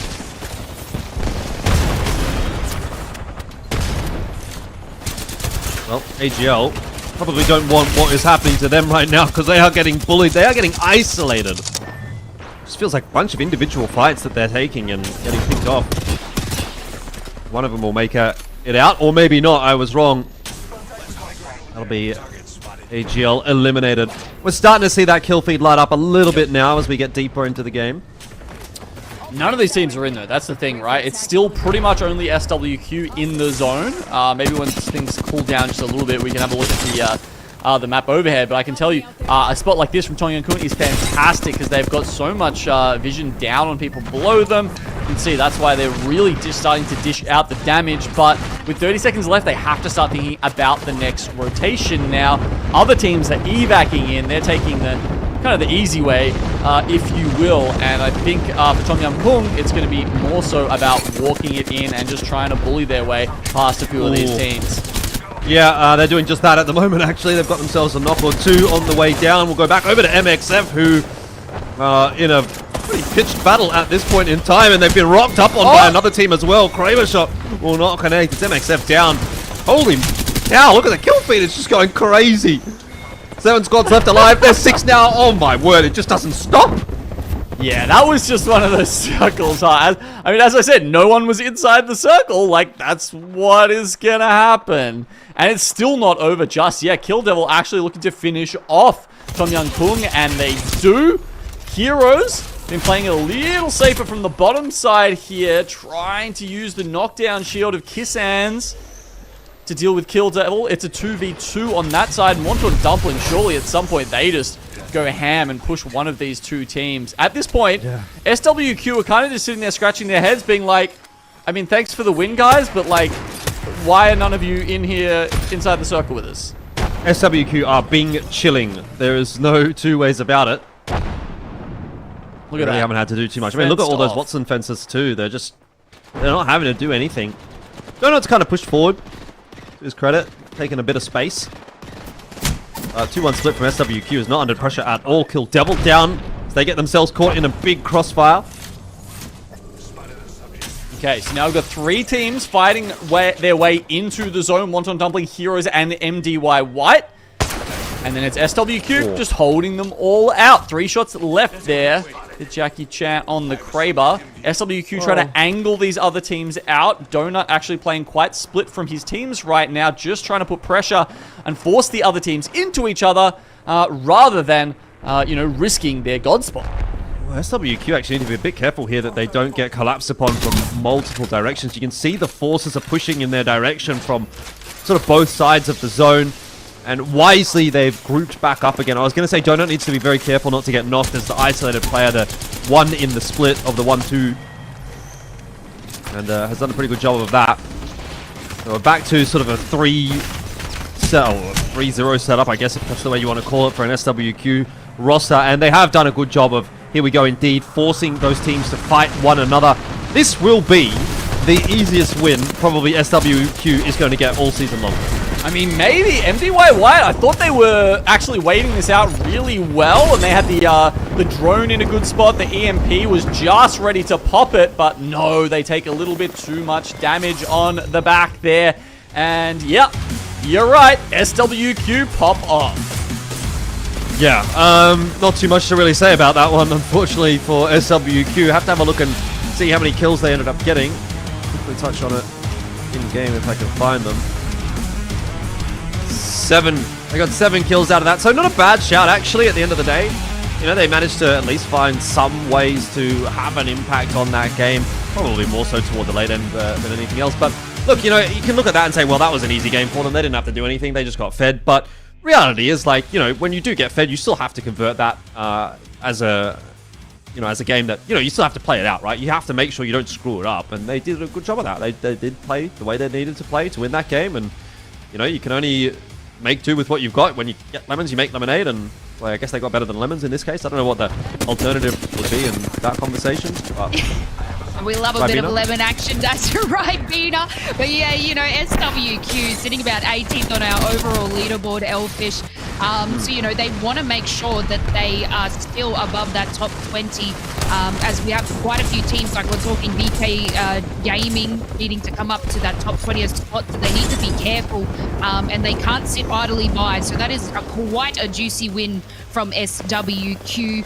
I guess, you know, Wonton Dumpling as well can taste, you know, the lead. They're only 14 points behind on like the overall leaderboard with the split points, so you're not going to see them slowing down at all. They obviously didn't take out the victory, but they're still going to be placing in those top couple of teams.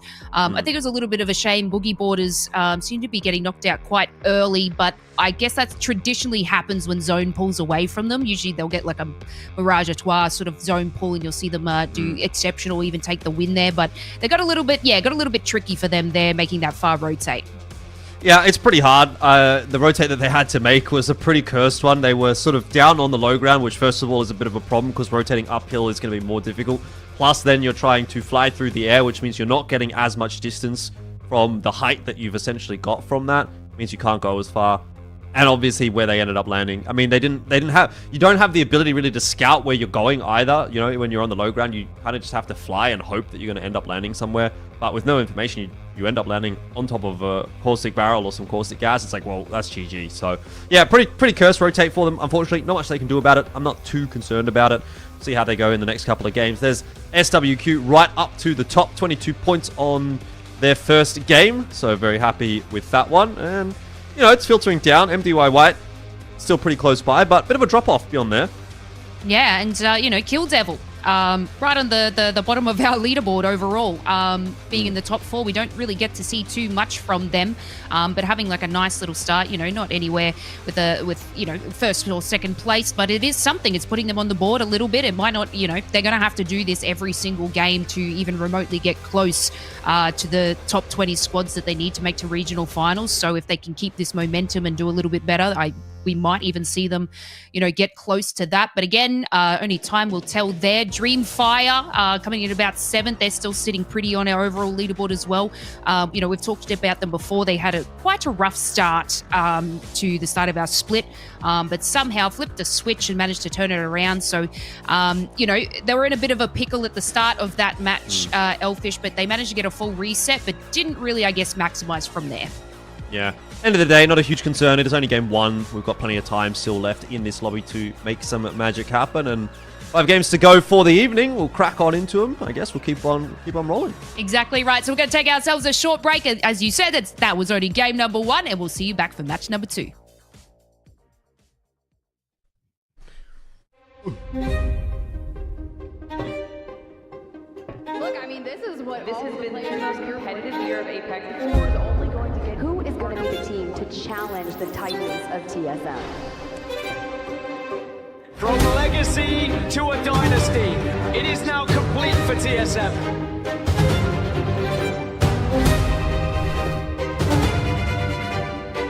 TSM up in the skies! House look down from the heavens! London belongs to TSM!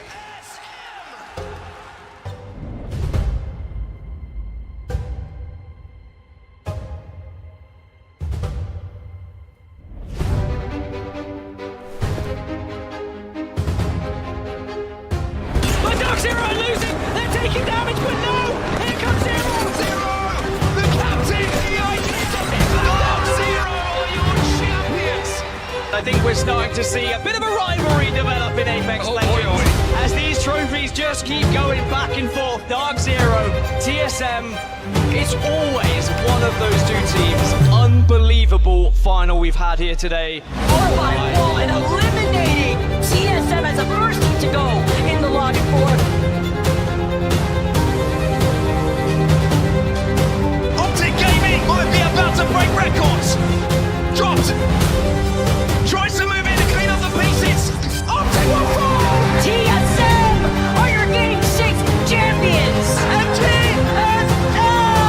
This is going to be SAF versus TSM in the final fight. A chance for Legacy to become a dynasty with a hostile takeover. TSM are your champions. Do you fear me, pilot? I don't fear anything. Can you say the same?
champions! Dark Zero is going to be your champions of the Apex Legends Global Series!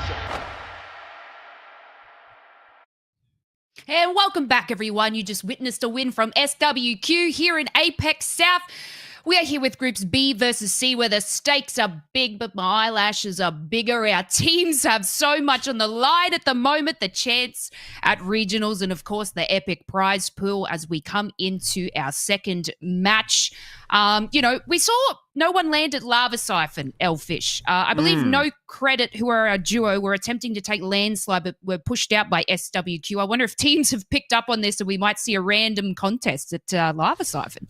I'm kind of hoping so. I'm kind of hoping a few teams have picked up on that and thought, well, that's actually not a bad shout. We might head in that direction. You'd think No Credit might go back, and then one or two other teams might look at that and think, well, we could sneak in there potentially. It's a pretty good POI. So I'm kind of hoping, I've got my fingers crossed that like 2 or 3 teams have the same idea, and funnily enough, we'll end up actually getting a contest where it was completely left open in the last game. I think that would be quite fun. What I will say as well is I don't mind big stakes. I think that should probably be in the long shot budget. Maybe at the end of the season, we go out for a big steak dinner. That sounds good. So I'll see if Genome can rustle that up for us.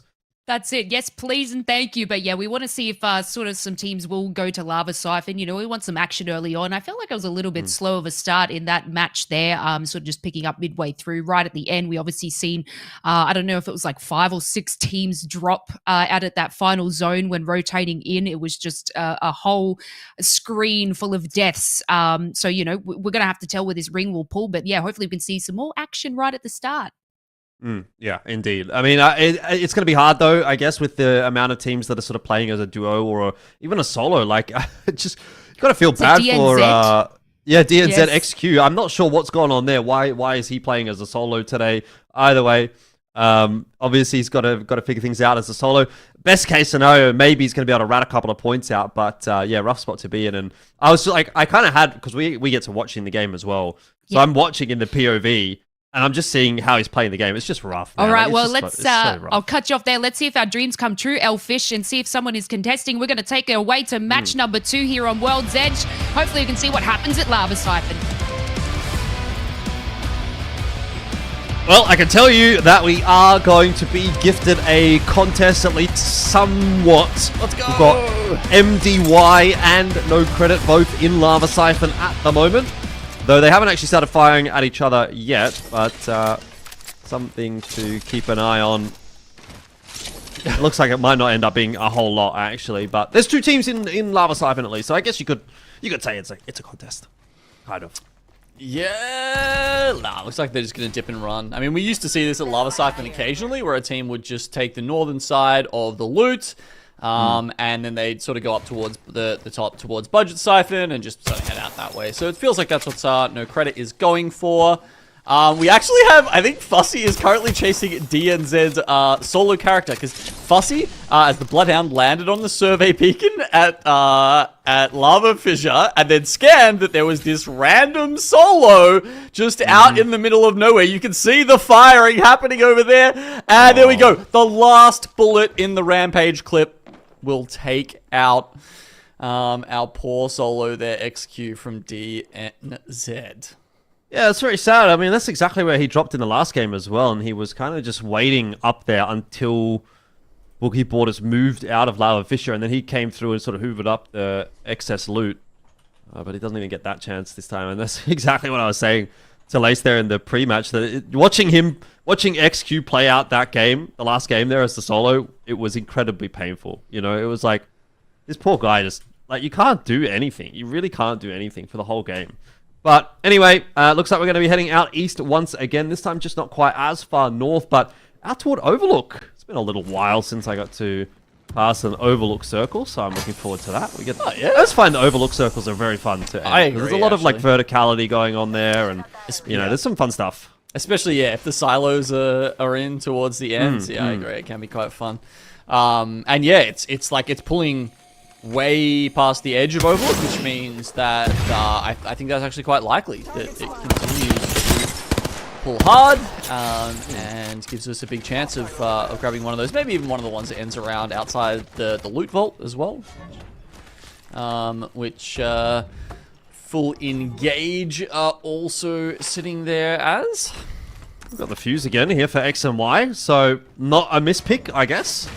Unless they decided to mispick it twice, but doubt. Yeah, giving it a crack. All right, come on, get to purple this time. You got one job. Well, still a bit of a ways to go in that department. But we'll keep an eye on it. There's a few. There is a few Evo Harvesters in between them and the zone. Yeah, and a Valkyrie as well. Yeah, there you go. Are they going to be able to use it though? Yeah, maybe. I mean, if they rotate up through Geyser. I mean, there's even still time to go back down towards stacks, actually, and it looks like that's what they might do. So, yeah, X and Y potentially going to grab that early upgrade. MDY actually seeing a bit of crypto in this lobby, which is kind of fun. I think this is Full Engage. No, SWQ and MXF. Okay, going into it here over in the loot element. Yeah, this isn't really popping off all that much. Bit of fire back and forth inside of that smoke. Got to be aware of MDY pushing on the back side of this though. SWQ about to have a rude awakening. Hyun getting the first one up, and there's nowhere for SWQ to go. The nades are going to land right on top of them as well. Oh, this is going to be bad indeed. MDY Black it is. Who have decided to push into the tunnel now as well. So they're just really getting in the mix, aren't they? They don't want just one team. They don't want SWQ. They want SWQ and MXF, and it looks like they're going to get that. Oh, I mean, you know, WJX there actually managed to grab an extra kill onto SWQ in the middle. He was on 1 HP, but just clutched that out with the Prowler. He's trying to slow them down with some caustic barrels on the backside, but no. Morgenstern finishes the job, and they take over this very important tunnel position. I'm going to say it is ALGS down. No doubt about it. No doubt in my mind. High stars. Love to see it. Either way, MDY White, maybe not quite following in the same suit as the sister team MDY Black, have been eliminated in 17th place for this game. So we are seeing quite a bit more shenanigans at the start of this lobby than the previous. Two teams running into one another in that tunnel and on their rotations. It's providing a little bit more entertainment early on in the piece. Woof. Okay. Nice little floody spray there for Unix. Gets the tack as well to keep the pressure up. T4 don't manage to grab the other two. That's Nosang and Sato from outside. Looks like they have made it out. And they'll be safe for now because DF are pushing in. Yep. It's unfortunately kind of gone a little bit wrong for T4 there. Losing RXMs. Dreamfire take the building, but still have a fair ways to go. And they're aware of that as well.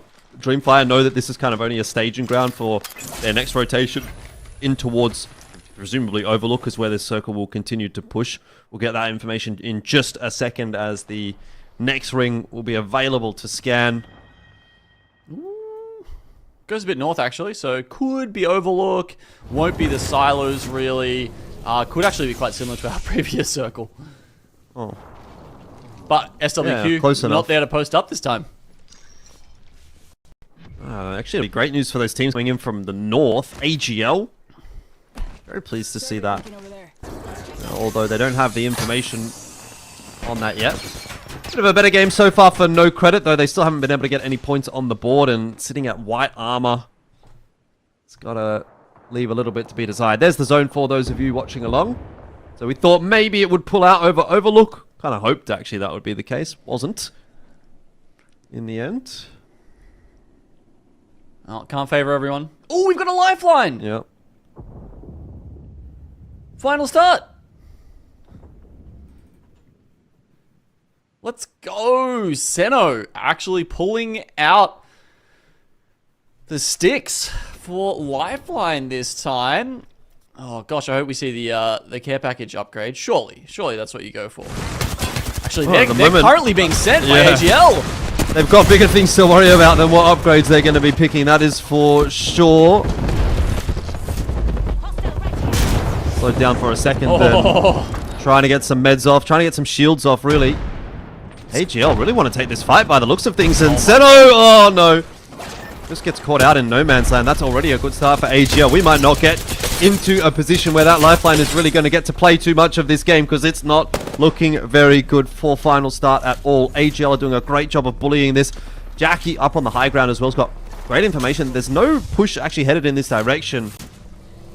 And AGL more than happy to continue to bully final start from that high ground.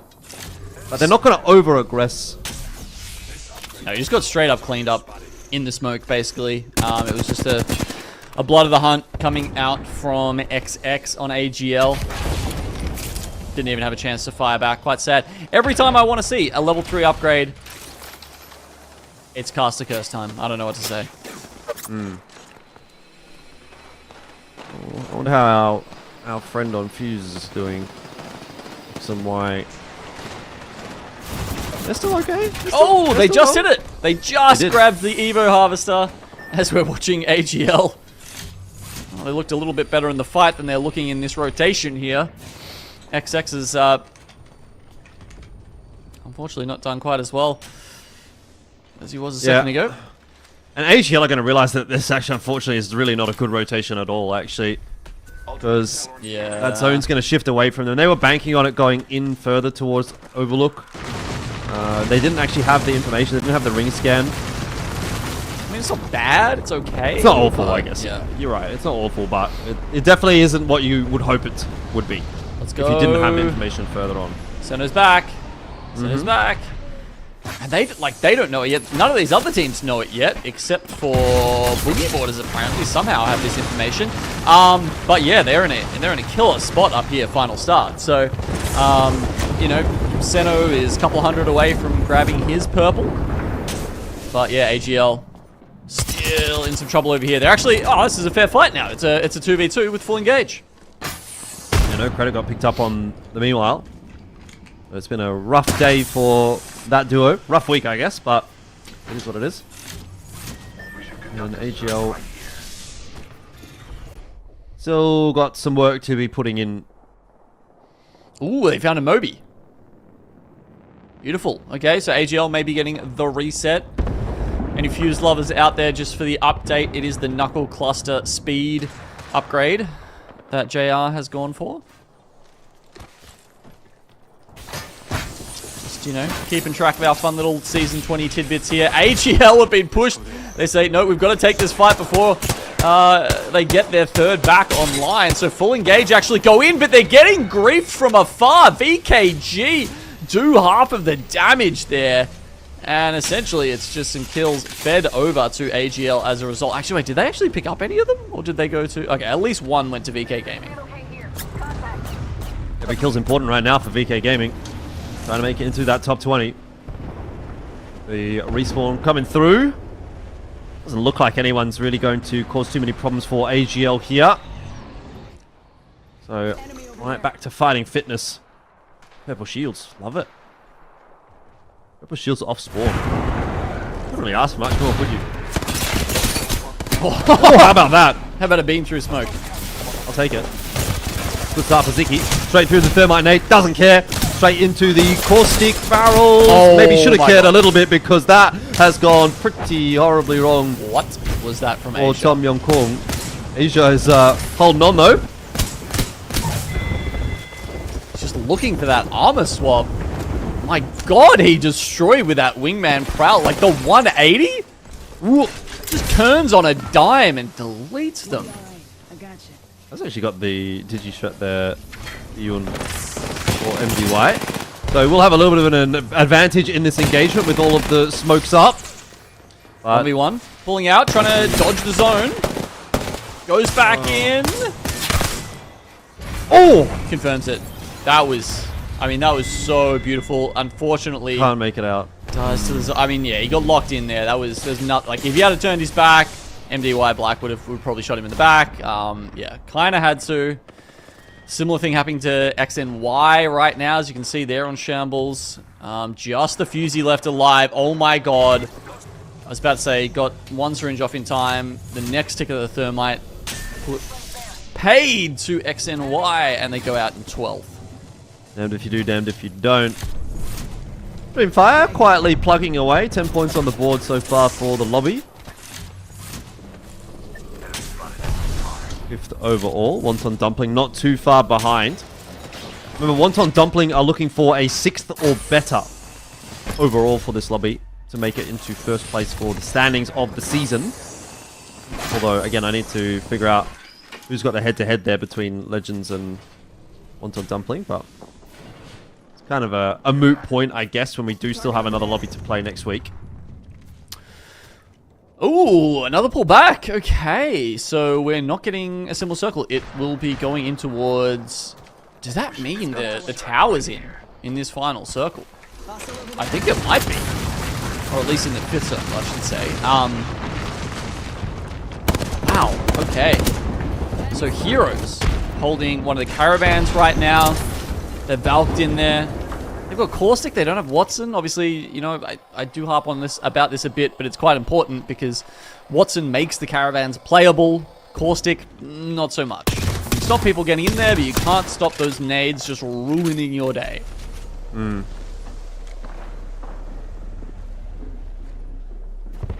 Unix of T4 having a bit of a look around with Beast of the Hunt as it's fading away there. Didn't really spot too much, so on the move. Try to get a central position inside of the zone. Wonton Dumpling, on the other hand, looking for some damage. Outside is going to be eliminated on the kill feed, you can see. 5th place right now overall for the lobby. That would be enough for Wonton Dumpling. Pretty happy with that. They're looking for more, no doubt. It is still only the 2nd game of the lobby, so no reason to slow down just yet. And here's the next fight that's going to be in front of them. Pete God maybe going to be more than happy to take a little bit of a respite there. Those keeping track of the perks, Seno has picked the supply drop perk, and he's 87% towards getting his next care package. So I don't think he's dropped it yet. I think he is about to. They're in a position where they are definitely going to get it. They're just hiding behind a rock for the moment. Give me the... Or they're pushing. Oh my god, really? At 94%? Yep. They're actually going to take a fight. Literally could pick up a wingman in the next, like, 10 minutes. Sorry, 10 seconds.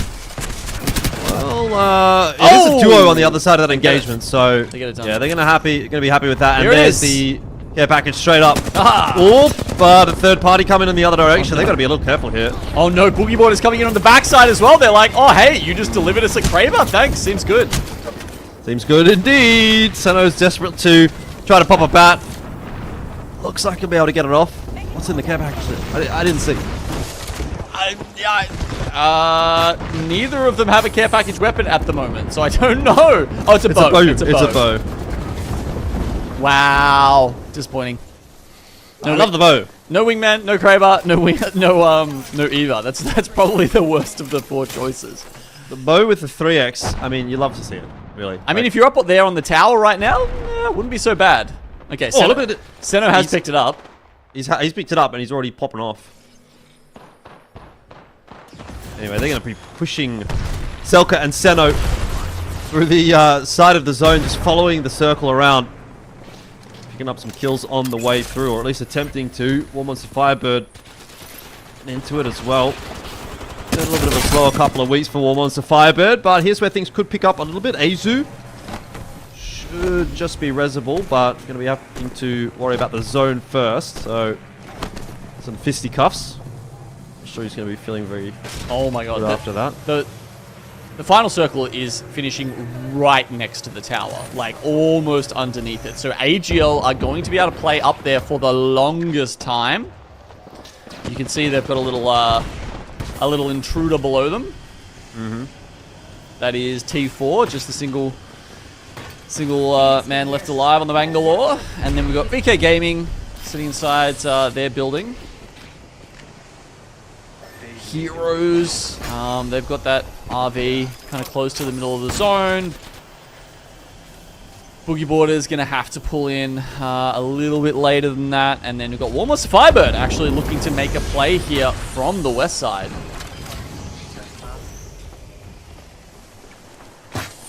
No one wants to make the first move, but it is VK Gaming at the moment that are sort of doing the most probing. As I say it though, War Monster Firebird on the move as well. They've decided now's the time to cross. EMP's going to go off right underneath the tower. Hero's eliminated in the meanwhile, but lots to be spoken about around this tower. Xiao Kai with the R99. Good tracking. Doesn't quite manage to get the knock initially, but going to try to follow up. Still not having much success. VK Gaming falling. There's so much damage going down, but only now has he been able to find a knock, and I'm just not sure that's going to come through quickly enough. Holding on, the bat is secured. It's really all up to these core sticks. So there's so many traps, ultimates going off underneath the tower because essentially everyone, apart from AGL, is just fighting for that position underneath. There's traps everywhere. War Monster Firebird. Azu's the only one still left alive. I think he's got the gold knock as well though, so he may try and get the res off. Con from T4 somehow made his way out of this. It is still okay. And then we've got Boogie Boarders who actually just pulled off a last-minute respawn. Raki coming in. There's a couple of death boxes over there as well that he can loot, so I'm sure he's going to be able to find himself a decent gun in the mix as well. Like, there's still 3 teams that are fighting. So actually, Boogie Boarders have time to make this reset kind of happen, unless AGL were to try and send them, which they obviously wouldn't. Yeah, but they've got great sightlines on them, and AGL still have lots of ammo. Actually, that was the one thing I was worried about. You know, they've been up on this tower for a little while. Maybe it's maybe they're running a bit dry, but no, hundreds of bullets ready to just absolutely destroy any teams below. That and the Bangalore ultimate. AGL mop them up. Time to drop. Azu is going to get second place, but that's a big win there from AGL. Yeah, solid stuff from them. 13 kills on that victory. AGL getting the job done. Ended up being another one in the same vein as SWQ. Pretty straightforward, but you reap what you sow, and they'll be happy with it for sure. High ground, so important. We've seen that. It's been the theme, essentially, for Game 1 and Game 2 here in our second series, Lex. Yeah, huge game from AGL there. You know, they had it a little bit tough for getting a teammate knocked out and then having to respawn right at the other side of Overlook there, and still collecting a couple of kills along the way, and then solidifying that height. It was just like shooting fish in a barrel, Genome. It was insane. They really pulled it together in that entire match. No, that's such a good point. I'd almost like forgotten that was the same team because they were in such shambles at the start of the game, but then all of a sudden when they get up on that tower, it's at that point they are absolutely killing it. That was a pretty sick little pop off there by ALGS. Unfortunate that he didn't get rewarded, you know, towards the end, but yeah, he had to make a bit of a tough choice there. It was either running from zone 3, or you know, collect the kill and placement points and risk being eliminated from MDY Black. So, you know, I reckon made a choice, you know, quite well for their team. You know, VK Gaming here, seeing Dao Kai just absolutely dominate as a solo caustic underneath that height. But, you know, again, it wasn't enough having AGL just watching all of this unfold. it was, and yeah, I mean, there was kind of never really any doubt maybe if the team had have managed to stay as a trio, but it seemed almost impossible with the amount of chaos below and the amount of pressure coming from above. Yeah, and a little bit nicer from Boogie Borders as well, Genome. They had a bit of an easier rotate than game one. I found themselves sort of camping in the caravan position for a little while there, then getting the respawn on Ruggy. But of course, with AGL on top, that's not enough. Speaking of AGL on top, taking out the first their 14 kill points. And I'm pretty certain they got most of those at the end. Yeah, definitely a lot coming their way. Warmaster Firebird now up in third place, making that push that we were hoping for in order to make their way to next week, to the regional finals. But there's plenty of other teams in here who would like that berth too. So, T4, Kill Devil, Final Start, VK Gaming, all trying to make that same run and give themselves a chance to make it to LAN.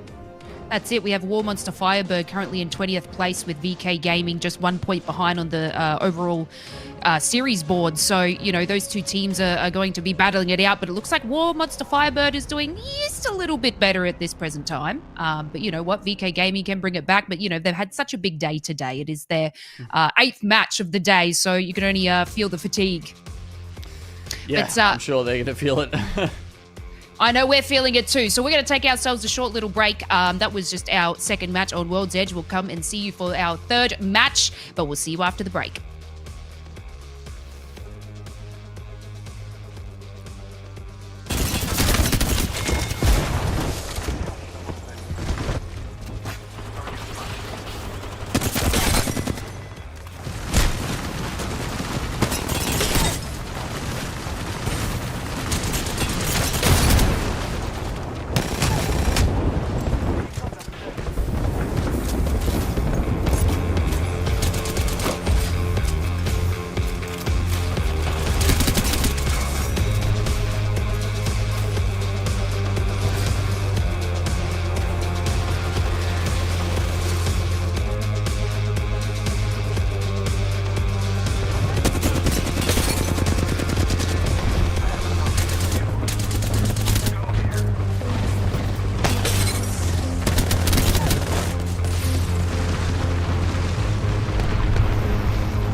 Sorry. I gotta admit, I may have tricked you. Whew.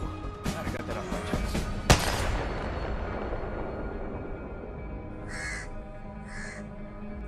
Tell Death I said hello. I will, Laura.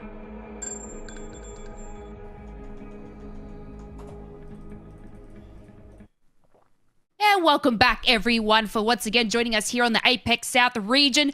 We just saw a huge game from AGL where they were like phoenixes rising from the ashes.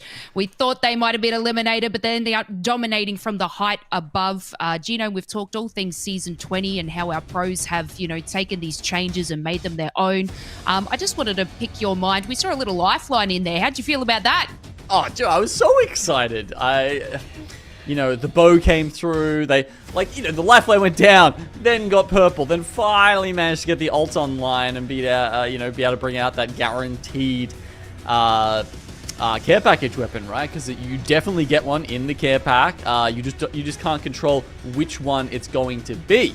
So yeah, after that, unfortunately the bow came out. I was kind of hoping, you know, you probably want the Kraber out of it. Maybe the wingman. Eva's probably good, but third choice. Bow is like, I don't know, you may as well be running a Sentinel. That's it. You know, she's gone through many changes. And again, you know, this is something that, you know, we haven't seen in comp for, I don't think, ever. I don't remember ever seeing a lifeline in comp unless we had the shields, right? When she had the shields, that was probably it. But, you know, to see her sort of brought back and flourishing was quite exceptional to see. But you know what? I don't know if they're going to be playing that again. It is a little bit tricky to have that sort of character in it amongst such an open playing field, because even trying to get the res on someone in the open, they're just squishy in a sense. Yeah, there you go. So you can see what those upgrades are for Lifeline. I mean, honestly, either of the level 2 ones, you know, can help, can be good. For level 3 in pro play, honestly, I think both can be good as well, but I think you will see gift wrapped be a lot more impactful, you know, because I think there are a lot of situations, honestly, in pro play where like you get knocked and the other team's worried about taking damage from other teams, so they don't actually push you and finish you off, and therefore the self-revive could work out, but care package weapons just too strong. I think you kind of have to have a go at them. Having a look at the final circuits we've seen so far in the split, you can see actually a pretty good spread around here from APAC-South. You know, looks pretty fair to me. Yeah, so it's been kind of nice. You know, we've touched on boogie borders. Generally, they can sort of pop off with the Mirage de Trois pool, but, you know, they've been trekking all the way over to Overlook Genome. So, you know, they had to make these large sort of, I guess, rotates in that sense. I feel like we've had a couple of Overlook pools just in the last couple of matches, so hopefully we see something on the other side of the map to give it a little bit of a chance to these teams that have to make that journey.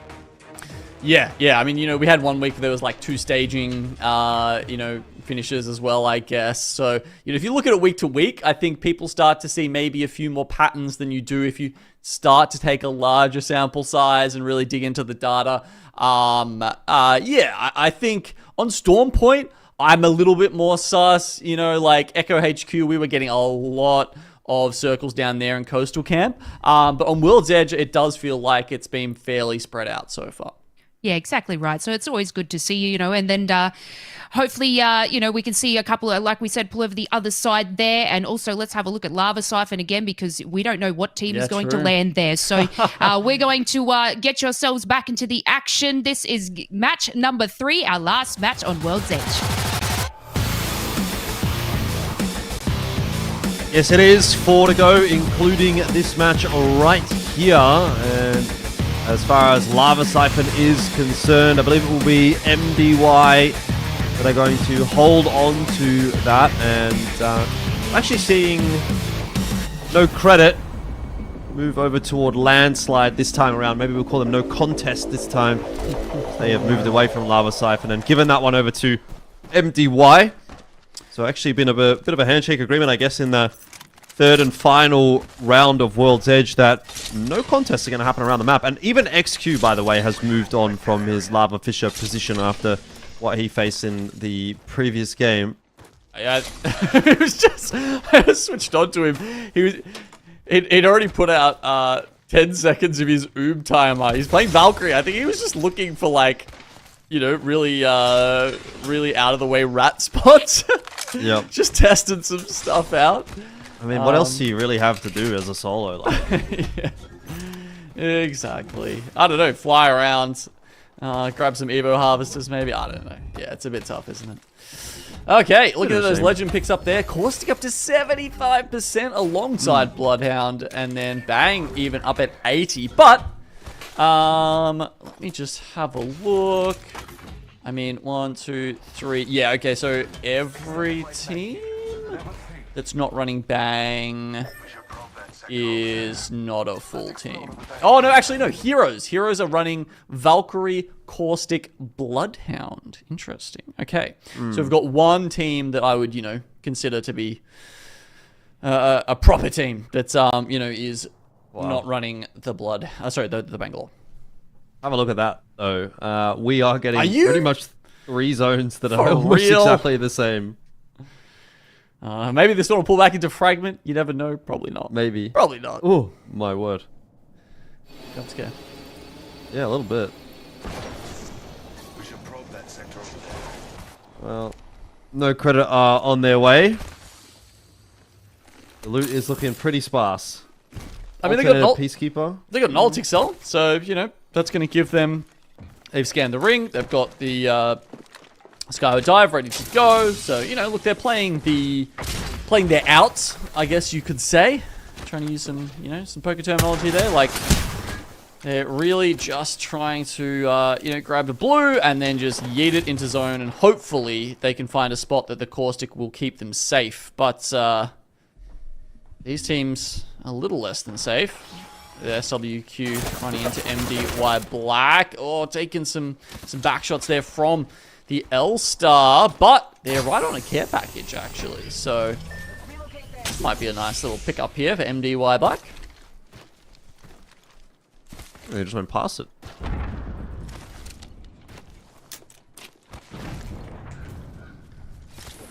Well, anyway. Expecting to see some shenanigans pretty early on in the piece again if the last game is anything to go by. Maybe not necessarily from MDY.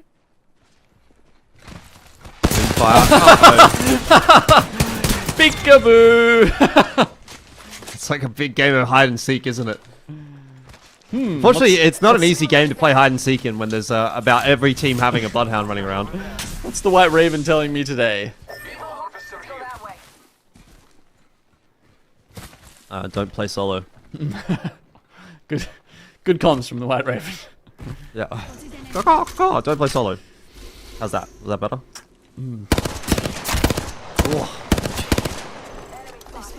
Seno. Okay, off the lifeline, sadly. Maybe sensibly, though. Back onto the Watson. Glad they gave us a little something to cheer for, but they're taking some pot shots over at Heroes at the moment. They have zone info, so I'm not sure why they're really pressing the issue this hard with Heroes. And even getting a knock now. Because they can.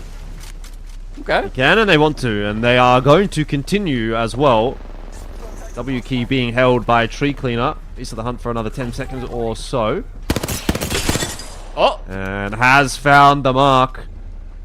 So this is definitely not looking good for Heroes. He's looking to extend that ultimate as well. Doesn't quite make it, but the scan reveals where Lahim is going. Has managed to slide down and get some health off though, and actually finds a really good angle. Valk ults behind the crane where like you can't get shot for the first 2/3 of the ascent. That was actually pretty smart. What does this mean for Kissans though? He's gone running up to the north. He's gonna get the balloon. Inside the train tons. He's been chased by Kill Devil. It's a big balloon. They might take him out. Oh, they do! Right below. Right at the tippy top. Shots. It's unfortunate. It's a long balloon. Yeah. But hey, his teammate got out.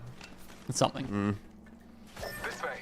Yeah, not really much to write home about there, unfortunately for Heroes though. They just get booked. They get chased. Might be able to do a circle and grab the banners. It's possible. Potentially.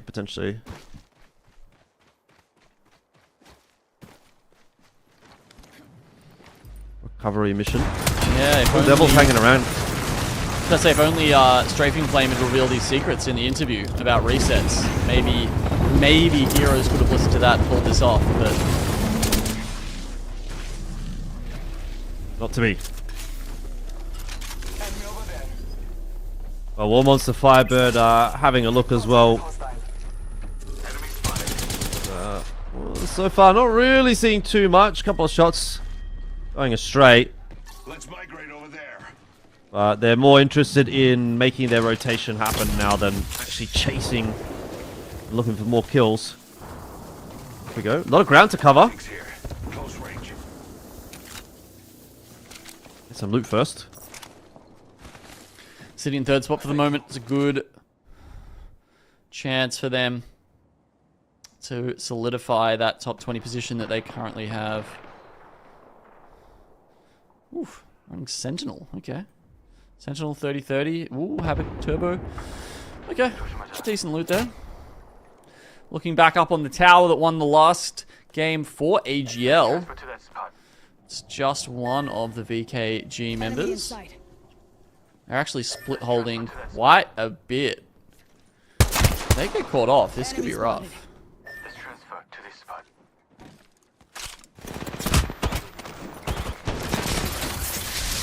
Final start. Gonna get that alternator pylon down, and I'm not sure it's gonna go the distance, unfortunately. Seno holding on though. Could this be the angle? Not quite. Final start. Do get eliminated. Boogie Borders gonna be breathing a sigh of relief there, thanks to Fussy clutching it out. Revives will come through. Oh no! Kill Devil on the hunt though. Third party is indeed in effect. Panda's done. Raki also taken out. And Fussy might even get finished off by the lava here. Just makes it down below. I'm not sure they've realized where he's gone, actually. But I would have thought the Bloodhound... No, the Bloodhound scan misses him? Really? Okay. I guess they didn't angle it down far enough to get him in the cone. There's no way. How have they not seen that? I mean, you can see, like, the footsteps and stuff as well, right? Like... Come on, Bolin. No footsteps if you just sent it off the building. There's like a jump down animation. Yeah, I know. Oh, he's gotten out. Bolin, buddy. Well, someone needs to upgrade their tracking skills, I think. Do be like that sometimes. Anyway, Wonton Dumpling hiding away inside this caravan while the world falls apart around outside of them. They're okay. Quite a few teams looking okay. Pretty set up. Probably getting pretty used to playing this zone at this point in the evening. Yep. Third time on the trot. You've got your rotations down pat. Know where you want to end up. At least hopefully by this stage you do. Does anyone actually have ring info? Yeah, Tom Young Kung. Oh, that's... The beacon that sits at Overlook is often a good one because it's often like just outside the circle and you can just duck in and out and grab it. So that'll help those guys. They know they can stay put for the moment. Maybe even the other teams around can draw some sort of inference from that. VK Gaming keeping an eye on Tom Young Kung as well as outside. Well, SWQ here haven't really been able to improve upon their first game. They didn't get many points or any, I think, even out of the previous game. I think they finished game 1 on 22. It's another good opportunity for them to go one better. Big damage. They know they've got that crack. Arcstars are going to get tossed on in as well, and some of those are connecting. Oh, donut. Absolutely turns his opponent into a donut there. Full of holes. At least one big one, hopefully. Maybe more than that, and that is War Monster Firebird taken out very easily by SWQ. So there's a couple more points on the board at least. I mean, Azu got one kill. Otherwise, yeah, it would have been a donut game for War Monster Firebird. Going out in 16th spot. No placement points for them.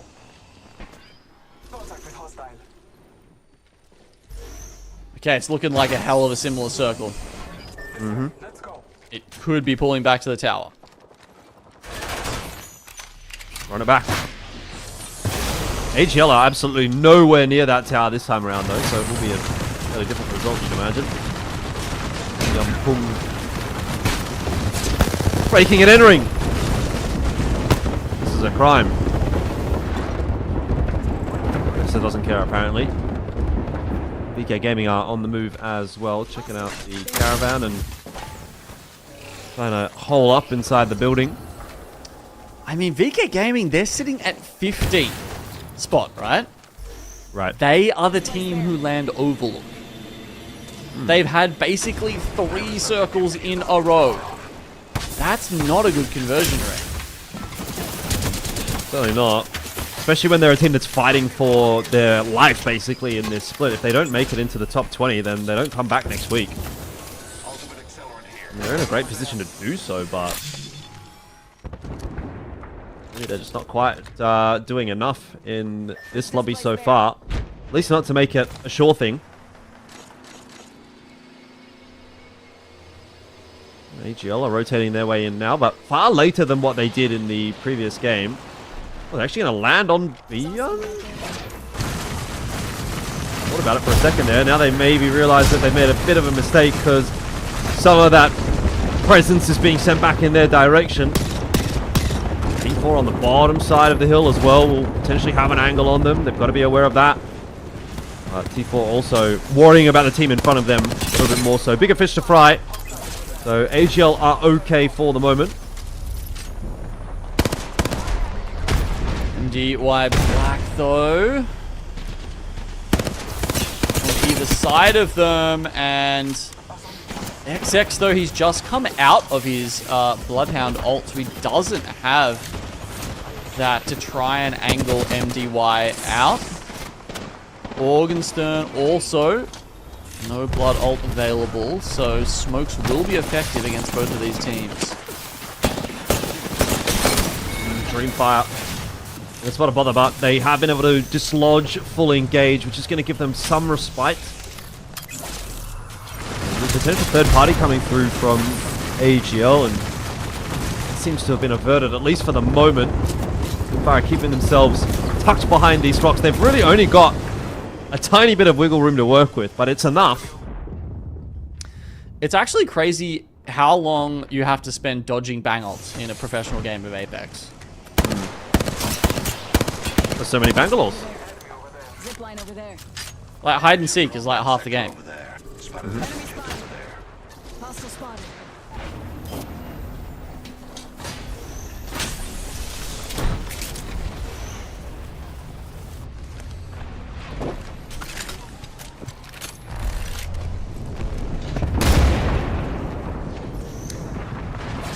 Back in Overlook, lots of teams still getting into it. Tom Young Kung trying to share this building with SWQ, who have set up with the Watson underneath.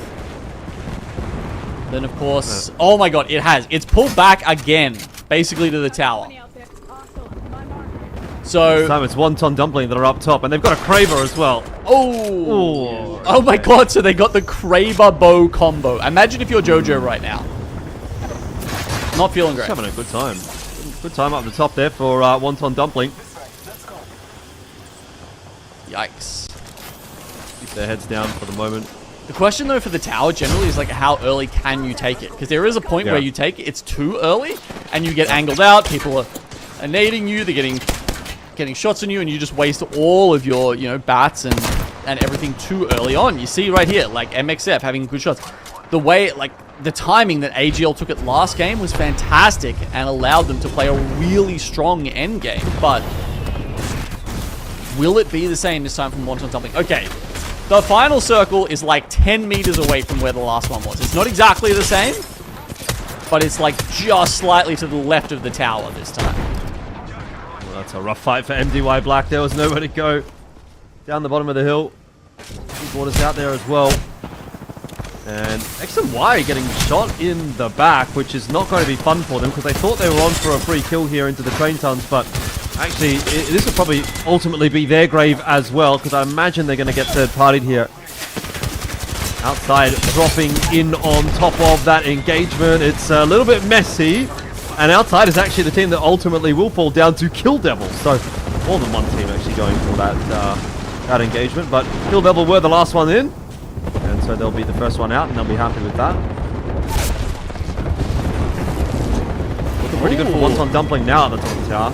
Well, I mean, there's not that many other teams left, right? We've got 4 squads left alive, and we're round 5 hasn't even closed. What is going on this game? What's going on in this lobby, really? Indeed. 2 reloadable, 1 reloadable now in the crate, but 5 shots total. Okay, SWQ, they're pulling up on top of the house. They were just looking for some angles, trying to see if they can get some shots onto Wonton Dumpling. Up on the tower. Kill Devil, of course, after that big loot can start making their way back up. Yeah, that's MXF. Managed to pull off a res over there. Right. A good shot. Got some smoke here. Where? I don't see it. I don't see it. I don't see any smoke. Well, Wonton Dumpling are having a grand old time at the top of the tower at the moment. Kill Devil not doing too bad for themselves either. They're actually 3rd in this lobby, which is pretty solid considering where they're sitting for the season overall. SWQ playing underneath the tower. And then it's MXF, the other team that is sitting inside of the caravan at the moment. All teams kind of just waiting for that zone to push in. Wonton Dumpling will inevitably have to come off the top of the tower, which could become problematic at this point in the game. It's going to be so late in the game, though, because the circle, it's not in the middle, right? It's actually quite close to where the tower is, so their side of the circle will actually close slower, and yeah, I think they're going to have every chance to take out at least MXF and Kill Devil, but SWQ, they have set up underneath them. They can't be naded out, they've got a pylon there. I mean, what are you even supposed to do? When you're up the top there, you can't see anything anyway, so... Patience to virtue in this game, that's for sure. Kill Devil switch it up, they go down to the south side. And this is actually not too bad, gives them some angles onto SWQ underneath. Grenades getting tossed in, not really connecting for any damage just yet. Kill Devil are trying to be proactive. Often, though, when you're the first team to decide to do something, you end up being the focus of fire. So they do have to be a little careful that they don't over-aggress here. Kraber's still in the mix, but Smoke's causing problems as ever. Also hard to find an angle with the bow, though there is at least a connection in there. Bang ulti's going out now. A couple nades going up to the top of the tower as well. Kill Devil, Bowl, and he's used up all the ammo, so he's only the wingman, not really in play, just that vault left for him. SWQ do get eliminated in 4th place. And in their place, Kill Devil will take control underneath the tower. MXF trying not to move as long as they possibly can. Hide inside of that caravan, they're going to do it, but push comes to shove, they're going to have to start to work their way out, and they've lost a couple of members in doing so. Wonton Dumpling deciding now is the time to go. They drop off of the tower. Kill Devil taken down, 2 squads remaining, and it was always going to be Wonton Dumpling. From the top of the tower, the Kings take their victory. I mean, incredible that we've had 3 games of World's Edge, and you could have predicted the winner very reliably from 5 minutes before the end of each match.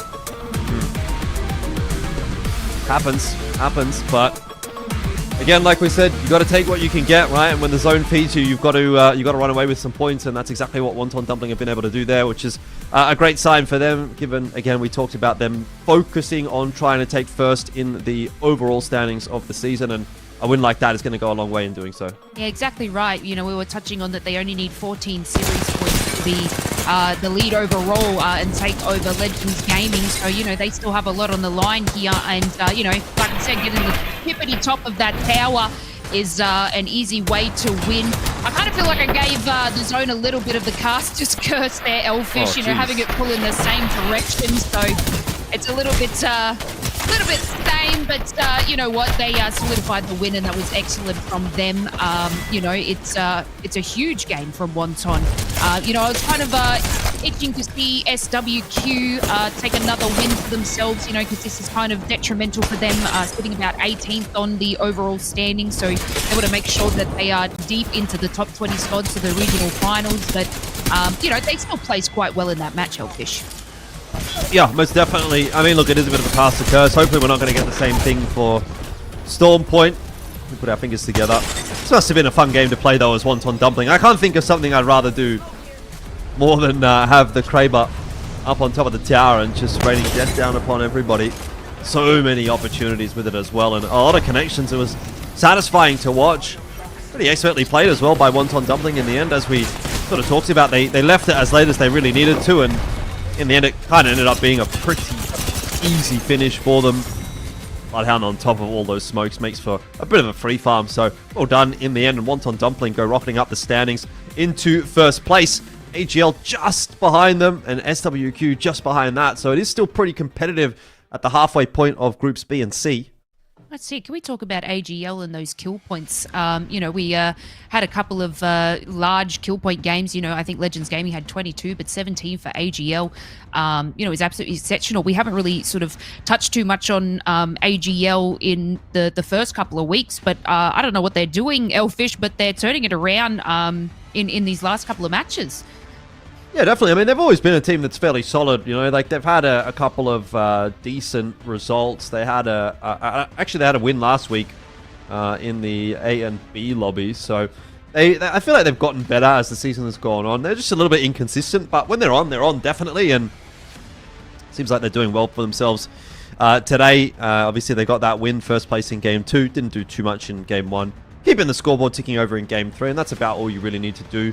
Given their position in 15th, they're looking pretty solid to make it through to next week. I don't imagine that we're going to see them drop out of the top 20. So they're kind of just upholding their end of the bargain and making sure that they're doing what they need to do to stay where they need to be. Yeah, I guess there was also a really nice game from War Monster Firebird there. I think they were about 5th from memory. You know, it's kind of them and VK Gaming just sort of battling it out for those positions, because War Monster Firebird just on the cusp at 20, and the VK Gaming just about 21. But it looks like War Monster Firebird are sort of taking the lead in those first 3 matches, so it might be them to sort of keep that position as they knock out is it Overlooked Entertainment, who had their final matches in the last group. So, you know, that sort of slides them up to that position. But, you know, we've still got another 3 matches to go. We're going to be heading over to Storm Point shortly. It's going to be our last 3 matches of our group standings. Elfish, it just can't be real. We have regional finals next week. Like, a lot is on the line. There's the prize pool for them as well. I just want to express to you guys, you know, that these last 3 matches could be make or break for a lot of our teams. Yeah, potentially. I mean, I tell you what, there's probably still a lot of games to go next week, because that match point format can drag on sometimes. We'll obviously get to that when we get to that, but yeah, got to keep cracking on. Exactly right. All right, we're going to take ourselves another short break, and we will see you shortly on Storm Point.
prize.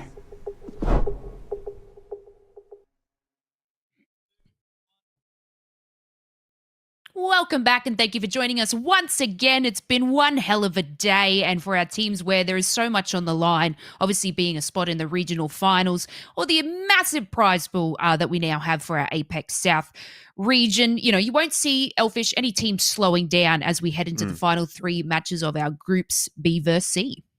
Yeah, hopefully not. I mean, hopefully we actually see things kind of speeding up a little bit, because some of those games, they did get a little bit repetitive actually on World's Edge. We saw some very similar final zones, and yeah, a little bit of a slow start. The first game, it really felt like things took a little while to kind of get rolling. But as we got into it, we started to feel a little bit better. Obviously interested to see what those duos and the solos are going to do here on Storm Point, whether it's going to change much up. Doesn't really seem like it's going to go too well for DNZ or for No Credit today, unfortunately. And that sometimes just is what it is. But yeah, it's kind of rough that that's the final game or the final games of the season that you're going to play, and they're like basically just kind of pointless. Yeah, I do know it obviously being the Storm Point map, there are quite a few more rat spots, so I'm really hoping, you know, the poor DNZ team can find one of those and, you know, get themselves some, I guess, placement points, which, you know, still hold heavy in these sorts of competitions there. But, you know, we've got like a duo there as well that, you know, sort of didn't really get to take their POI there on World's Edge, which, you know, made room for a lot of teams to sort of take that. We probably won't see that too much on Storm Point, being more POIs and sort of a spread out sort of map. So hopefully, you know, we're going to get a little bit of action right at the start, but we'll take a look at the beacon for our Storm Point map, Bs versus Cs. Elfish, why don't you take it away and tell us a little bit about their landing spots? Yeah, I mean, again, you can see actually here there's no contest, at least in theory. I'm not sure whether or not things are going to change up for No Credit, if they're going to be able to hold on to that position in the center of the zone, or in the center of the map, I should say, or if they're going to get pushed away by any of the teams. But it doesn't really seem like there's going to be too much early on in the game, at least, happening. The same can maybe be said for DNZ as to whether or not do they get to, I mean, is it XQ get to stay in Lightning Rod, or is he going to get pushed out? I guess we'll have to wait and see. Yeah, and I think we're going to take it away to the start of the match here. This is going to be Storm Point, as we have a nice little view over the top there, Elfish. So let's see all the action unfold. Yeah, indeed. We'll take a look at how things do work out here onto Storm Point. MXF just going to be landing outside of Mill. Not going to get the Mill. That is the residency, I suppose, of Dreamfire. Yeah, of course, they have been there for quite some time. But, you know, it's changed, right? Everything's changed now. The way you play Mill has changed. Actually, I wouldn't say the way you play Mill has changed, but it has slowed it down a little bit. Because the Prowler's nearby, you oftentimes will want to do that. And also, the spots that the Evo Harvesters spawn also quite variable, and that makes you know, a big difference on sort of where you have to path through with your Trident. But yeah, you know, it's changed for so many of these teams now. You can see obviously MDY Black. They need to go do the spiders down the bottom. It's you know, massive spider cave down the bottom of the waterfall, and it's more important than ever.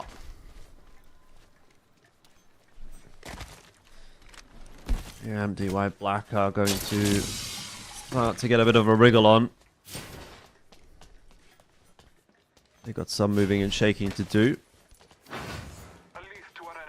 Not the furthest of rotates for them, of course, but still. This is one of those kinds of zones where if you can be one of the first teams into down beast, you can set yourself up really nicely and potentially get a bit of a free game. And again, you know, we've kind of been a little bit bamboozled by the zone shift so far today, so there's no guarantee necessarily this is going to continue to go over toward down beast, but, you know, general wisdom would say that it should. I mean, there isn't, but Storm Point zones are generally more predictable, right? More, you know, easier to read, edge of the map, circles touching. Generally, this will end towards, you know, at least the backside of down beast, or at least somewhere in down beast, but you would expect it to actually be the backside. So teams like AGL pulling up there already. Ooh, we've got a Gibraltar pick, Gibraltar alert. Oh, what? Yeah, on AGL, Gibraltar, Bangalore, Caustic. Love it.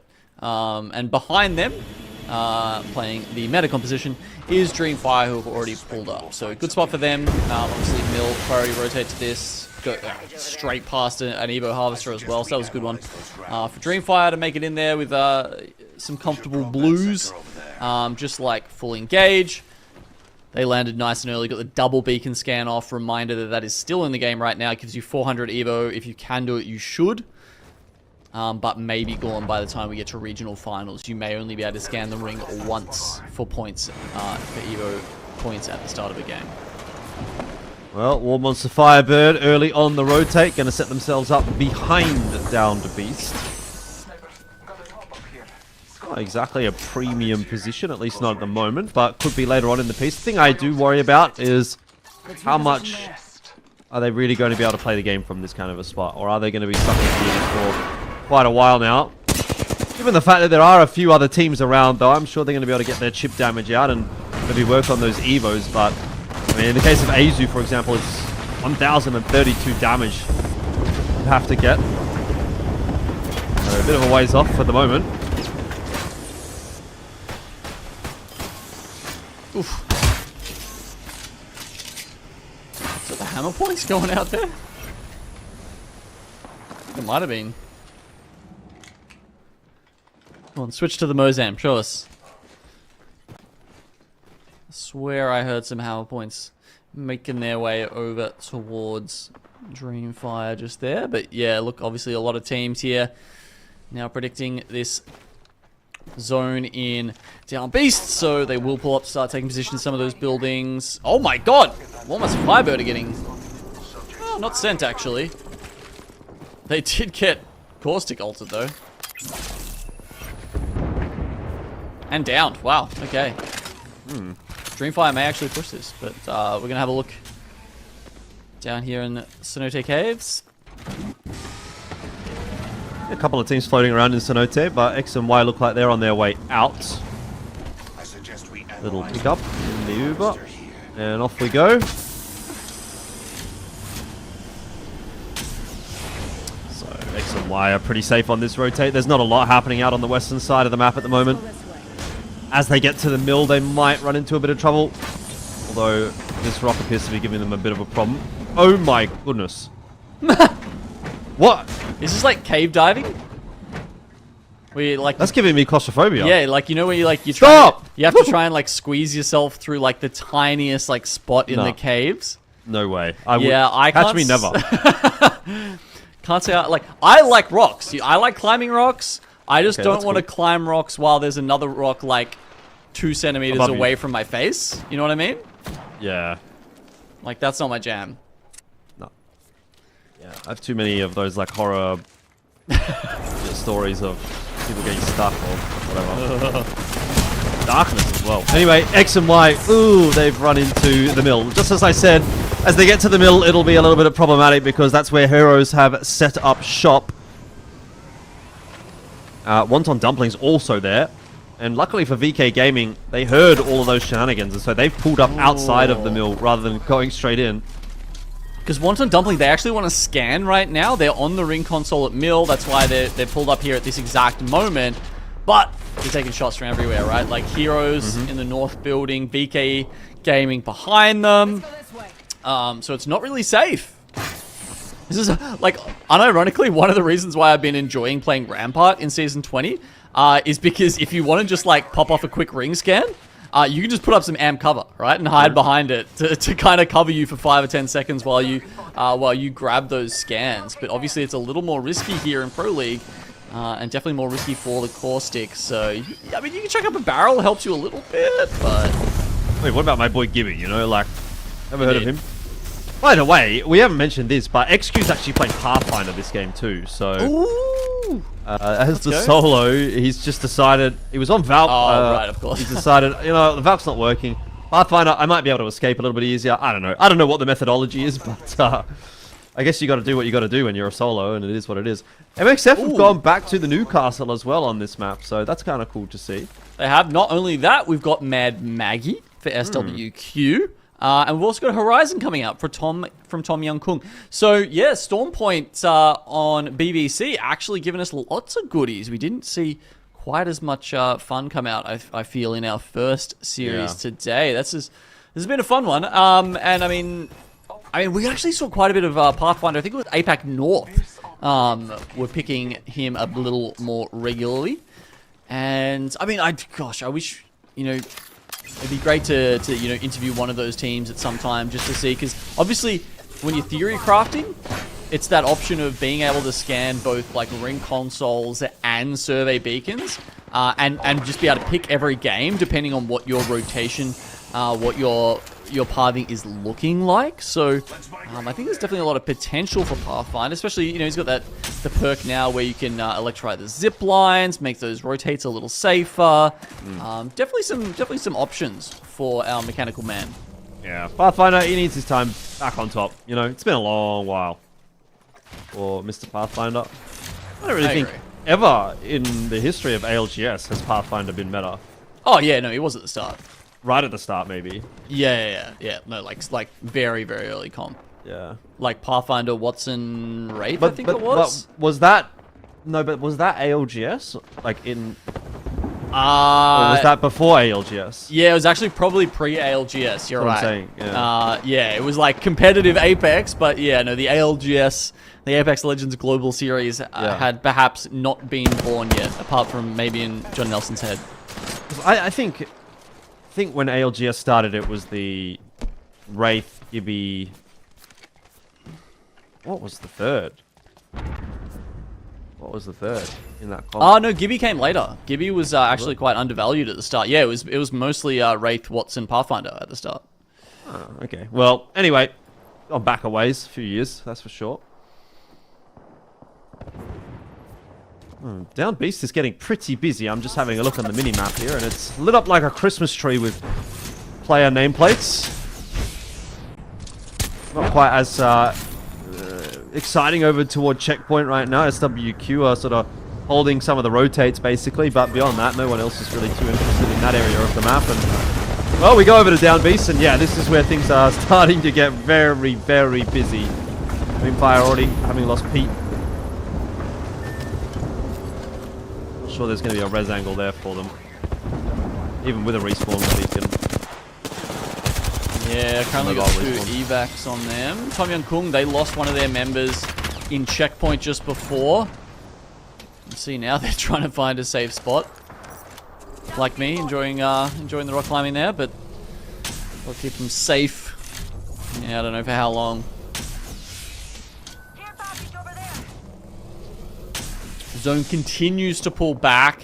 It looks like it could be going all the way to back platform of Down Beast. Dreamfire, yes, they've got the Moby. They found it, and they should be able to get Pete back in. Oh my god, that's huge for them, because they have such a fantastic spot to play from. As long as they don't get pushed, and again, it's not the kind of position I think that's really going to get pushed. No one wants to give up their control of high ground or a building point, so it should actually be okay. Final Start having a look into the bunker here and very nearly losing Tree Cleaner, but he's able to fight back, bounce back, Fussy down.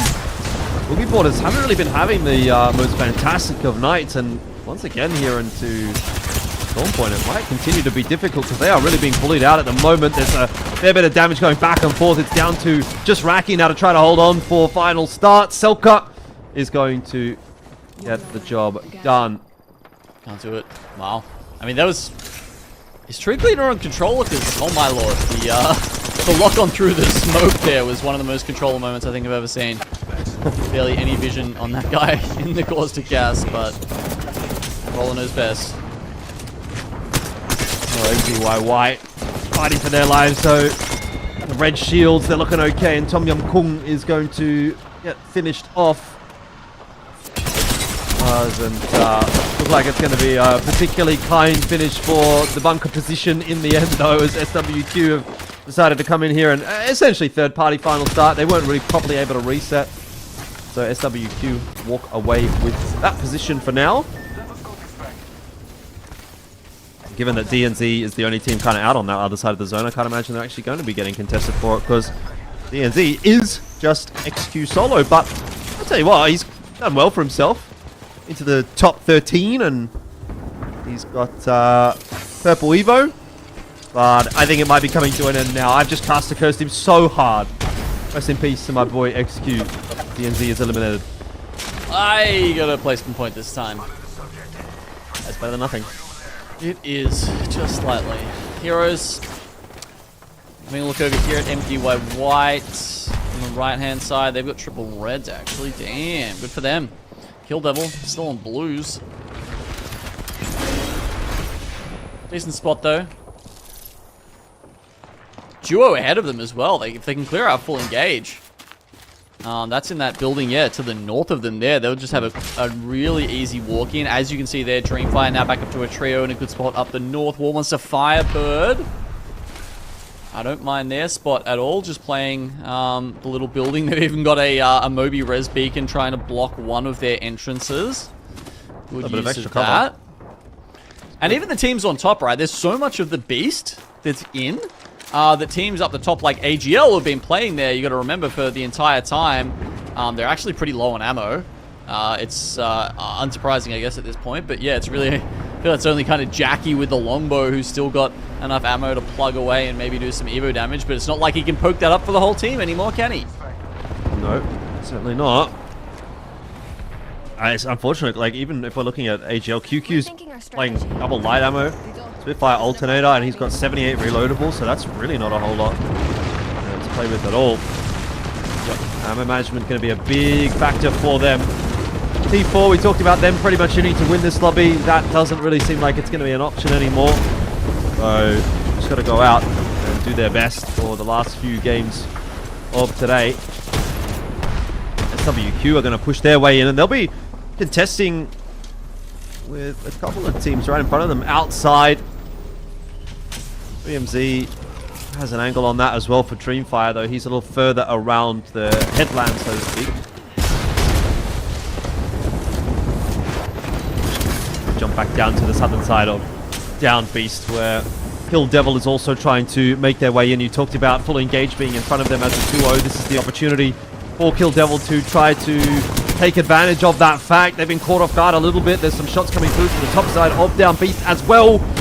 Kill Devil under the pump, but so far haven't lost a player just yet. The shots are really good from Boland. Good patience is going to be rewarded, and Kill Devil finish off full engage. That'll allow them to go to purple shields, and hopefully they'll be able to get the res there as well. Looks like it should be a safe res, though. There's some nades getting tossed in their direction.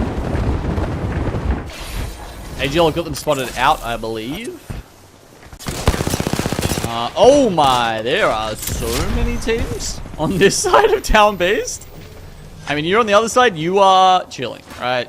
Kill Devil, love their position. One wants to Firebird, down to a duo, but still not too bad. Dreamfire, God spot on the platform. Every single other team, the remaining, what is that, 5 teams now? Absolute bloodbath on the other side. White Black. Oh, that's not a good start to the fight for them at all. Jojo's gone down pretty much straight off the bat. And Organstern, pretty low, but able to get a bat off at the very least. It's just not stopping. It's relentless, really. They're trying desperately to find any little glimpse of cover, and then all of a sudden MXF rocks up behind them. So there was nowhere to go. That was out of the frying pan into the fire. They are donezo. Still 7 teams remaining, though, and this zone has got a ways to go before it collapses. The enemy is here. Let's go this way. Okay, zone now closing. A lot of those teams have actually managed to sort out what's going on there. One wants to Firebird. Unfortunately, you know, they wanted it as cover, but they're going to have to actually use it in the end. A lot of the teams making their way underneath through the bottom of the Down Beast right now. But that just opens them up to angles from Dreamfire, and Roy grabbed 2 with a single clip from the Havoc. Pete also popping off here with the Nemesis, and energy bullets just decimating everyone who walks in here from the eastern side. Well, into the final 5, and Dreamfire have been doing a great job of just keeping themselves under the radar for the moment. This is now where they really have their opportunity to actually collect the points as teams are pushing their way in, and Obviously, you've got good cross shots, a great angle for Dreamfire to play with. This is where they can really accelerate and kind of pop off. Boom. Yep, they just chuck the Caustic Colt goes into the building, and they're trying to finish off War Monster Firebird here. I think this is for the second time, basically, that they've sieged this building. They managed to do it, but MXF, they have managed to reset. They've only got 2 blues. A little bit of overshield here for the Newcastle, and then you got Jackie maybe trying to go for a double He's res. playing spoiler. He's really playing spoiler right there because he's actually gone in behind Dreamfire, finished off Pete again straight away as soon as he got rezzed, and kind of opened the door up a little bit for MXF, though he's run straight into MXF, and he's kind of held MXF up. And the problem with that is that that's going to give Dreamfire the time to reset, where otherwise MXF could have potentially waltzed their way into what might have ended up actually being a 3-on-2. Now, though, a bona fide 3-on-3, and they don't have height control. This is going to be a tough one to win. Dreamfire looking strong to close it out. They were literally looting while Dreamfire were getting about 300 health back on top of them. Might not matter. Can't find the shield swaps, though. Yeah, it's a 1-for-1 so far. A Siren has been knocked as well, though, so Dreamfire looking okay. It's 3MZ to try to hold on to the final fight. He's down by half HP. The Newcastle wall's in there causing problems, and he missed the shot with the Mozambique. It's MXF that'll walk away anyway. We questioned the method, but you cannot question the results. They take their time, and in this time, Elfish patience does actually pay off. So, congrats there to MXF. I mean, you know, look, Dreamfire is still very handily taking some big points there at the end of that one, Lace. I think actually in our intro video, there's a clip of Dreamfire doing something very similar where they played exactly the same spot in Down Beast. It's a well-known routine for them. Yeah, you know, I thought Kill Devil had a nice little position there on the south side of Beast, but, you know, they had a tough rotate into the sights of Dreamfire, who sort of just collected a few kills with the Nemesis, which, you know, is a gun I don't really see too much being used anymore, but it was just easy for them to sort of pick up those points. This was a bit of a tough fight here with Final Start, and I think it was Boogie Boarders, you know, they had a tough time finding their feet in today's matches, getting knocked out quite early by Final Start. Yeah, it was a little tougher from them. I mean, it was a pretty close match there, that one, wasn't it? They only just lost out, but Boogie Boarders, we know that they'll probably be back up and running before really anyone can worry about it. And they're sitting in such a good position in the overall standings as well that, you know, it kind of feels like they've never really been in doubt. Yeah, they don't have to worry too much indeed. You know, they could just be playing a little bit lower, just, you know, maybe in the top 10, and they'll still be able to take themselves to the regional final. But, yeah, Dreamfire here in the MXF going toe-to-toe. I was literally sitting on the edge of my seat. It was so very close as, you know, they're going head-to-head here just to have the 1v1. I literally thought Dreamfire was going to have it, but then MXF coming through, and they managed to get a couple of kills along the way. Yeah, MXF pulled up a couple. I think Dreamfire might have ended up with 10. So obviously they've done very well. They're going to be happy with that one. And yeah, I mean, look, Dreamfire, they were one of the teams who did need to pick things up a little bit. I mean, you know, it was a shoddy start of the season for them, and doing better here and now will improve their chances of making that, I mean, they'll make the regional finals, but I mean, making LAN especially. But wow, that is a really close leaderboard here, Lace. I mean, not a lot of separation. You do not have a Legends Gaming just running away from it, running away with it here. Even Wanton Dumpling, you know, they're sitting up there at 37th, of course. Elfish kept saying, you know, they need a 6th or higher to finish out the group stages in the #1 spot. Looks like that's very much a possibility. Yeah, only 14 points difference between them and Legends Gaming. So if they just, you know, even sit in this third place as they have throughout these matches, then they'll take the lead there. But what a great match from MXF. You know, only, like we said, very close there, 1 point above AGL. But I feel like they just came out of nowhere, to be honest with you. We've had AGL sort of sit at the top for quite a bit. SWQ as well sitting at the top, and of course Wonton. But yeah, MXF just sort of taking that top position. It could always be quite a change for our teams coming over to Storm Point, and, you know, some flourish and some don't. But it's really good to see some of these lower teams sort of making their way up to the top. But an excellent job by Dreamfire as well. Like we said, it's very close. Like, it's only a point difference from most of, you know, 1st to 10th. Yeah, it's a really close lobby here, Lace. It just makes it an exciting one. So really keen to see how these last 2 maps play out and who ends up on top. That's it. So our poor pros have been thrown into the deep end. We're going to head for a short break here, and we will see you shortly.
Zero is going to be your champions of the Apex Legends Global Series.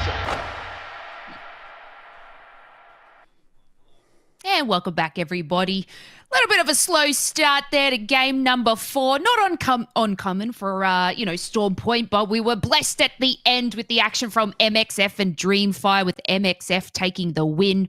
Genome, it's a close game for like even teams like Wonton Dumpling, where they have the chance to overtake Legends Gaming in the overall leaderboard. We've got SWQ, War Monster Firebird, and potentially Kill Devil are fighting for the spots in the regional finals. It's a tough fight down there. I'm not saying at the bottom, but at, roughly 20th place. Just having a look at where we've seen our circles end up so far this split on Stormpoint Lace. So we were talking before how we actually had a pretty good spread, over on World's Edge. Now we go across to Stormpoint. In APAC-South, actually, we also have a good spread here, honestly. Could probably do a little more up north. Poor Zoo Station, Lightning Rod, something, Wall, give us something around there for the lads up north. But yeah, I think when you do look at the sort of more highly aggregated form across all the regions, definitely a few down the bottom. Yeah, there's a zone I really want to see, but I don't know if it's going to happen in professional level. But there's a zone at the top of Lightning Rod where there is a tiny little island and a massive zip line that sort of takes you to Zeus Station. And now I've played a ranked match and it has pulled onto that tiny island. So if you are there, you win. And I want to see that action. So let's take it away. This is game number 5 on Stormpoint. Yes, it's the penultimate game for the evening. 2 to go. And last couple of opportunities for teams to make their mark on the scoreboard for this lobby and pretty much for the season as well, unless they're going to make it through to the top 20. So there are a couple of teams that need to be doing some moving and shaking in these last 2 to keep their dreams alive. Yep, let's see if they can make it happen. Apparently we're going to have seen every single one of these balloons by the end of today. Hello there. Alright, Evo Harvesters online. And we're looking at MXF down here. What do they get as far as Evo Harvesters go? Not a lot, actually. Well, they've been absolutely screwed, in fact. What's the closest one to them? The one at, Cedo Station? That is rough. So early rotate from X and Y. YC has taken the Trident right up on top of Godspot, basically. Yeah, Godrock is a good spot to be in this kind of circle. And, of course, X and Y, they have scanned that. Wow, that is fascinating, actually. It's almost like he's, claiming the spot, even without 3 people there. So people can be like, oh, no, Godrock's taken. We can't play Godrock. Yeah. It's just very risky because if anyone happens to, there's a lot of Bloodhounds in the lobby. If they scan, if they realize that it's only YC up there, could be in trouble. And because XD and JR are certainly taking their time. Well, he's showing as much presence as he can. I'm seeing him with this Nemesis trying to fire off as many shots as he possibly can. He doesn't have much ammo to actually play with, but he's got to kind of pretend that he's actually a force to be reckoned with and give time for his teammates to rotate across. Do you have heroes down there as well that are starting to rotate in for MXF to be worried about as well? So it looks like X and Y will actually be able to get away with this. A little bit cheeky from them, but I think it's, it's a calculated risk. I'm more than happy to see that from them.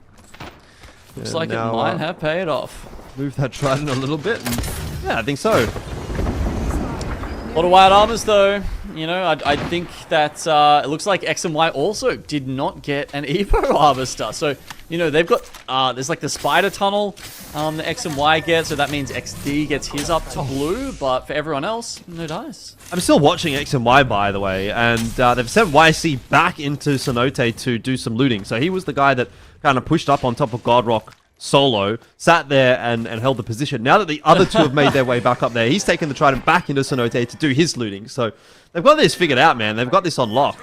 That is genuinely fascinating. They obviously one of the teams running with a coach. Not everyone in APAC-South does have access to a coach, and it's the kind of play that I think you get with yeah, with that sort of extra help, someone to really just theory craft some interesting stuff. So yeah, really cool. As we watch Boogie Boarders.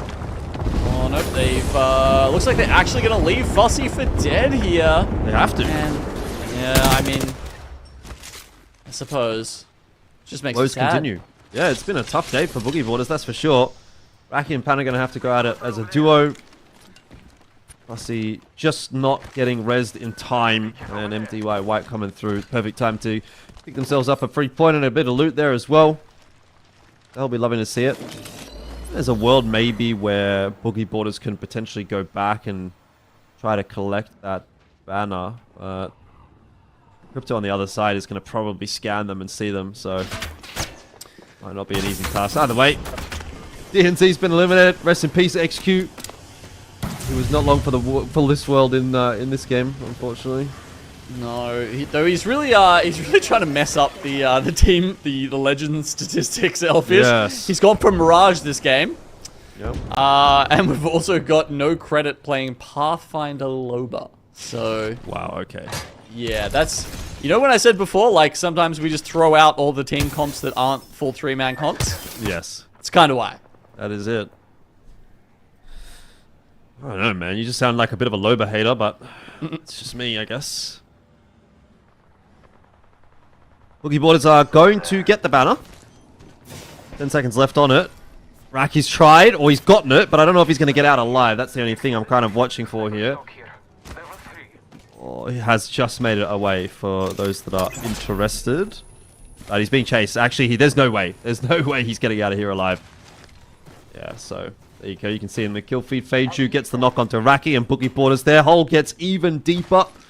It'll be much more difficult to dig out of now. Although I suppose Fussy can still be rezzed. The banner was collected.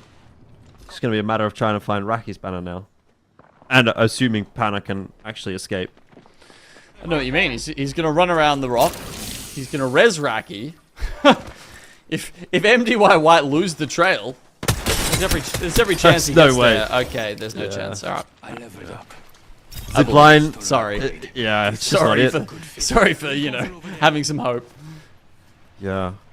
Yeah, so it's been a tough day at the office for Boogie Boarders. Well, there's those legend picks that you're talking about. The Newcastle pick is actually not a troll, though. We've seen that pretty consistently from MXF every single game that they've played on Stormpoint today, which this will now be their 5th. Yep. I think we've seen some decent stuff from it as well. Like, it hasn't been an awful pick. I mean, we asked earlier on where the perks were at with Newcastle. Hadn't made it to level 3 yet, unfortunately, so we're not sure which one he's going there. I imagine it's probably going to be Stronghold. But yeah, he started off with Thick Shield. And that Thick Shield, Thick with the 2 Cs. Yeah, exactly. That's what I'm saying. That's what I was trying to imply with my tone. I'm glad you got that. It was the plus 250 HP for both sections, I believe it is, of the mobile shield. Which is a nice little one. And then, yeah, I think they'll... I mean, Miracle Worker, revive allies with HP regen.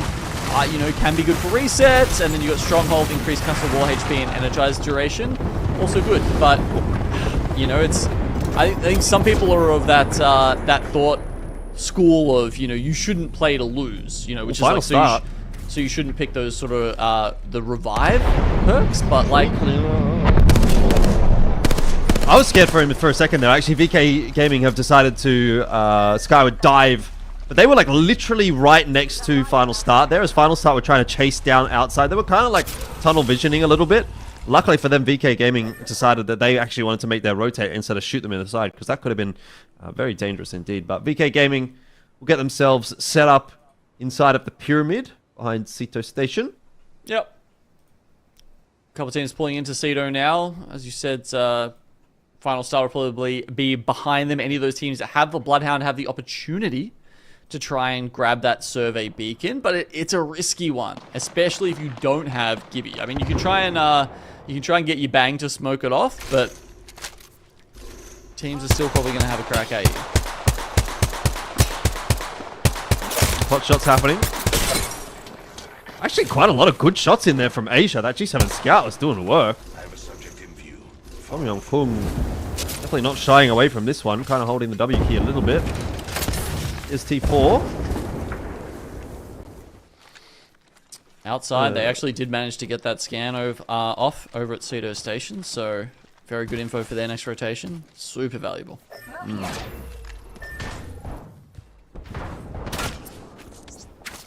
Well, final start. Hold up in the position that T4 want to rotate through or past or maybe go into themselves. That is going to dissuade T4 from pushing their way forward, at least for the moment. Bangor will provide a bit of space. I mean, they're not shying away from this fight at all, are they? Doesn't seem like a particularly valuable area of the map to be fighting over, though.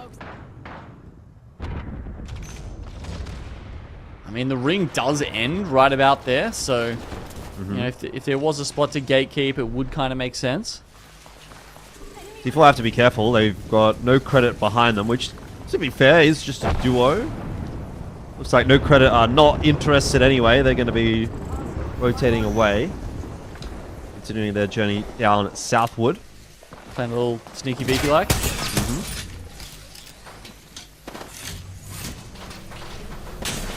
Not too much for T4 to really do here. I don't know that they're going to achieve a whole lot. Unix was knocked.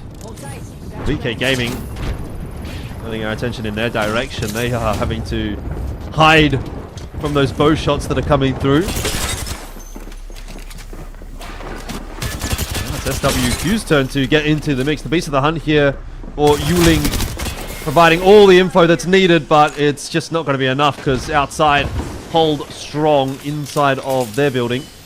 Trying to push into the caustic building. Yeah, look, that's going to be a tough one. You got the drills, but if time is not on your side, I think advantage goes to the caustic team there.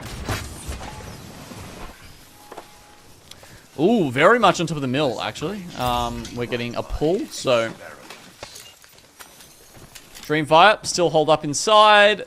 MDY Black in the northern building, and then you've got AGL sitting down in the survey beacon building. All of those within ring 5.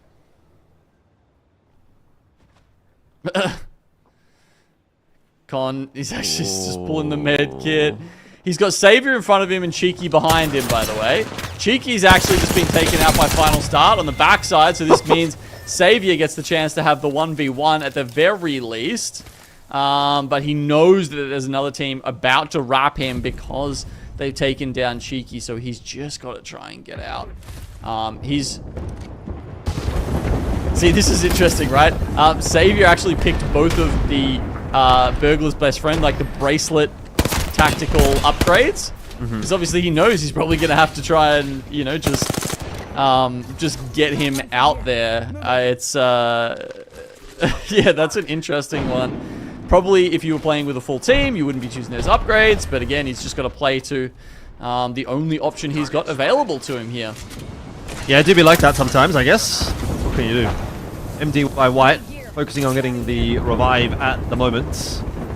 Caustic back up in action. Red armor, all good in the hood. And Final Start.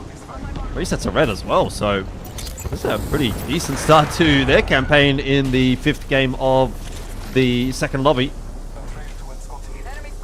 Looking for an aerial rotate. Beast of the Hunt in play as well, so lots of info available for Tree Cleaner. Doesn't spot anyone, so decides this is going to be the position that we're going to send it into. Up on top of God Rock. Still another team to focus on. That is causing a couple of problems. It's MXF that's up there. Not a bad spot for MXF to be, actually. They've got the Newcastle, they've got the Watson, so they've got some of that cover that they can set up, but Zone is going to push them off soon. I mean, they're still on double white. Yeah, it's weird, isn't it? I mean, you got red, purple here, and then MXF still looking for that damage. Yeah, looking pretty dire potentially for them in the long term, but for now it's VK Gaming that we have to worry about, and they are going to be able to get this res.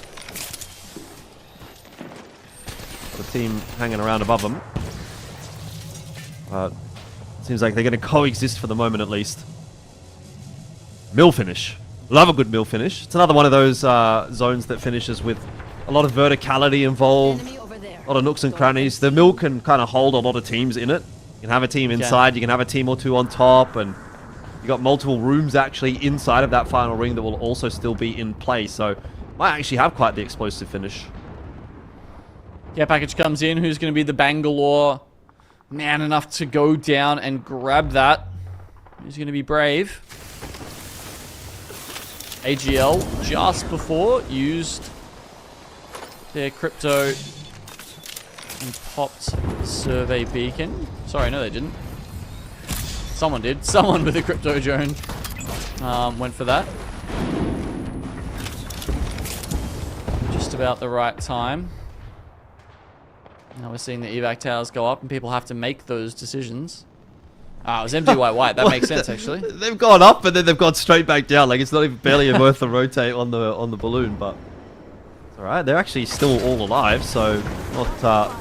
Again, you can question the method, you can't question the result for MDY. The thing is, I think they're looking for an opening to actually make their proper rotate, and this is going to be it, as the zone really does now force them to go across. X and Y are going to try to defend their pocket of safety inside of the mill, but they're going to have to reset first. Bats are on offer. Pretty good.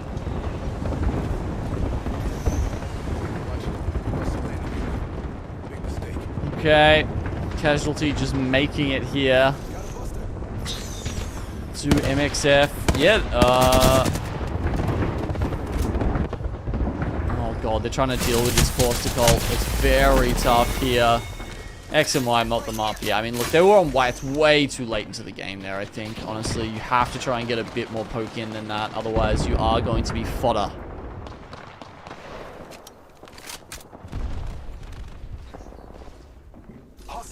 Not so the case for final start. Not quite set up inside the next zone though, and they are going to have a bit of a path to forge. A gauntlet to run. There's like five teams on their side of the mill.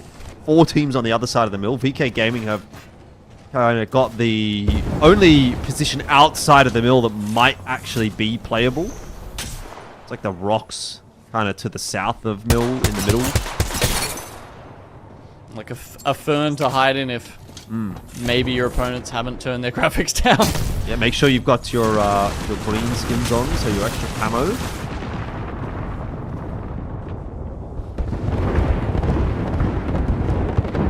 AGL sitting on the other side of the rock. No evacs available to them though. Yeah. But they have a gimme. True. And they have a trident. Makes everything better. Oh my god, they're actually gone. Alright, bubble rotate! Here we go. Oh, you just saw it for a second there on the screen. Oh my god! Oh my god! Where are they going? Oh, well, they're going to have to fight for it now. I don't even know. They're in their thick of things. Tom Yum Kung. Ace of the Hunt's going to be popped, and that is a lot of damage coming down from Ziki, who's doing everything he can. It was fun while it lasted for AGL, but it didn't last very long. I love it. The boost at the right time to get on top of the mill was brilliant. Sometimes you just got to send. Just got to send. No credit, managing 9th, which is not too shabby as a duo. Look at that. Look at that trident. It's looking delicious. Surely somebody's got to get in that and drive it somewhere. I mean, it's perfect cover on the roof. Like, that's... Wow. But Prowler's doing some work right now for Pete God. Wonton Dumpling sitting in 3rd overall for the lobby. That's more than enough to take first for the season. But they're going to continue to fight for more. I mean, I don't know what the trident's made out of, but you can't get a bullet through it, so it's worth its weight in gold in these end circles. Damn. Shots from XD. RE45. What do you reckon? You a fan of the RE45? I am enjoying it. I like, especially in Bangalore meta. You know, assuming of course you have the hammer points on it. Without the hammer points, yeah, not so great. But yeah, the fact that you can chuck a digi on it and put some hammer points as well, yes, I think it's good. I don't think it's overtuned by any means. Who's getting respawn in the middle of this as well? There was an EMP that landed right on top of that respawn at 2. MTY White, big spray with the alternator. Isn't quite going to be enough to finish things off. Asia and Dexter running into some problems, so Tom Yum Kung we might see exiting the field fairly shortly. But I like this so far from MDY White. Ziki's holding on, but not for long, and that is the end of Tom Yum Kung. MDY Black actually didn't know he was there, almost lined them up with the Arc Star stick. He's a little bit of griefing coming through there. Still got the 5 teams alive. Late stages now as the ring is just going to continue to close on in, and there's like 5,000 Bangalore ultis at the same time. Oh, it's just X and Y! X and Y just got entirely cleaned up by Bang ults, I'm pretty sure. They got carpet bombed. Like, there was no other way around it. They just got absolutely... There was nowhere they could go. They just could not go anywhere. The Blitzkrieg. It do be like it. Well, MDY Black inside of the mill. They're going to have to go. Morgenstern hoping desperately to get that med off, and will. And here's the push. First player down. It's Feiju. He's going to have to be the sacrificial lamb, and Wonton Dumpling. Oh, they've set up the crossfire. There's just no getting past that. 3 squads remain, but Wonton Dumpling looking very healthy indeed. Jackie Chan starting to take some damage, but it's not going to matter. Wonton Dumpling, way too strong, way too solid. Full sets of reds. They get it done. And, you know, they were in 3rd place. Winning this probably sets them up to, look to A, win the lobby, and B, look to win the group stages. Yeah. I think they've already pretty much won the group stages with the performance they put in today so far. But obviously, it's about crossing your T's, dotting your I's. And I know someone that loves the alphabet. That's you.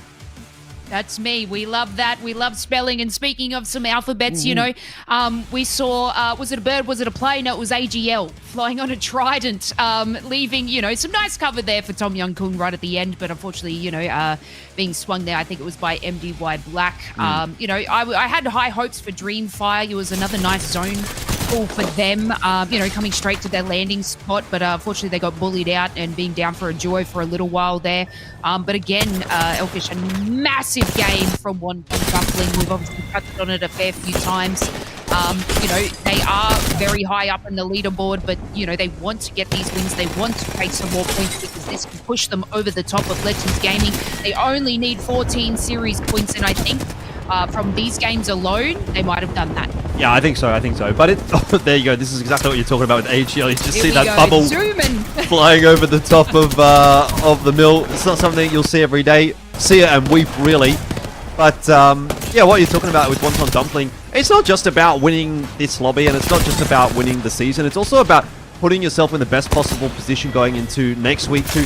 Even if you have an absolute stinker of a final lobby, and let's say just absolutely book every game, don't get any points, you probably still from that position take a top 8 and take one of the international spots to go and play overseas, which is really, again, at the end of the day, what teams are looking for. So there's every incentive to continue to push here, and you know, I guess you've got to also take it as some match practice. So every single game matters. Everything is going to give you a little bit of an extra benefit probably going into next week, where obviously once the chips are down, hopefully you've got the fundamentals rolling. And yeah, I mean, it's definitely looking like it's rolling quite nicely for Wonton Dumpling at the moment. Exactly, huge there. Total of 60 points. You know, is that a kill points? Is that 28 for them? And that is absolutely insane. You know, we're so used to them sort of steamrolling and taking out a lot of kill points, but I feel like that is exceptional. It's one of our highest kill points of this week, and I think maybe even overall. But you know, they're no shy to a fight. If they have a chance to third party, they will definitely be there. We have noticed that they're playing a little bit more smart. Sometimes they steamroll too hard and it costs them, you know, the win. So you know, we see them sit about 5th, 4th, etc. But yeah, this time round they were not stopping. But another great performance there by AGL. You know, like we said, we haven't seen too much of them, but this week alone, they've definitely solidified, you know, those top kind of spots. 47 points for them. And again, MXF doing extremely well. Usually they were battling up with Dreamfire, but to have them in 3rd, great stuff. And there's the flying trident we love to see. This was a full send as well. That's like a ramp, you know. I don't know if you were like kind of like a sick lad as a kid, you know, but I used to make some ramps in the front yard with my scooter, and that's exactly what they looked like, and that's exactly what I looked like as well. I was that trident, but in a 6-year-old kid's body. Absolutely. On a scooter. We were born in the same year, I'm pretty sure. You know, we didn't have a lot of things to, we didn't have a lot of gaming consoles to play inside. No. So we were making sick ramps, chalk, things on the road and doing whatever we can with our bicycles. I sure as hell made a couple of ramps and had some, I guess, bad outcomes, kind of like AGL did as well, where you just full send and it doesn't go your way. But you know what? Sometimes these, these teams have to make big risks just to sort of solidify themselves somewhere. It was a bit of a risk, and who was waiting on the other end? That was Tom Young-kun. And then, they had some nice little cover there on the top of Mill. Yeah, we sort of mentioned they had a bit of a difficult spot to play from, so you kind of have to just play that risk versus reward, and unfortunately not much you can do but send it. Exactly right, and that was just our game number 5. We're going to take ourselves a little short break. I hope you enjoyed the action thus far, and we will see you shortly.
Reignite is going to do it. They are your champions. Dark Zero is going to be your champions of the Apex Legends Global Series.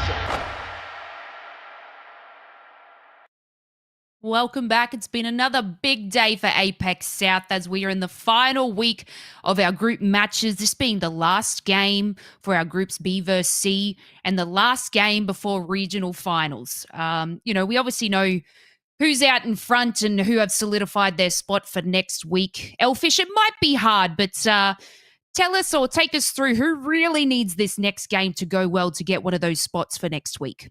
Yeah, I think I would have to have a look at the overall standings if I really wanted to 100% it. But SWQ, I think with the win that they got earlier on, are probably going to be okay to hold on to their position. They came in at 18th at the start of this lobby. They seem like they're going to be pretty okay. VK Gaming, I think, should probably still be okay to make it all the way to next week as well. Even though they haven't had exactly the greatest of lobbies here, I think they'll probably still do enough to just hold on. They were only a couple of points behind Overlooked Entertainment, so they would really only need a couple of points out of this lobby to at least overtake them.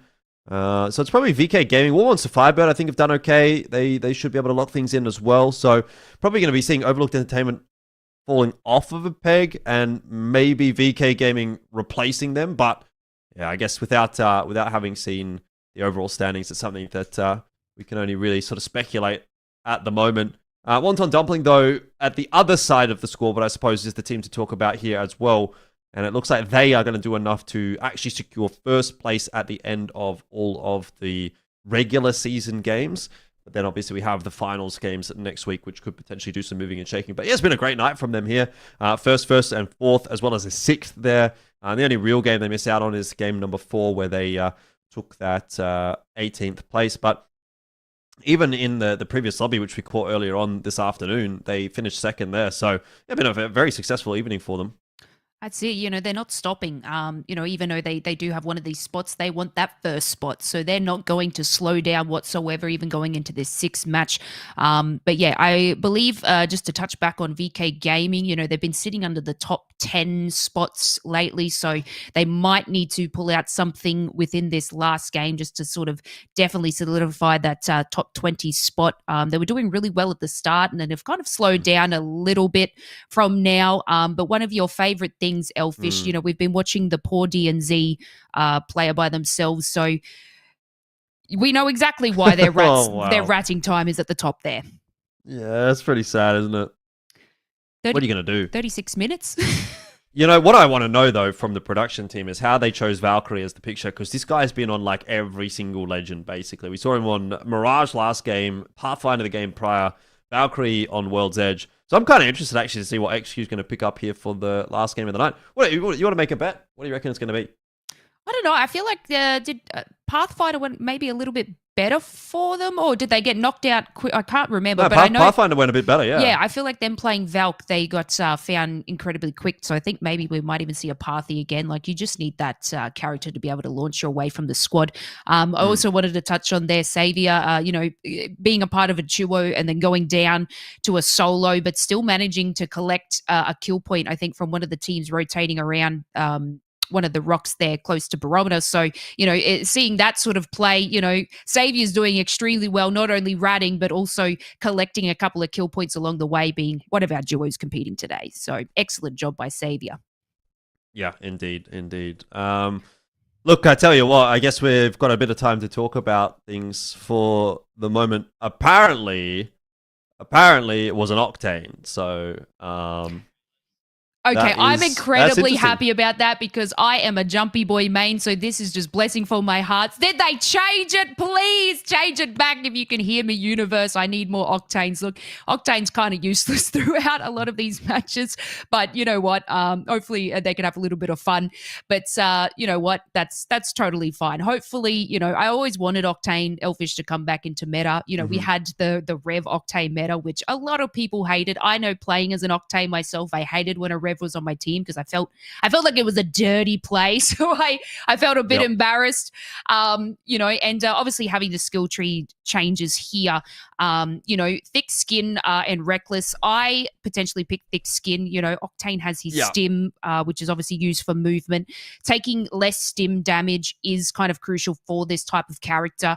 You know, taking less explosive damage as an Octane, you shouldn't really be in that vicinity anyway. You know, and having the stim, you usually be able to avoid nades easier than other characters. So I personally pick Thick Skin.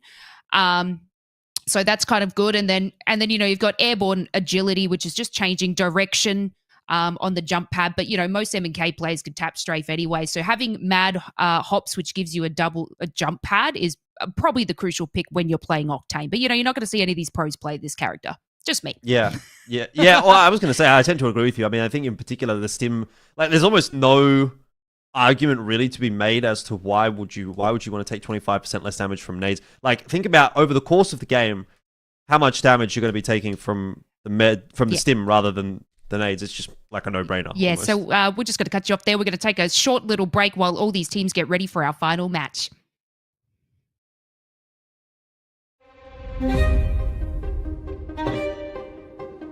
Look, I mean, this has been the most competitive year of Apex. The score is only going to to be the team to challenge the titans of TSM?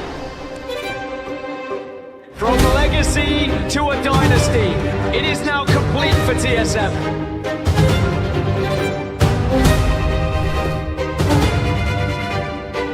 TSM up in the skies! House look down from the heavens! London belongs to TSM!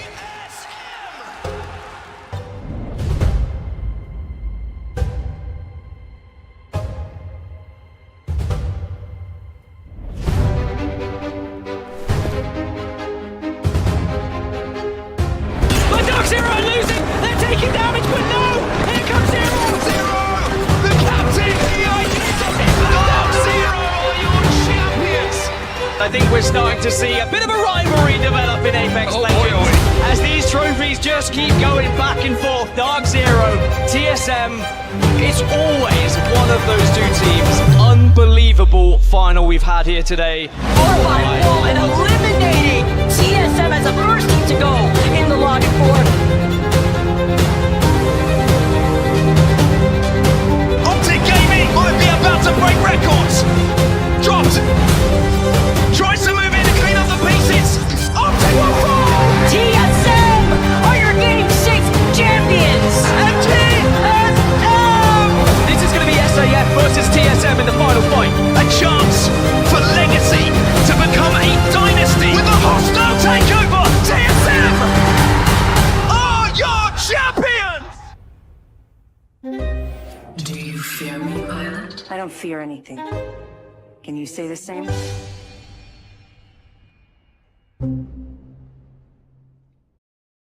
And welcome back, everybody. You know, nice to see a couple of clips there from LAN. Elfish, we have had Moist Esports and Dark Zero, some Aussie teams sort of dominate in NA at the moment. I don't know if you saw the scoring recently just came out. You know, and we've obviously got some exceptional teams here in APAC-South. Our region is crazy. We obviously don't know where LAN is, but what do you think about bringing LAN to Down Under? Oh, I mean, I would love to see it. I think that's wishful thinking, to be quite honest with you. If we're going to get it in our region somewhere, it's probably a little bit more north than at least us here in AU. You know, maybe somewhere in Thailand, Japan, something like that. That could go pretty hard. Korea maybe as well. I've seen a lot of players from Korea as well. So some food for thought. I don't know if there's anyone watching that could potentially influence those decisions. So I mean, look, to be fair, it would be great to have an event in AU, but I think there's a couple of regions that probably do. It's because our internet sucks, isn't it? That's why you're saying, you know, we got the we invented Wi-Fi, but our internet's terrible. Tell you what, it's a long way to travel. So I don't know how much you've traveled, but every time we get players from overseas come to Australia, they always say, "Oh, it's so far." Like, mate, that's like literally every day for me. You know, like if I have to step on a plane, I'm there for 12 hours at least. So I don't know what you guys are complaining about with your 5-hour transfer between one European country to another European country. It's not fair. Anyway, besides the point, I'm getting a little bit. That's it. You know, I've done the London trip, and it's like a 24-hour journey for us. So you know, having land there twice has been kind of crazy for us. But you know, yeah, I would love something in Japan. You know, as we have no idea where it's going to be, but I feel like Japan. You know, just having I think it was the Apex Festival recently. You know, and just seeing the crowd there and the way that they actually have everything set up, even the cosplays and stuff. I don't know if you checked them out, but it was really nice to see even the B stream go over there. But I feel like, you know, having it in Japan, especially for APAC North and APAC South, you know, we've always had to travel so far, would be awesome. You know, a lot of our teams are hitting, you know, the tops of the leaderboards. So give us a piece of the pie and bring it over this side. Yeah, indeed. Oh, look, it'd be lovely to see. It would be, definitely, but it's going to be a case of what can you possibly do, you know, right? There's like a lot of what's the word? It's getting late. I'm running out of words. But there's a lot of things you have to think about when you're trying to run an event. And logistics, that's the word. I'm looking for logistics, okay? There's a lot of logistics when it comes to running an event. And so I think getting one in AU might be a few years down the track, let's just say that. Yeah, and welcome back, G Gnome. How you doing there? You know, it's been a big day for us to get into the little kissy face, you know. You've got to do this, and then you've got to do a whole nother lot of casting for NA. You know, we were just discussing how a lot of NA teams have just been absolutely obliterated by some of our Aussie teams, okay? But how are you feeling going into match number 6? match number 6, mate. I've got 6 more hours. Not even, actually. It's probably like another, 12, 15. I don't know, man. It's, I love Apex. There's a lot of Apex happening. What I'd like to see something out of Game 6. Sure, yeah, I'd like to see the first bonus point in APAC-South. So if Wonton Dumpling, I don't think they can get the 50 points ahead, but they can get the 3 wins. So if they take it out dub here, that is a bonus point for Wonton Dumplings. And I was asking someone earlier today, I don't think, for confirmation, I don't think we've had a bonus point so far. I don't think so. Yeah, no, I don't actually feel like we had, but, even that bonus point, they're still going to solidify that win. But, yeah, we always want extra, right? We want these little things to pop up here. But, yeah, having a look, it's going into the bonus points, like you said, they're not probably going to get the 50 points ahead, from another team being in first place. But, yeah, they having the first, 2 wins, sorry, they do have the potential to win this match as well. And then, yeah, be rewarded that bonus split point. I think the way they've been playing today as well, you can say there's every opportunity that they might actually win that final game. They were pretty consistent in the previous lobby, the A and C lobby, and they've done pretty well so far in this lobby. I guess, right, two games out of 4 or 2 games out of 5 is a pretty good shout, so pretty happy with that. And then they got themselves 1 win in the previous lobby as well. So how many games have they even played today? 6, 11. They've won 3 out of 11. It's not a bad conversion rate.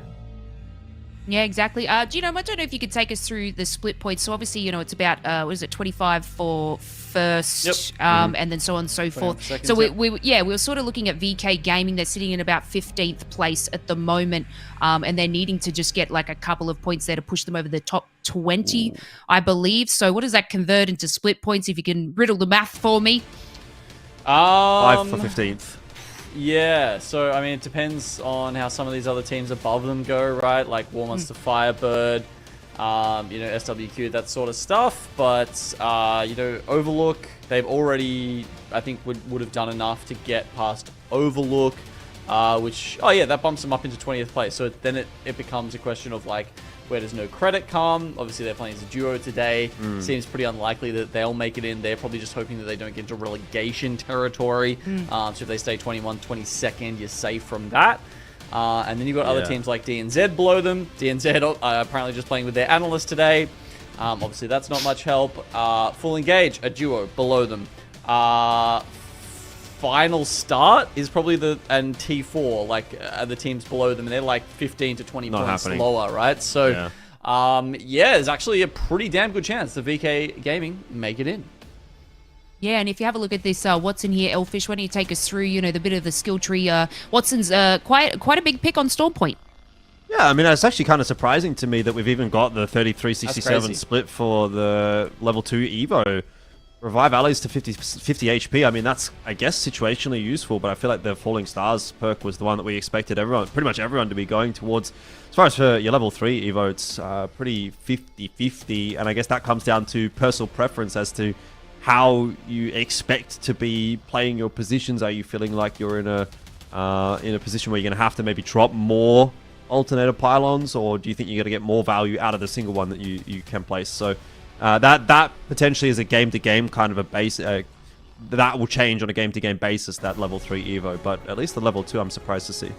Yeah, and it was kind of cool to see the Falling Stars one being shown. I think you guys were saying there was a couple of teams playing a little bit of hot potato. You collect the Arc Stars from the gen and then sort of throw them back. So that was just simultaneously happening with Watson. But I do feel like, selecting the recovery HP, generally Watson will place the pylon down to deflect any incoming nades and get the res. So I am actually a little bit shocked those stats have less of the HP healing.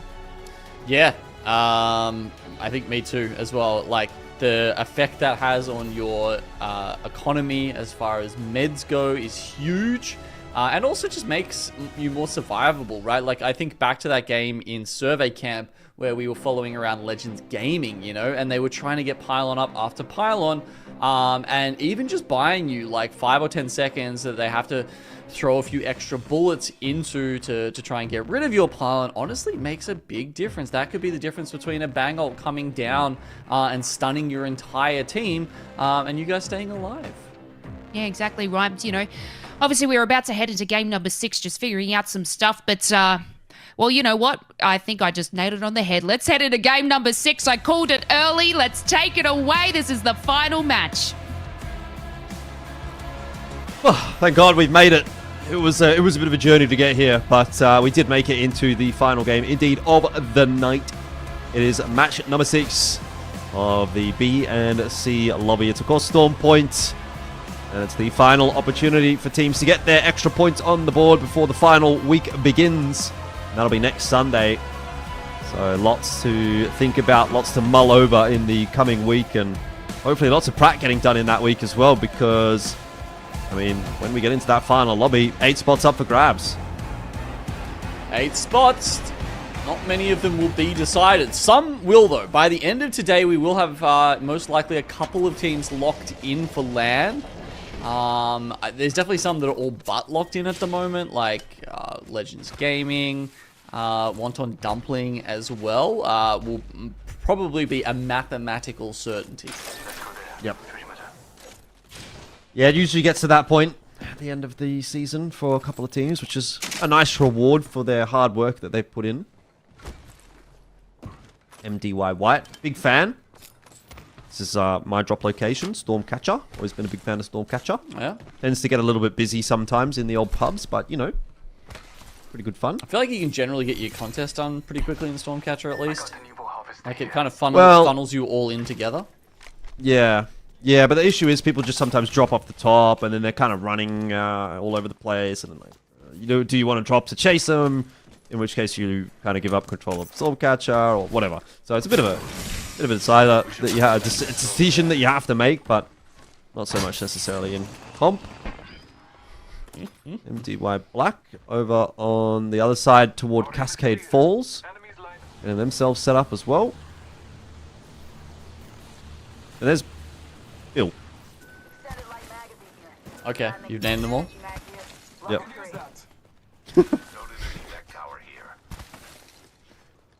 Observers are having fun tonight, aren't they? They are. We all are. We all are. Hope everyone in the audience is having fun too. We certainly are. Lace is now, because we've got an Octane on the field. How long is that going to last, though, I wonder? Perhaps not very long. Depends how fast you can go. I mean, honestly, like, as a solo trying to get away, like, getting mad hops and getting the second jump pad actually probably helps you quite a bit. Oh yeah, could be worse. Definitely. Where's he random dropped? Oh, okay, he's gone. Actually, that's not a bad shot. He's gone up towards like the wall. I think he was looting like the little oranges to the west of Zoo Station, and there he comes past. Actually, grabs a few Evo harvesters on the way as well. So yeah, there's a chance. You're saying there's a chance? There's a chance.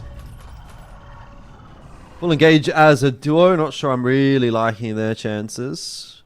But guess you just got to keep on keeping on when you're in that kind of a situation. They are inside of the zone at the moment. The second zone shift will kind of fall in a similar capacity to one we saw earlier today, where it's like sort of half pylon, half sort of launch pad area. We're not sure exactly where it'll end up going. Yep. Oh, 2 Mad Maggies. Okay. Boogie Board is sitting in 14th place right now. Uncharacteristic for them. Oh, speaking of Mad Maggie, we're going to get some Mad Maggie action straight off of the bat. Con immediately knocked. It will be a trade, though, onto SWQ, who are somewhat getting the better of this fight. Now it actually does come down to Donut on the Maggie. ARC-Styles getting tossed on through. They're going to cause some problems. Flesh shots, and the shots are starting to miss. Donut choking a little bit under the pressure, but gets it done in the end. D4 by the skin of their teeth are going to survive. I don't know what that the hop was SWQ, mid-fight there, though. Jumping to like completely destroy your accuracy mid-spray. Not sure about that one. Panic or a fat finger, who knows? A little bit. Worked out anyway. The double ARC-Styles to force him out behind the offensive was nice though. We get the Horizon multi-toss on in here as well. Boogie Borders 14th place for this lobby. That seems really quite uncharacteristic, but has not been their night, and it seems that that may potentially continue here as well. They are doing a little better in this engagement though, and final start yeah, certainly bit off more than they can chew. Because it was Final Start that chose to start that fight.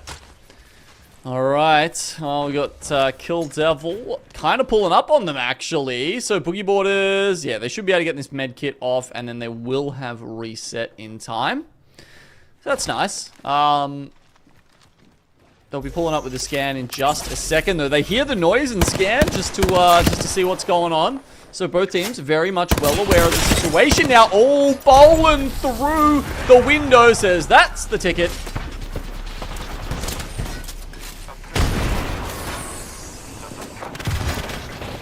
Devil. Kind of needs to help Bolin out a little bit because he's kind of taking that fight on his own. Boogie Boarders, surely not. Surely it doesn't keep going like this. Nice movement, but Raki still on the chase is going to catch up. Needs a little bit of helping hand though because that health is getting relatively low for Raki. Fussy with a big spray. Gets one more and finishes it off as well. Boogie Boarders are really running the gauntlet this game, but they are getting the job done, at least at the moment. They're sick. They're tired of it. They need some points on the board. They want to play the game. And no one inting them is going to stop them here in Game 6. Well, I don't know. I mean, if they keep running into issues, then maybe. But yeah, I mean, this has been a good start, definitely. Gone from 14th to 9th in the space of 2 fights. Yeah.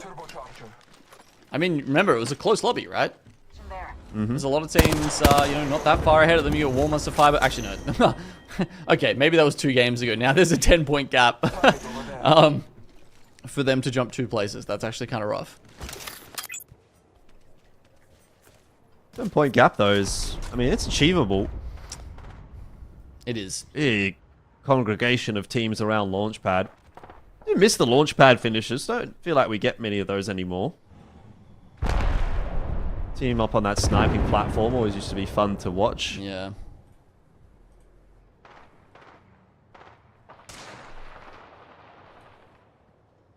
Yeah, Circle actually pulls pretty middle. A lot of mountain in this one.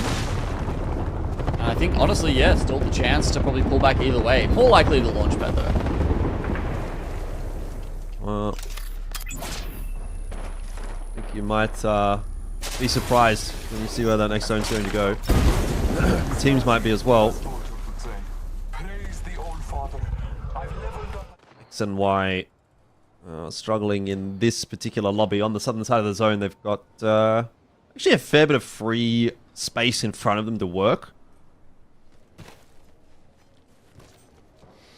These Southern Zone Streamfire like wrapping and just trying to clear out some teams because, you know, often you'll get zones that just pinch behind the mountains and so you can't really run away. There's not a lot of lateral movement. You can push forward and fight or you can go back. And they can really force people into these situations. So Streamfire looking to clean up down there as Heroes get cleaned up there by Johnny Manning. All sorts of problems for them, and Dreamfire are causing all sorts of problems as well for MXF, who I believe are down to just 1 player left, and that is Artorius, who is running away. So that's a small win for Dreamfire already. Well on his way. VK Gaming. I mean, 15th place might actually be enough to get them inside of the top 20, but they'd want to be doing a little better than that, just to ensure things. So a rough go of things though in this particular game. They've already lost 1 member who's crawling back inside to potentially get revived. Yeah, it should be fine though. It's full engaged. The 1 member left alive for them. Just had to full heal underneath the building though. Now on the hunt. Okay, how far are they going to go to try and get him? Oh, he's getting crossfired. He's done for. Absolutely done for.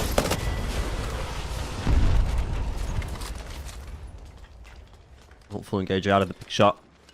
This building that VK Gaming is fighting over right now is potentially going to be a pretty pivotal point in the next zone. It's just like that other game I think we saw earlier today, actually. The zone's a little bit more readable than that one, but yeah, you know, in terms of how important that building is, very similar. DF have actually just made an evac tower rotate.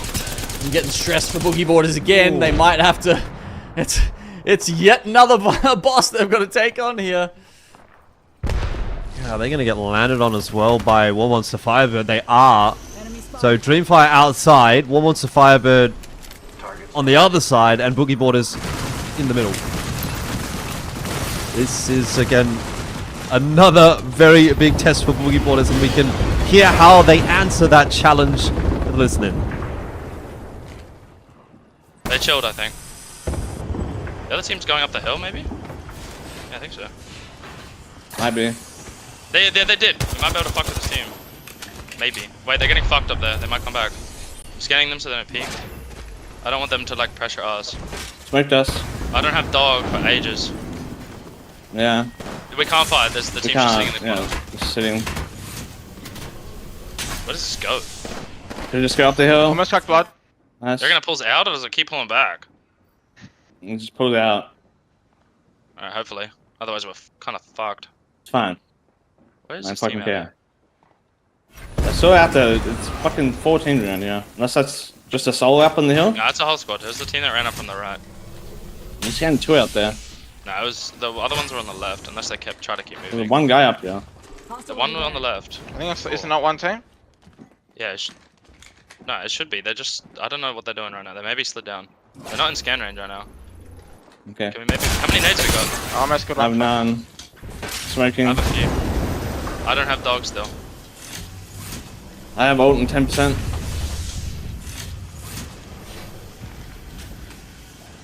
I have Of course they got. 3 nades. I have 3 nades. I'm gonna scan. They're not gonna have it for a while. I'm 85 to dog. I'm peeking out the back to make sure. Yeah. Someone's probably gonna walk up behind them. Yeah, no, but I want to see if I can get rid of them. I can nade spam if you want to. I can caustic ult. Do you want to? Or no? I mean, Or no? we get thirded instantly, do we not? Like, We don't have to the int teams it. are I'm just sitting using there. util. Oh, we So And don't then we have won't. util. And we won't have core score Okay. around age. Child Like, there's rifle. still a team behind them, so like, they have to care about the team behind them, and then we ult spam them when they fucking look back way. Get some more traps now. Backwards. Evac, by the way, from somewhere. I'm not sure where. Kind of scared of getting charged up there. There's still. Oh, interesting calls there. We were actually sort of like, you know, cheating and looking at the map while they were making all those calls. Not gonna lie, Fussy was getting a lot of stuff right, talking about where the zone's gonna pull, where those other teams around them had rotated to. So yeah, look, Fussy definitely got his finger on the pulse right now. We'll see if the team listens to him or not, though. Obviously, Raki's the IGL. You know, I think it was probably a good call from Raki to say hold off on the util for the moment. Wait for the zone to come in. I think that's probably a better time, you know, a higher percentage play in terms of getting some KP out of that util. I just want to check in with XQ from DNZ once again, our Octane superstar. Still alive, keeping himself healthy for the moment, hiding outside of the ring, trying to stay under the radar, but yeah, keeping in the game, which is kind of cool to see. Yeah, Boogie Boarders trying to show a little bit more presence here with Fussy on the roof. He's actually the one that's going to be on the receiving end of some shots. AGL are also under the pump, and Jackie just getting sieged by the caustic gas will be finished off. Now it's time for Boogie Boarders to come alive once again, and can they run through the gauntlet another time? Already Raki on the floor. Once the Firebird, though, quickly finish off, and so that should be a quick res attempt for Boogie Boarders. They get the scan, which will show that no one's pushing in their direction. Wonton Dumpling with some big problems as well. They are going to get eliminated, so no bonus point tonight for them, but still a very successful campaign today. Yeah, absolutely sense there. XQ, no, he got scanned by the crypto drone. That's not fair. Oh, look, he picked up a placement point. Oh well, he's close to picking up another one as well. Boogie Boarders, good reset from them there, as you said.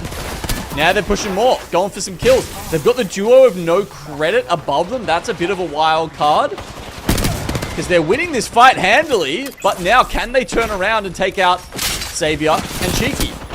I think they might be able to. They've only got the blue armors to work with here as no credit. Good damage being done on the climb, but it just won't be enough. As you mentioned, Boogie Boarders pretty healthy with those shields, but another third party to come through here. It's Tom Young Kung, who are really only a duo. They're not really trying to commit to this fight. Perfect bang ult, Kind of though. just having a looking.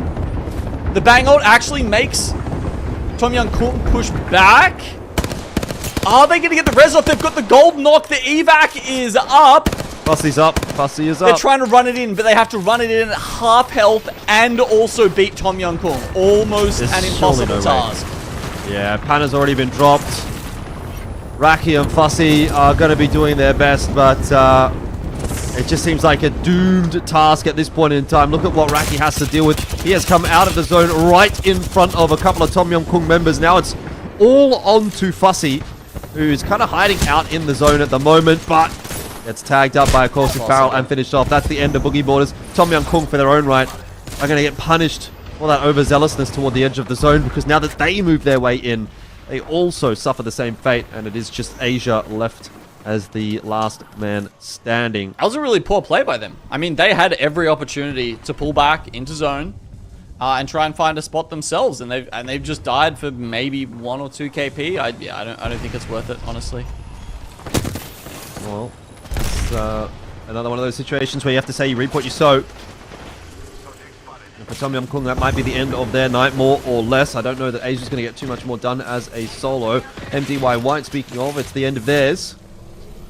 Dreamfire look like they might be able to finish strong here, though. They've got control of the building. Fairly healthy with 3 members alive, 2 sets of purple and a set of red. Use this as a staging ground to make their final push. Very nice rock to be on top of, though, for X and Y. Nice little spot they've got up the top there. Couple of barrels to block the view. The team in the building down the bottom is outside. Tom Young Kung, yeah, there we go. Asia's gets finished off. Outside currently sitting in 11th spot. This could be big change of pace for them if they can eke out a win here, but I don't know, it's hard. It's like, it's middle of the zone, but also you're surrounded by high ground. Everyone's probably going to be pumping grenades into there as soon as they can, and they do not have a Watson to stop that. They're even getting Maggie drilled right now.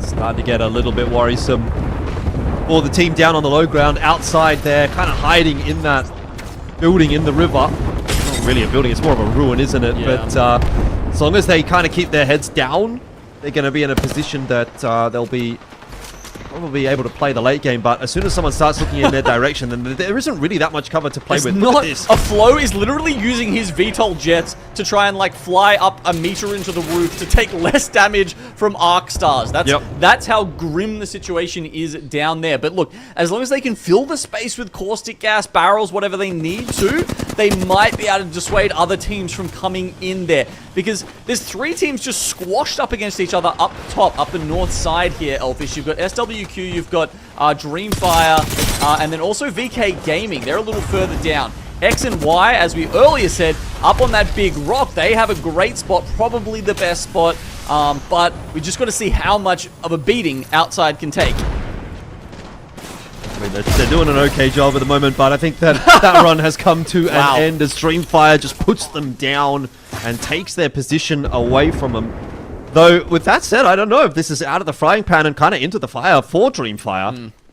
Because now they're the ones that are kind of in the center of the zone, everyone looking at them, though no shots to come through just yet. I mean, they've got slightly better, keeping their heads down. Slightly better armors, right? I mean, they can take some of the resources from those boxes that Outside had there. I mean, I guess the other thing is, hopefully, the other teams have used a lot of their util killing Outside and maybe don't have it left to deal with Dreamfire. We'll see if that's true or not.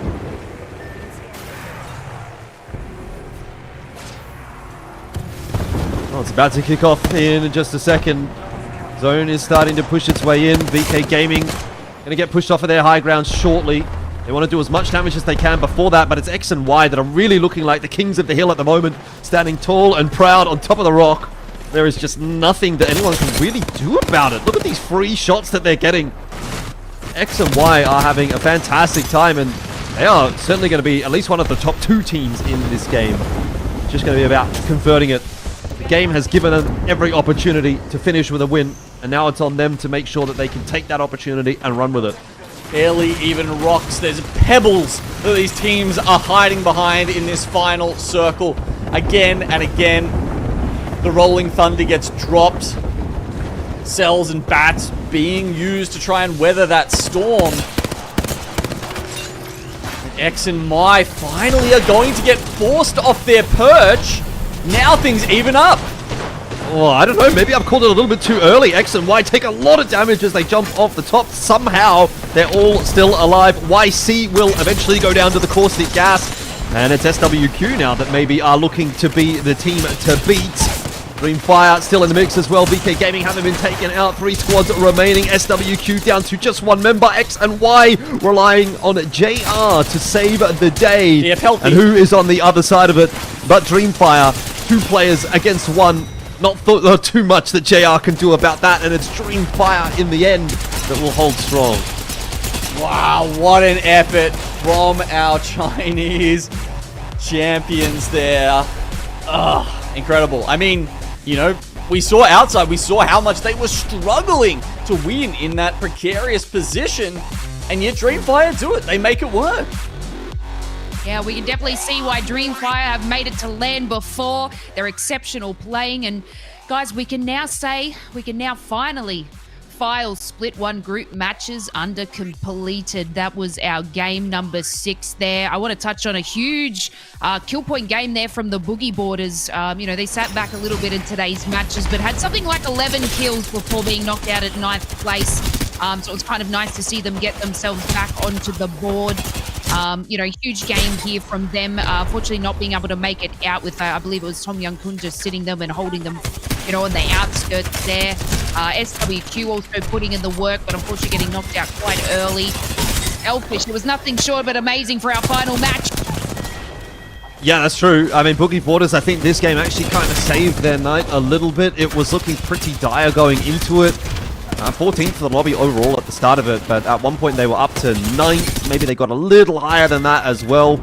Some nice tracking from Fussy. Look, they did a pretty good job in that final game. It did come to a fairly untimely end, but I think they've done enough, and obviously they were sitting in 6th overall coming into today, just in general for the overall standings. So I think they're in a pretty good spot. Obviously, we'll be seeing them next week in the top 20. Yeah, and I've been touching a little bit, you know, on VK Gaming. They managed to pull out exceptional placement there, I think, in that final match, placing 3rd. So it's going to be interesting to see where they sort of sit in the leaderboard now. But Genome, let's have a look. Dreamfire out on top. It was a 14 kill win for Dreamfire, catapulting them up past Wonton Dumpling. A first place for this team who, at the start of the split, we said, where have they gone? What has happened to this team that we know is world class, that we know has the potential to finish, you know, top 10, top 5 at a LAN? Surely they could be crushing through APAC-South, and now we are seeing that return to form from Dreamfire. Behind them, Wonton Dumpling, the ascendant in our scene, picking up a 2nd to mean that they will be on top of our group standings as we go into the final week and the regional finals in just a week's time, Lace. Yeah, exactly right. You know, they only needed a 14 point in the for the series points just to take themselves on top, and we've been watching that closely. I think they already solidified that in match number 5, so match number 6 was just a little extra gravy on top. But you know what? Let's get into what we really care about, what we've been sitting here watching all this time, and what teams have solidified themselves a spot in the regional finals, the chance to win big. Genome, look at that. VK Gaming, we've been watching them all day. They just squeak in 50 points. That was about where we thought the cutoff would be as well to make that top 20. And yeah, look, War Monster Firebird just did enough to get in there. MDY Black, honestly, I'm surprised to see that far down. But I guess that just speaks to the quality of the teams above them. No credit. Obviously, they're going to be a little bummed, but coming into today as a duo, it meant that there really wasn't a lot of hope for them to, you know, add to their points total. Overclocked Entertainment, you know, also probably a team that was, has, you know, had a decent season, a decent split, at least by their standards. So they've avoided relegation by getting in 21st spot. We will see them back in Split 2. Yeah, well, we saw SWQ as well. They were sitting about 18th, which was pretty close to there, and pushing themselves up to 14th was excellent from them as well. And I just wanted to touch on Keep Going Gaming. We didn't really see too much from them today, but managing still to hit that top 20. Elfish, they must have pulled out something crazy in the earlier matches just to keep them above that cusp. Yeah, just kind of hanging in there, which is kind of all you really have to do. I think getting into the top 20, obviously it's not the easiest thing to do, but in the grand scheme of things, 20 out of 30 are making it, so you've got more chances than not to make it through to that final lobby. But when we do get into that final lobby, I mean, what a stacked lobby that's going to be. It's going to be a very tough one to compete if you're maybe not quite 100%, so I want to be seeing everyone at their best. I think X and Y in particular was a little bit disappointing toward the back end of tonight. They'll be, I'm sure, working on that over the course of the week to try to come into the final lobby quite strong. But yeah, especially towards that top end, it's looking really quite competitive. So I've got no idea actually who's going to walk away with the win next week. But I guess that'll be a conversation that we do get into next Sunday. But yeah, it feels like there's quite a few teams actually that you could really throw your hat in the ring with.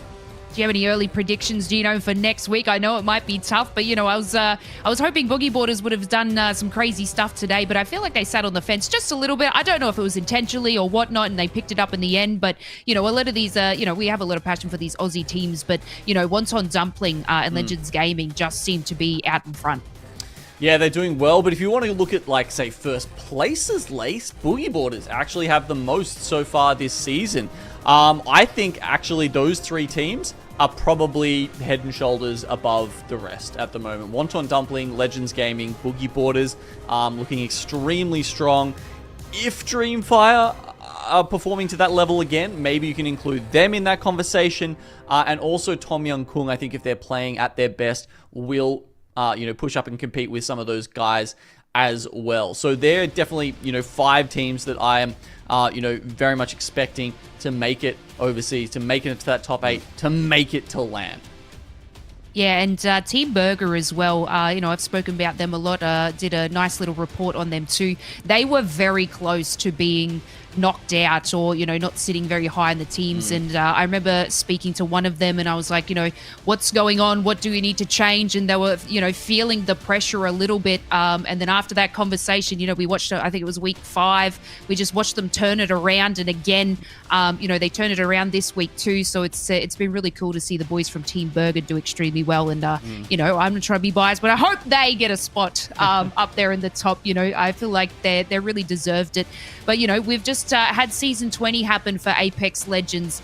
Our professional teams have just had a lot coming for them. Not only, they've got the prize pool, they've got the regional finals next week. They've just had entire changes to Apex.